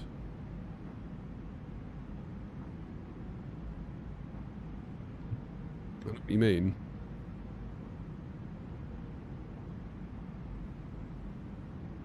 I mean, I can't imagine we're going to get 60 series anytime soon. That's going to be a way off yet, surely. Just put in that, who cares? 1000 watt power supply.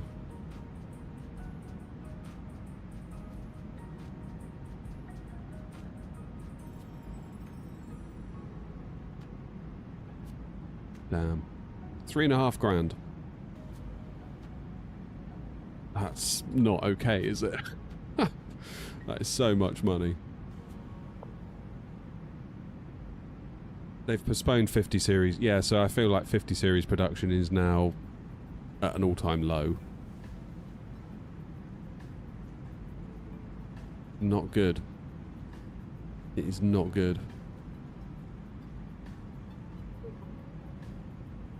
I don't know what AMD are going to do. I mean, this is a golden opportunity for AMD, because if Nvidia are so, like, head in the sand with AI, AMD could actually come out with something quite good. You never know. Right, how long until we're there? It's half what? I feel like I've missed my lunchtime window now.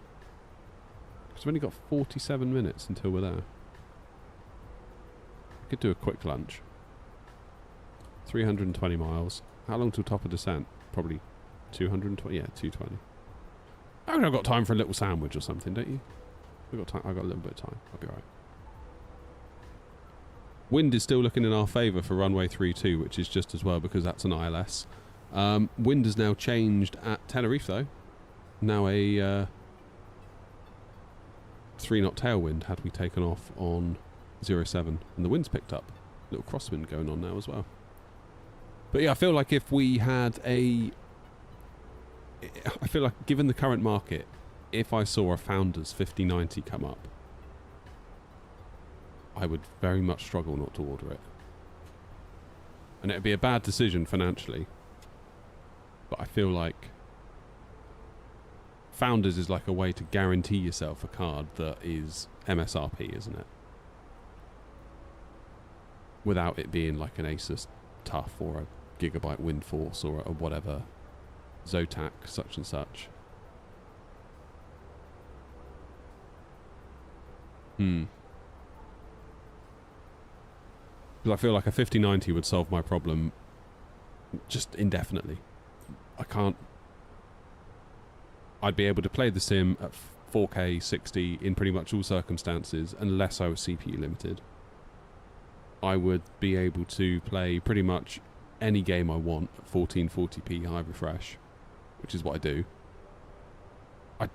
Unless, like, every game all of a sudden comes out and looks like Cyberpunk in 2 years' time. I can't really see that I would need an awful lot more. I know that's a dumb thing to say, because of course, like, in 5 years' time, the 5090 is going to see mold, but like 32 gig of RAM, very strong card.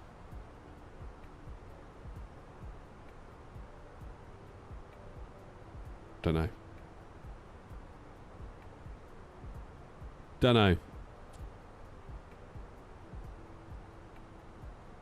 No, I'm going to check about ATC because it's very unlikely we're going to get any, but you never know. What's going on over here? What's this? New York radio. Didn't know that. It's pretty cool. Here's us. Separation's still looking good. And that's where we're heading. Right in there.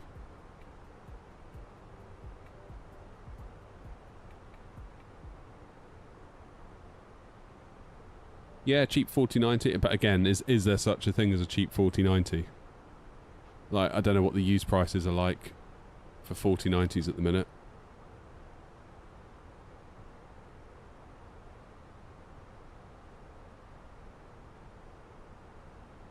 Have a little look.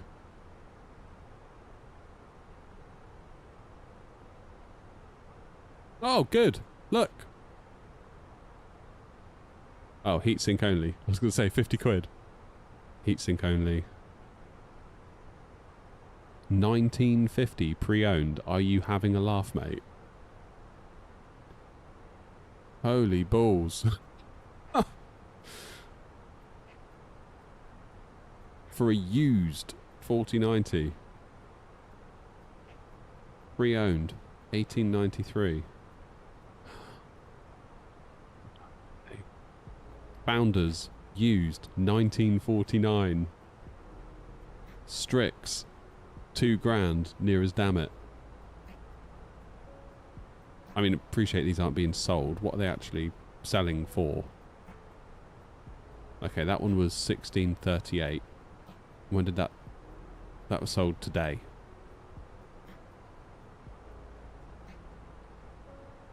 Okay, this one is spares and repairs. That sold for 1200. Mind you, I suppose if you can rip the VRAM off of them.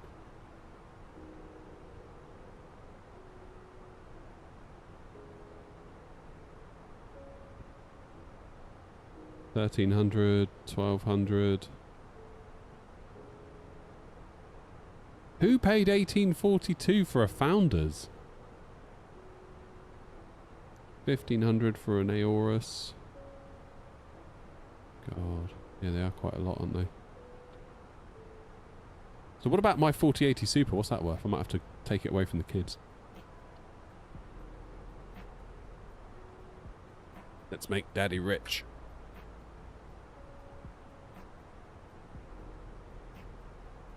Okay, why are there no 4080 Supers? 700? That looks like good value compared to... Oh, damaged. Damage working. What does that mean? What does that even mean? 750 pre-owned. 750 pre-owned. 700. Although that's an Inno 3D. I can see why that got a bit less. Ventus 7... Any Founders? How much is a Founders going for? I don't see any Founders yet. Founders, there we go.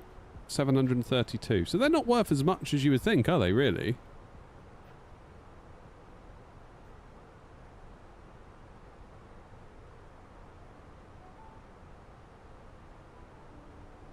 Dan, you can use... Volanta, you can use Sim Toolkit Pro, you can also use... Oh, there's another one. What's it called?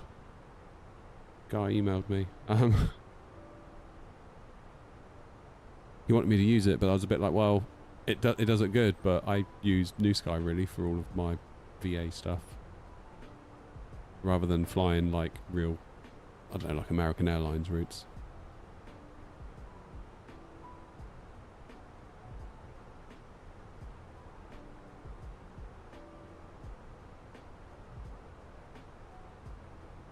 Okay, so, yeah, maybe like 800 for the graphics card. 720. I reckon, yeah, between 7 and 800, depending on which way the wind's blowing, isn't it, really? Which doesn't scream scalper money to me, that. Not really. I don't know about the rest of you. I mean, what are they, like, 1,000 new?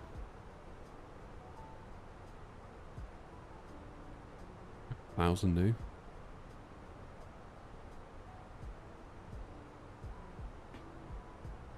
So yeah, if you could get a 5090 Founders Edition,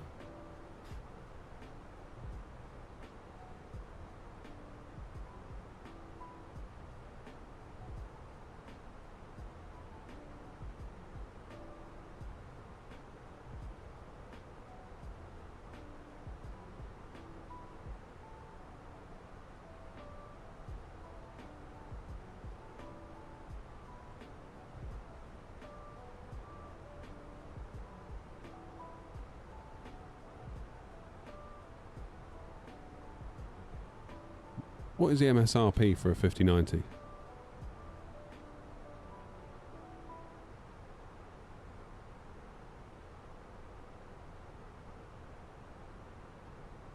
Doesn't say.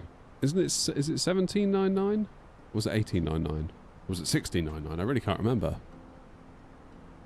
Am I going to change the GPU? No immediate plans, but I kind of feel like if I had the opportunity to get a 5090 Founders Edition at MSRP, that might make me pause. If you know what I mean. Because I could probably sell the 7900X, I could probably sell the 4080 Super. I don't know what I'd replace the 4080 Super with though, because I would still need a graphics card. $2,000 USD. Oof. Well, I don't know then. I just don't know. I could have sworn it was like 1699. 60, or was it 1799? I remember it didn't seem that bad. I was quite impressed with it quietly.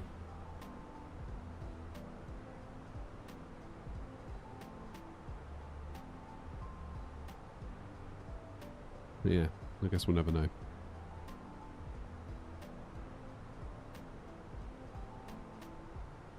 And then I'll probably need a new power supply because I've only got an 850. I'd really want 1000 watts plus for a 5090. And then there's the whole like the heat thing. The heat that goes on with having one. We're making a turn. Turning towards the land now. The release MSRP in the UK was 1919. I could have sworn it was less than that, Joanna. You're probably right though. There's a hell of a lot. It's a hell of a lot, isn't it? Oh, hello. How is top of descent only 24 miles? I thought we had ages to go.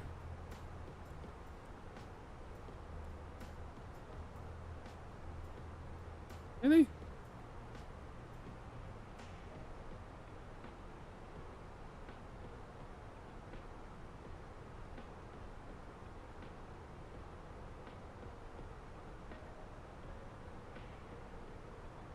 Is it sure about that?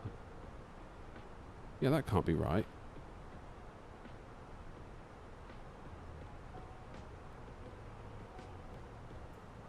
It thinks we're going to be at Aniti. We're not at Aniti. We're ages away from Aniti.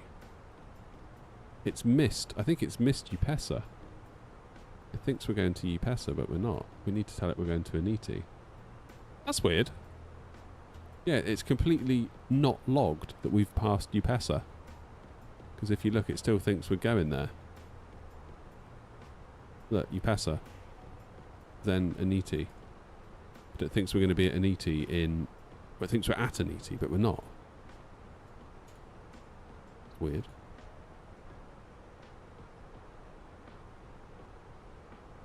So now... Yeah, top of descent is back to 131 miles. Why did it do that?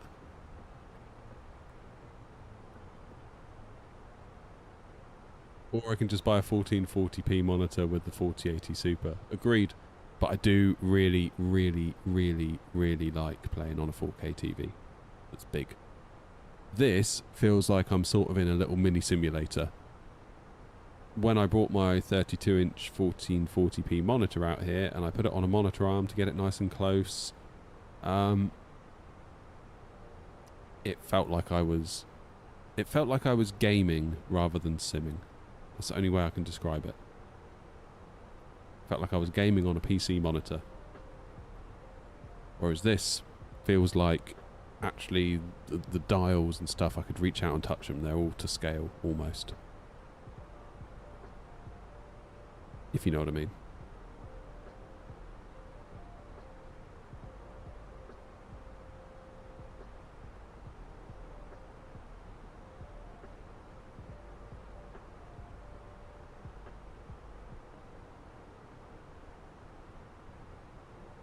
That's not helpful, Joanna, is it? No.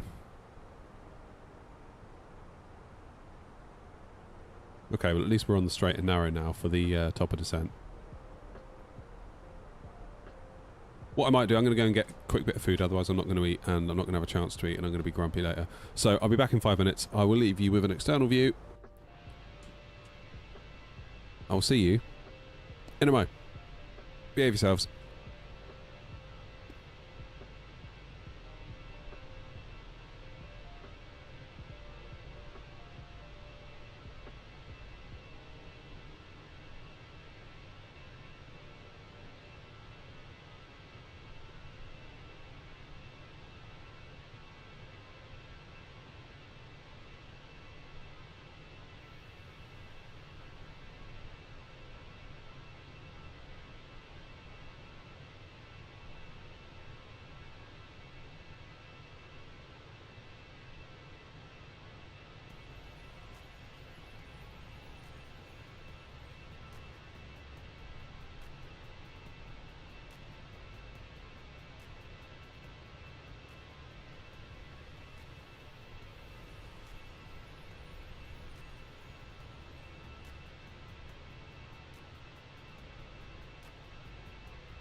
I'm back. I have a very rubbish quick lunch. A sandwich comprising of just ham and a bag of red Leicester mini cheddars, which I think somebody recommended on the channel recently, and I was like, nah. And I still kind of think I was right in saying that. There we go.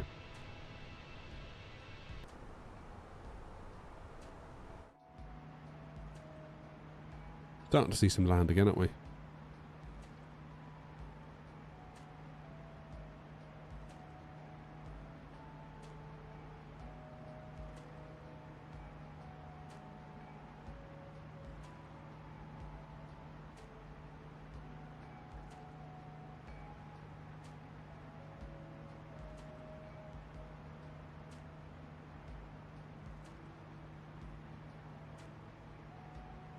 There we go. Right, I'm back.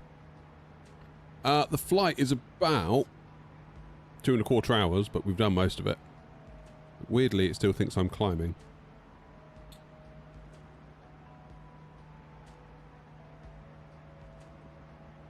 Well, I thought I'd give them a try, Flashy. Can't say I'm in love with them.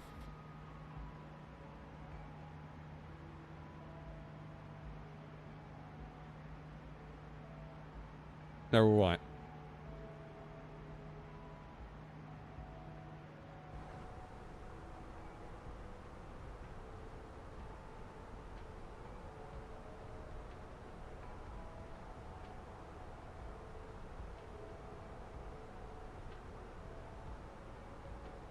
Okay. Feel like it's time to do our destination data.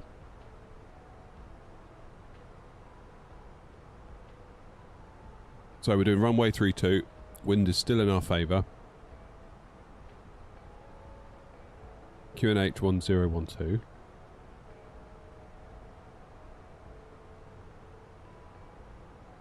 Temperature 30 degrees. Goodness gracious me. 360 and 10 for the wind. Now, according to the charts, we are 324 for decision height.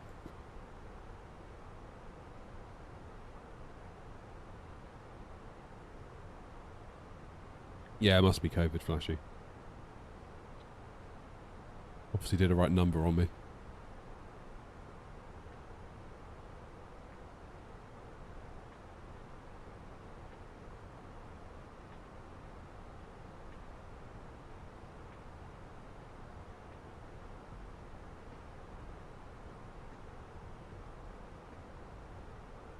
Mind you, saying that, I wasn't particularly into the chips and gravy thing, so I think you lot might just be a bunch of weirdos. That's kind of where I'm leaning towards, to be quite honest with you all. Let's do the weights. 3.4, so that's going to put us bang on 78 tons. Isn't it? Which is going to be too much.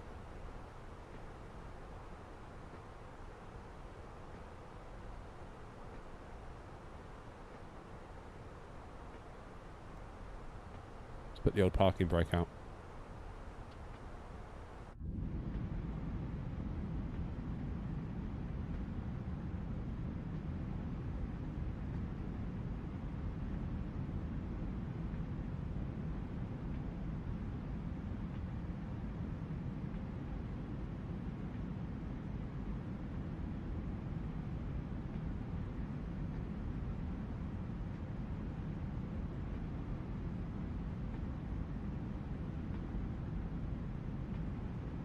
Generally don't do shared cockpits as a rule.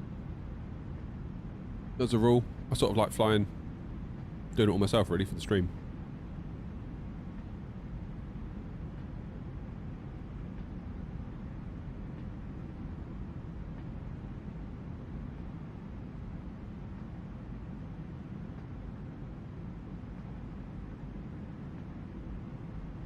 A little bit of speed brake. Get that plane working hard.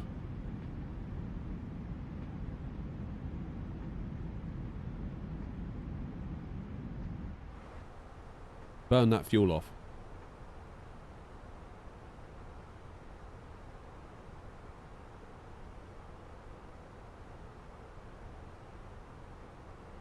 You see, ideally... What if I do a cost index of 5? What does that bring our top of descent to?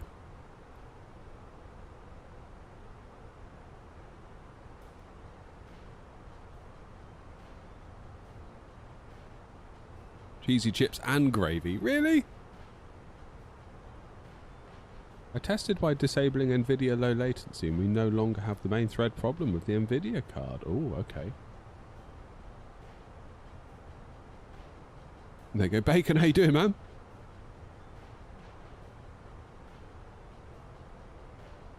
What's going on?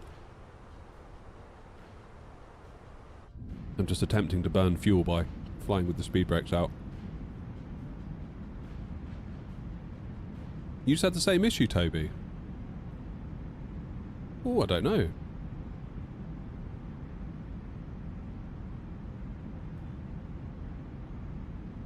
I'll write to them. Channel 4 Alpha Lima, part descent, stretch, stop, to the RFC, almost 3 approach. Channel 4 Alpha Lima. Fairly certain I had it once with... Was it the Phoenix or was it the PMDG?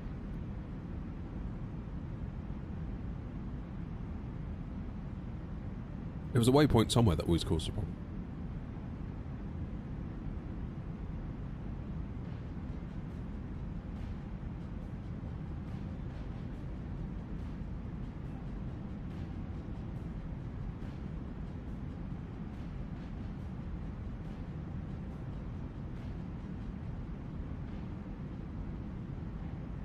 Bit of an XIM fixer, you were quick.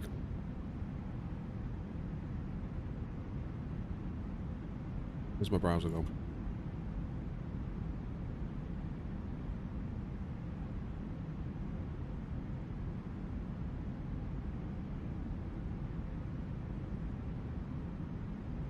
Let's have a look.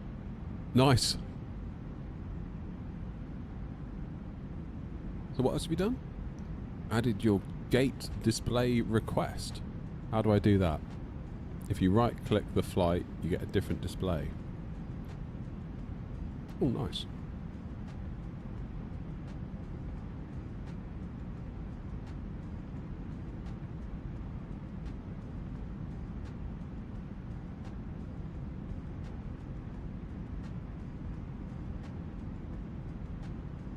Very nice. Feel like that could maybe be... Do you know the thing I mean? You know, like, if you're at a gate and they, like, have a TV suspended from the ceiling and it's like, EasyJet to wherever. And it's generally, like, in hideous colours, like, you know, blue background with yellow text or something.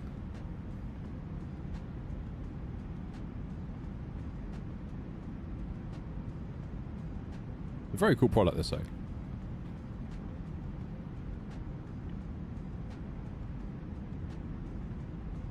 Ooh, there's the land.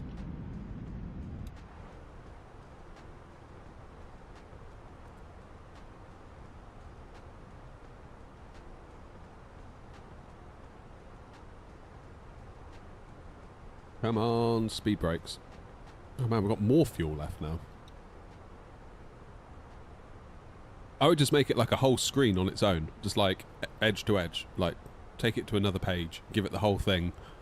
Then if you were like a content creator, you could just like full screen that in your browser and just make that your intro thing.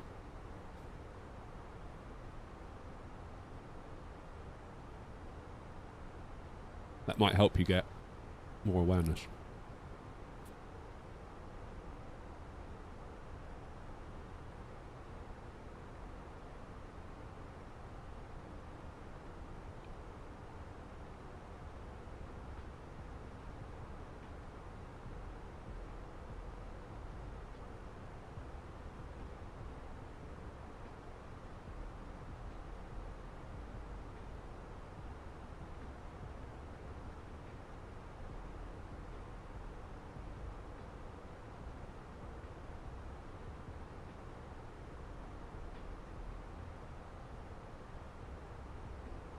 Yeah, I would look at it from the point of view, and this is not for me. I'm just thinking for you to get more awareness from other content creators that might use it.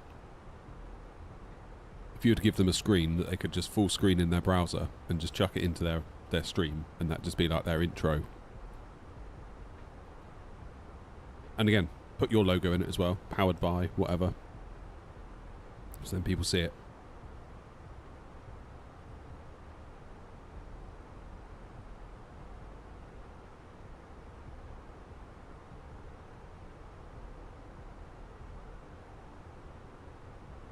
Banjo traffic, air not 920, Juliet, flight level 350, beginning our descent for the ILS Zulu runway 32. We're descending for 3,500 feet level by Gupak.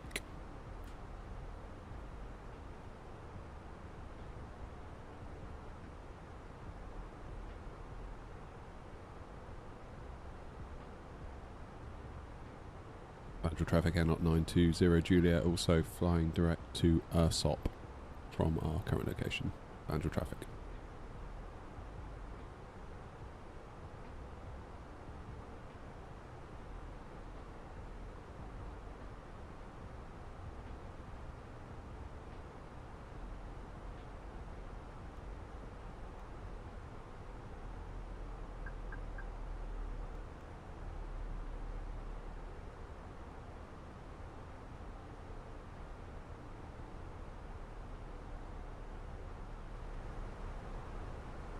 Right.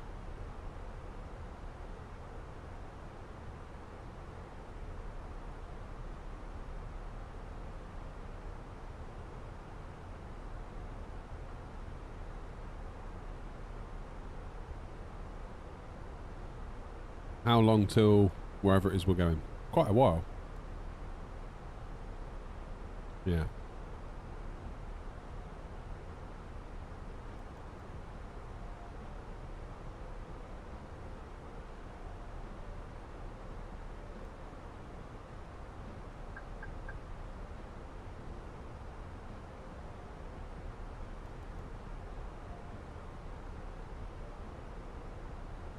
Slightly concerned about the fuel situation. It is gradually dropping away.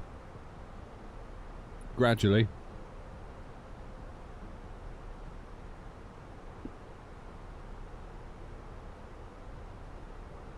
These red Leicesters are so overrated.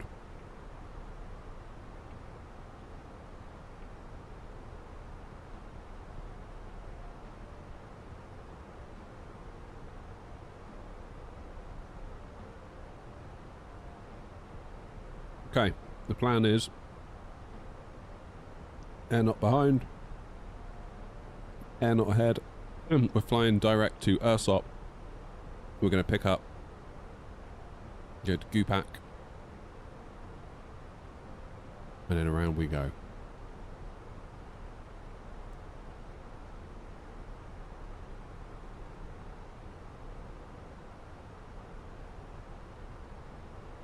Oh wait, we're not going to Gupak, are we?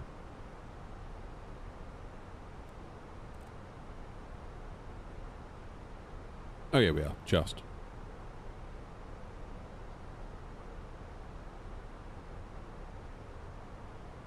Easy peasy.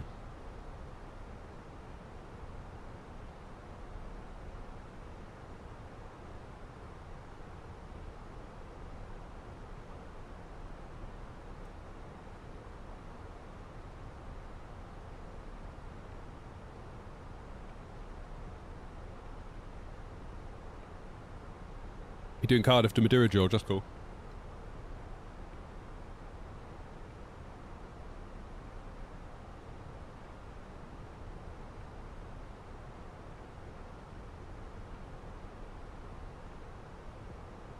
I'm indeed Jay.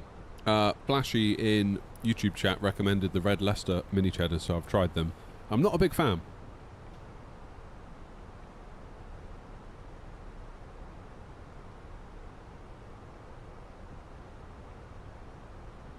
Flashy needs to sort it out.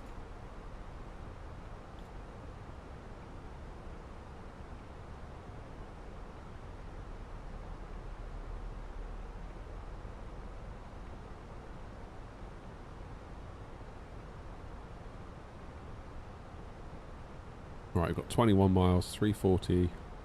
God, I need to slow down.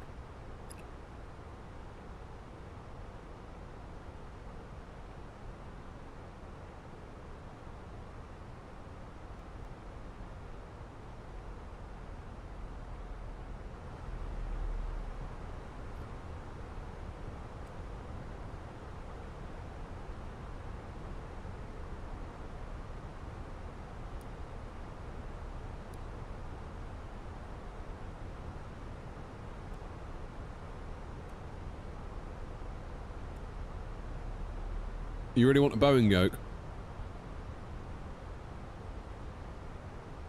Do yourself a favour and don't look at the one that Wind Control are making. Have you seen that? Flippin' heck.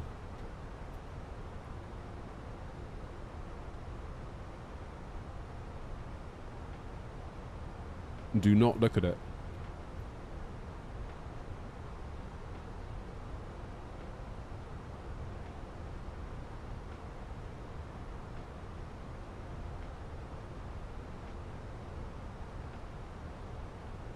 Alright, I'll show you.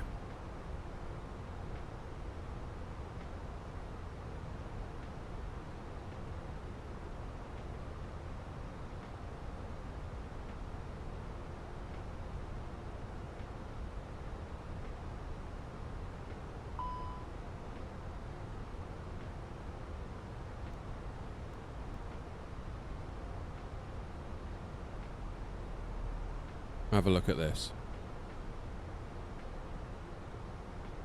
So this is what they announced at FS Weekend last year. So I'm really hoping...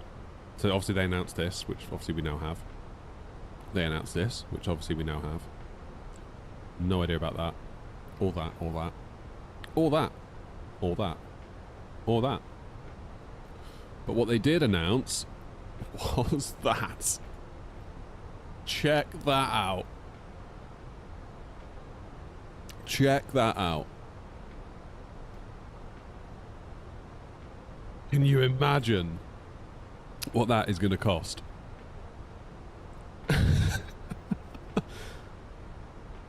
I mean, I think those rudder pedals that are built into it, they are, yeah, rudders sold separately. And I think the rudders, they're force feedback rudders, and they were, was it $899? I think they were $799.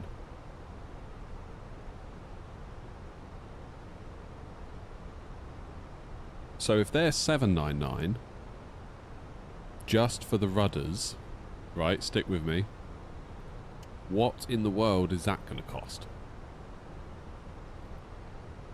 It's got to be four figures. It has to be four figures, surely. I can't see a world in which that is anything other than four figures.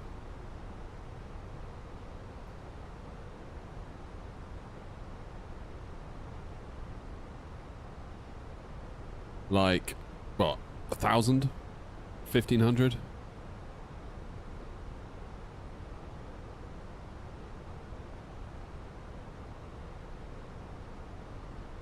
Jim, you've been waiting for it.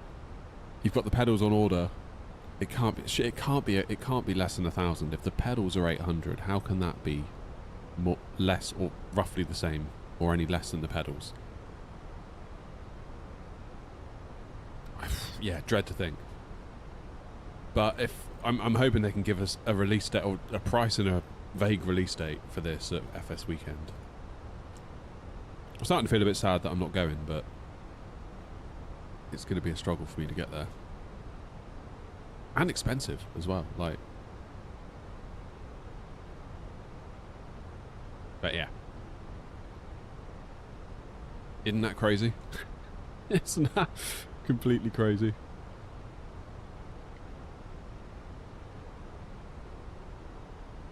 I think $14.99 is probably what it will come out at, something like that. Oh, hello, Aviators TV's here. How's it going, guys? You alright? I haven't had a little notification yet. Because I'm in the wrong scene. There we go.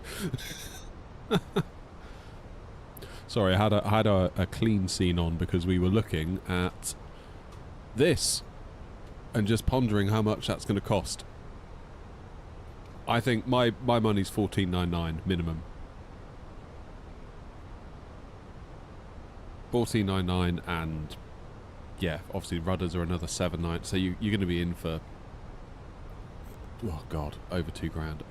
There comes a point where you have to be like, ugh, you know, am I too deep into this stuff? Man, just crazy.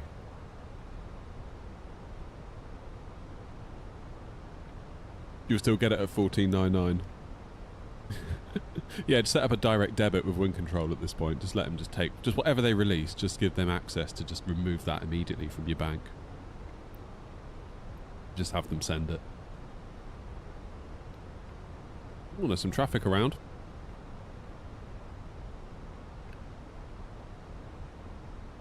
Ah, you've just left. Nice. We're closing in a little bit on Charlie.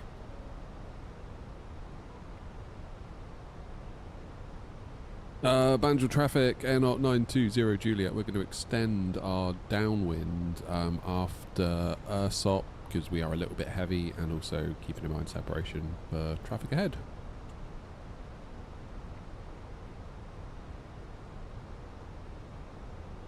Pension tax Wind Control. Yeah, you imagine seeing that on your wage slip, like Wind Control contributions. Minus.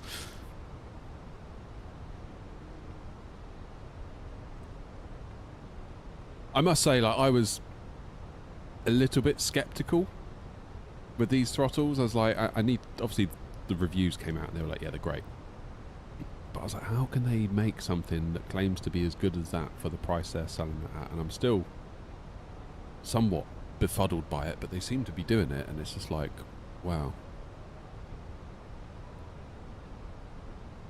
Wow, wow, wow.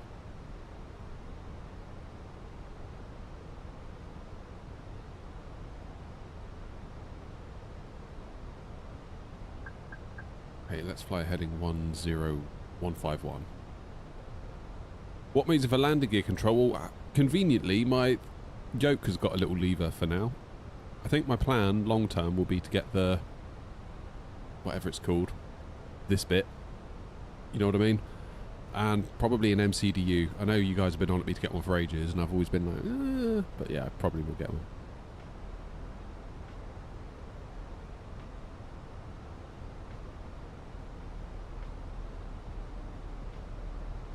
$10,000 feet coming up. This has come around quick.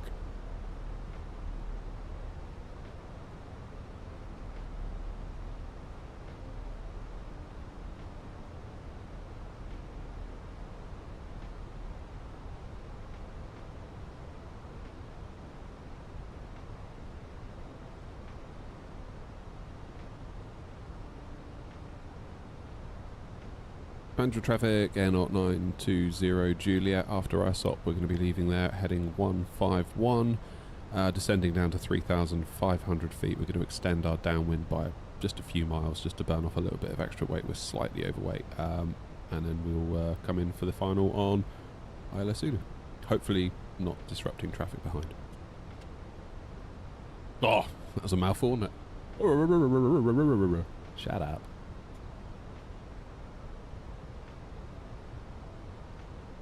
Just need it to drop a little bit more fuel. Right, lights on, 10,000 feet. I was too busy gassing on Unicorn. So low auto brake should do the trick, shouldn't it, really? Can we get off there? Ooh, we're going to have to backtrack. Auto brake medium it is, so we don't have to backtrack. How long to the arrival? Any minute, Andrew. We're going to extend our downwind slightly. The airport is actually just out there somewhere. There, just above the wing. I believe. Is that it? No. God, I don't know. Ladies and gentlemen, But yeah, we're going to extend our downwind just a touch. cabin bag is safely stowed with Just a touch.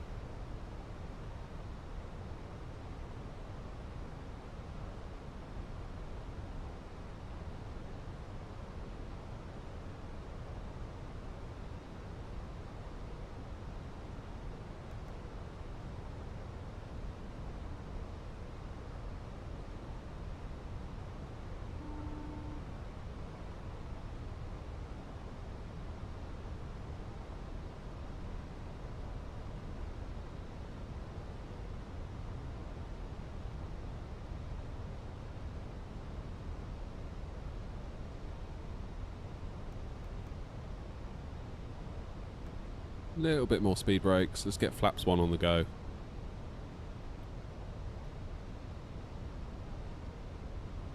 It is the Phoenix J, yeah. Right, we are all good for fuel now, I do believe.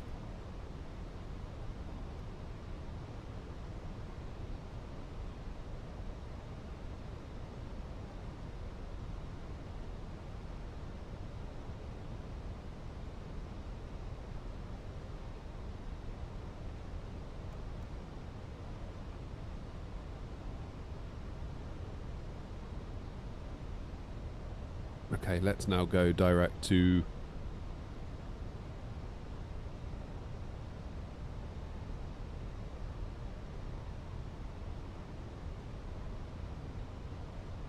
Angel traffic, Air 920 Juliet. We're currently flying heading 151 out of Ursop. We're going to extend our downwind just slightly for separation with the traffic ahead now. We're fine for weight, so once separation is adequate, we're going to turn for final fly direct to Gupak for the ILS Zulu 32 Angel traffic.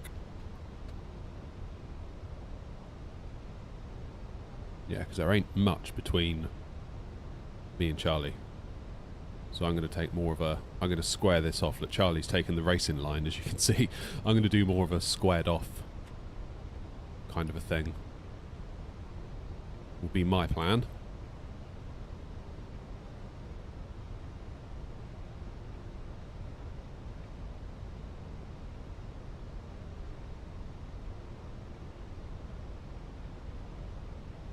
Yeah, that should be fine.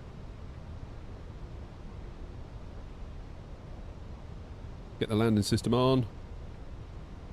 Air 4 Alpha Lima, salvage on ILS 32, doing 160 till 4 and off 4 Alpha Lima.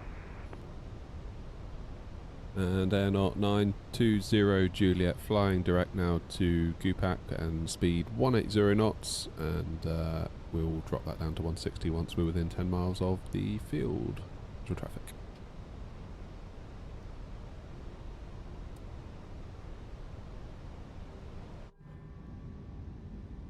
Here we go then.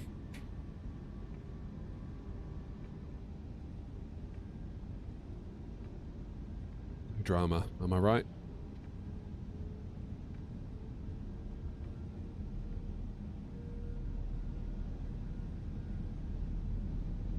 Yeah, good idea, Toby.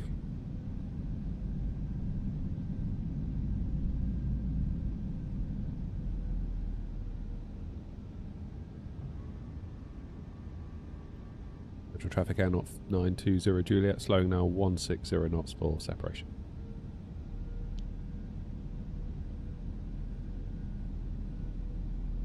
And miles ought to be alright.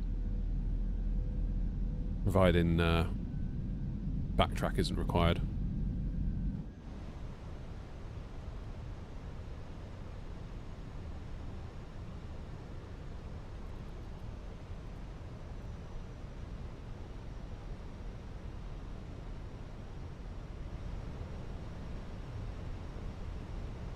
Okay, good. Passengers are seated.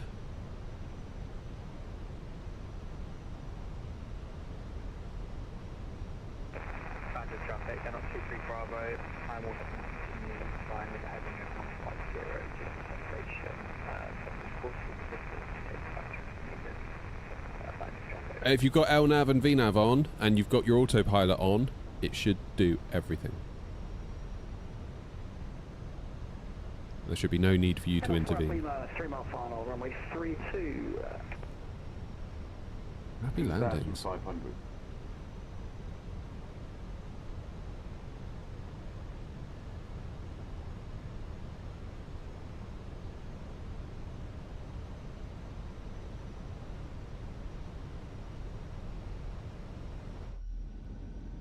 Around we go. It's been a while since we've been to Africa. I think the last time was Cairo, wasn't it?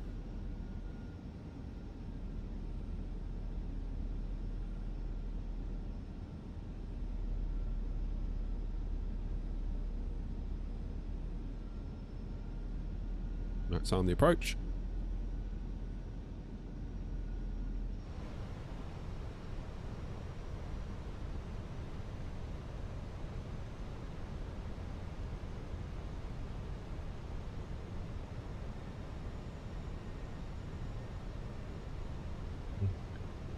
got a 10-mile final yet. So no particular hurry. 160 knots. Localizer is there.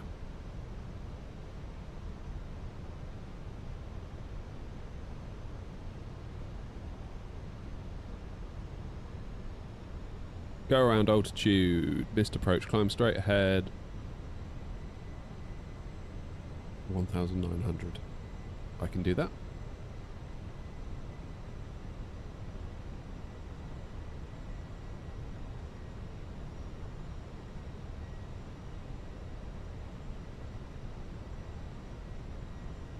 Boundary traffic and up 23 Bravo, reducing speed 220 knots.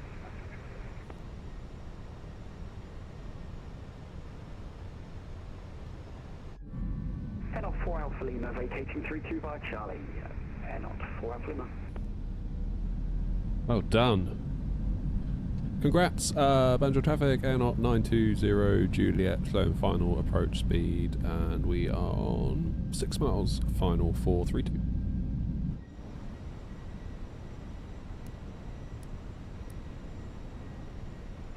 Boundary traffic and up 2 from Bravo, now making a right turn direct to Pat. Boundary traffic. Alright, flaps full. Excuse me. Flaps are full. Speed brakes armed. Auto brake medium. Gear down 3 green. Lights are set. It's morphin time. Let's do it.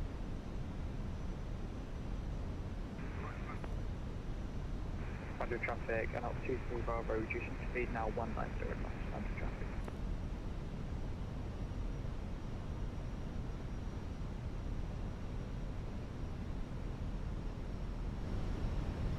Right. No visual yet. Very hazy. We've got a 10 knot wind. Coming right to left. 6 knots of headwind, it thinks, according to Navigraph. Once I get a visual, we will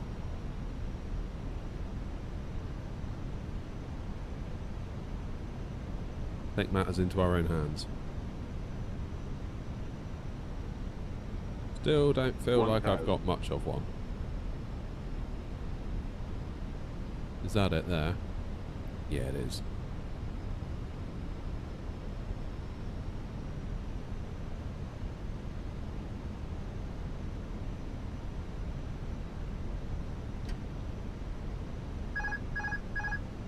My plane!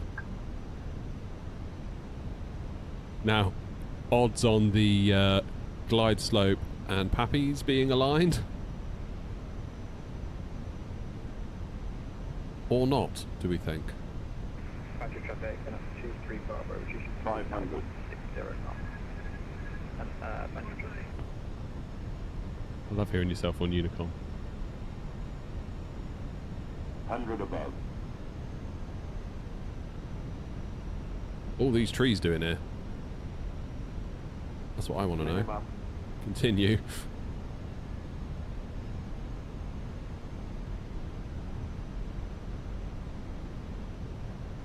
$100. 50, 40, 30, 20. Retard. 5. Yeah, that was a bit late, wasn't it? Smooth though.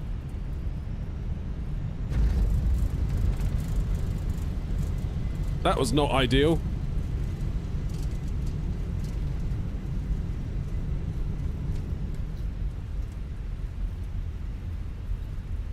Deary me.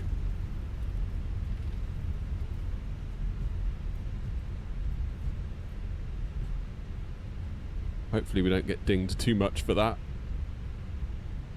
I think it was the squirmy nature of the approach there.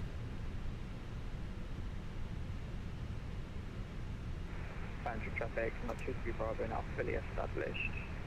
Pilot on route 32 left, 10 mile final. Boundary traffic. Don't want no comments from you guys.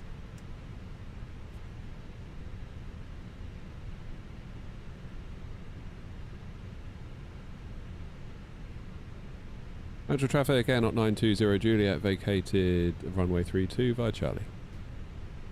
Right, now where on earth do I park?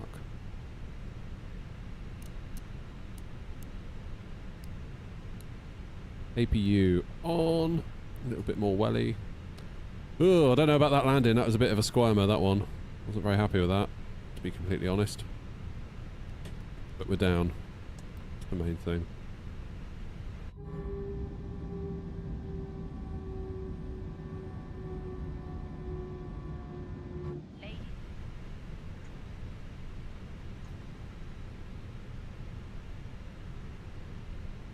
I'll let New Sky be the judge.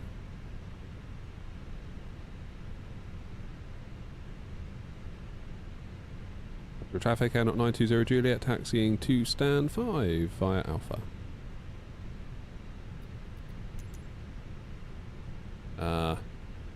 Okay, we won't bother with GSX then.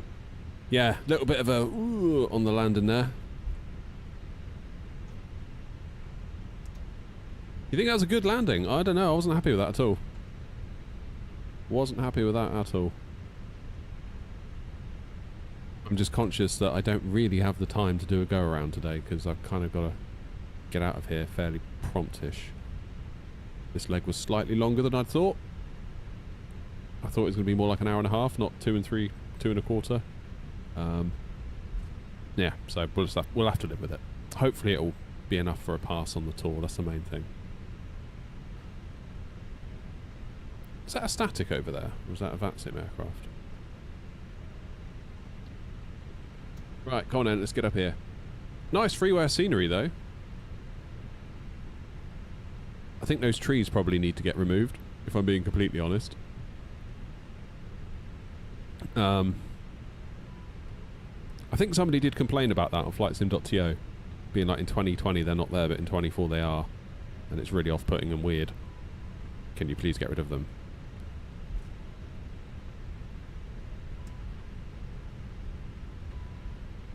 Yeah, 2 hours 23 since we entered the runway at Tenerife, so quite a long flight really, a bit longer than I'd perhaps envisioned.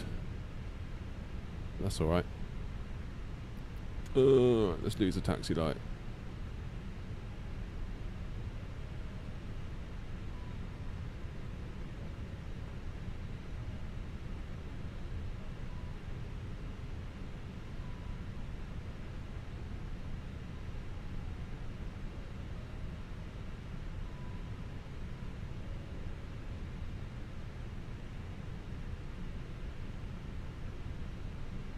Come on, slow coach, put your foot down.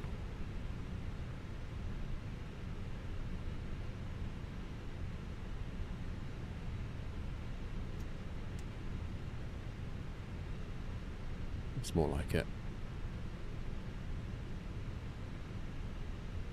Yeah, the landing was late, the landing was off centre. It was actually quite smooth, 190 feet per minute, that was okay, that wasn't the issue. I think it was more the position of the aircraft when we touched down. That was the problem. Morning, LJ.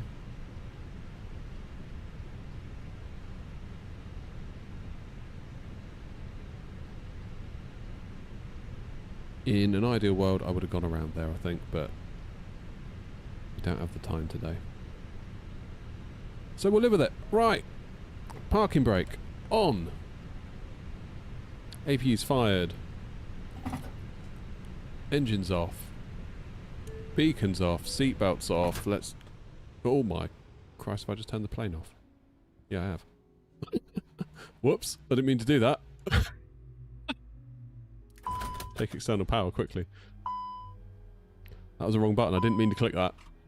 Doesn't matter. We've landed now. Oh, we got a 10. Really? Average centerline deviation 1.4, maximum 4.72. Okay. I disagree, New Sky, to be honest. I thought that was a bit of a shocker, personally, but if you're happy, I'm happy, I guess. Wow. Who am I to argue? Damn.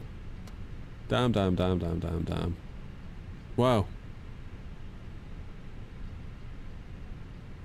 I don't know what to say about that. I guess you, yeah, VAR required. I would have given me not that. I would have said that was way off the centre line. I'd have said that was way too far down the runway. Maybe it's the fact that it's default scenery and the runway markings led me to believe I was further down than I actually was. Maybe if it was like... I don't know. It's not default scenery though, is it? Oh god, I don't know. The hell do I know? Either way, we got away with that one, didn't we? Flip a neck. Where are we going next? Obviously not right now. But like in a bit. So we've now made it all the way to the Gambia. Then we do a relatively shortish hop down to Sierra Leone. Oh, damn it. Yeah, only 349 miles. Then we've got another similar long-ish leg down to Ascension Island, which is an RAF base, I believe.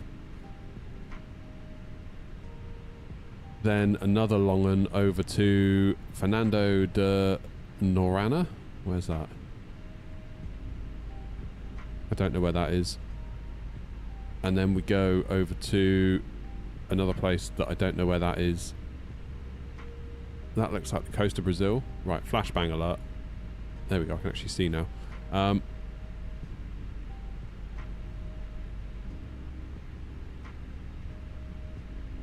Then SBB. So that's basically when we make landfall, isn't it, with Brazil? Yeah, Brazil, more Brazil, more Brazil. God, that's a short leg, isn't it? Yeah, 182 miles. Flip a neck. Oh no, Grumpy's done a big one as well. Grumpy, you're killing me. Look at that, all the way across to Chile. Then to wherever that is. Uruguay. Then to Sabe? What's Sabe? What airport is that? Okay, not heard of that one. Then Mount Pleasant. Then however you pronounce that. Ushuaia? I don't know. But that's the one, isn't it? That's the one that everyone knows. Or should know, I suppose. That's the one. Because that is the most southerly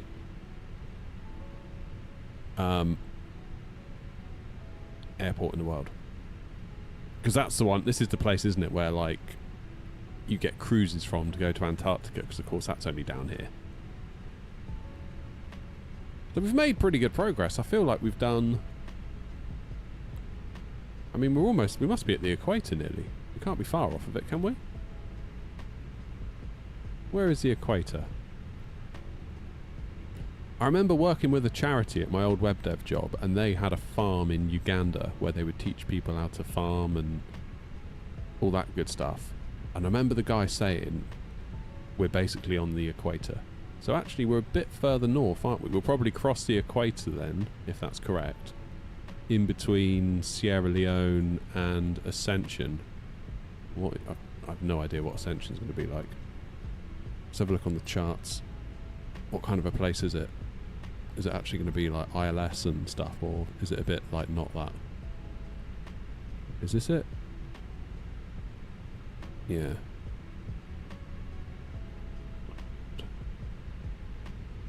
Quite teeny.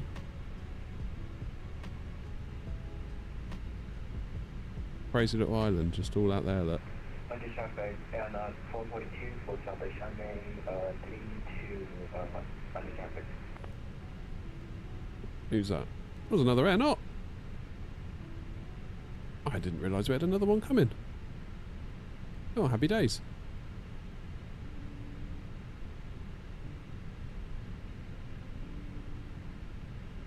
It made good time. But yeah, for a freebie bit of scenery, this isn't bad, is it? Not really. Can we get the drone cam out? Have a little look. While we let everyone get off. Yeah. This is just from flightsim.to. I think it's alright. Sort of everything you need, really, isn't it?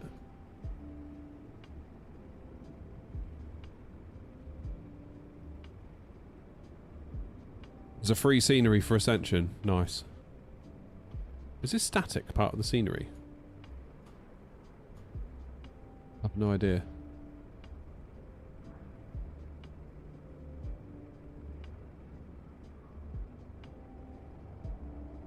Yeah, so I touched down on those white markers, which actually isn't that far off the main touchdown zone, is it? I was just a little bit off centre. It was a bit squirmy. I think I was slightly thrown off by those trees. I was staying more to the left, thinking I can't hit those trees, but probably it wouldn't have mattered. I don't know. Do the trees have collision damage? I don't think they do they? Like, it doesn't... This is quite cool, though. Look, they've got all this here, look. Again, I'm always just amazed at like FlightSim.to that the level of stuff you can get for free. Like, I know we get all excited when payware scenery comes out, and it is cool. I'm not saying it's no good. Is there someone wandering around down there? Yeah, there is. Cool. Yeah, I mean, I remember seeing those touchdown markers. So that's not actually too far, is it? I was probably not my finest, but it will do. It was safe, I suppose, to a point.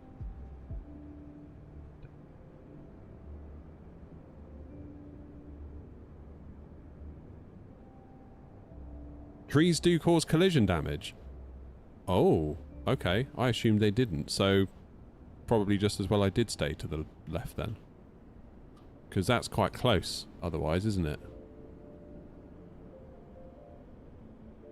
I was obviously way, way higher than I needed to be, so... Oh, here they come, look. Here they come, here they come, here they come. Go on, Captain. Yeah, all day long. All day long with the GPU attached. Look at that. Right on the centre line. Beautiful work.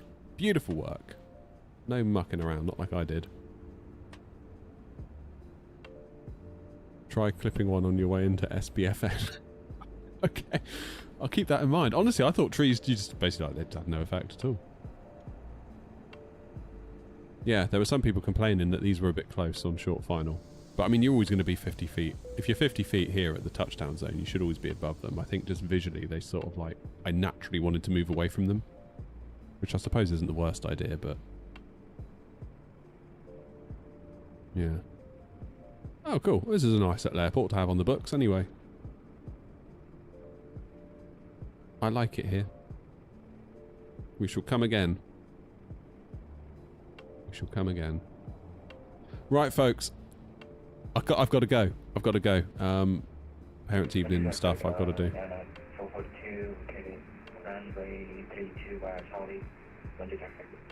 Parents' meetings.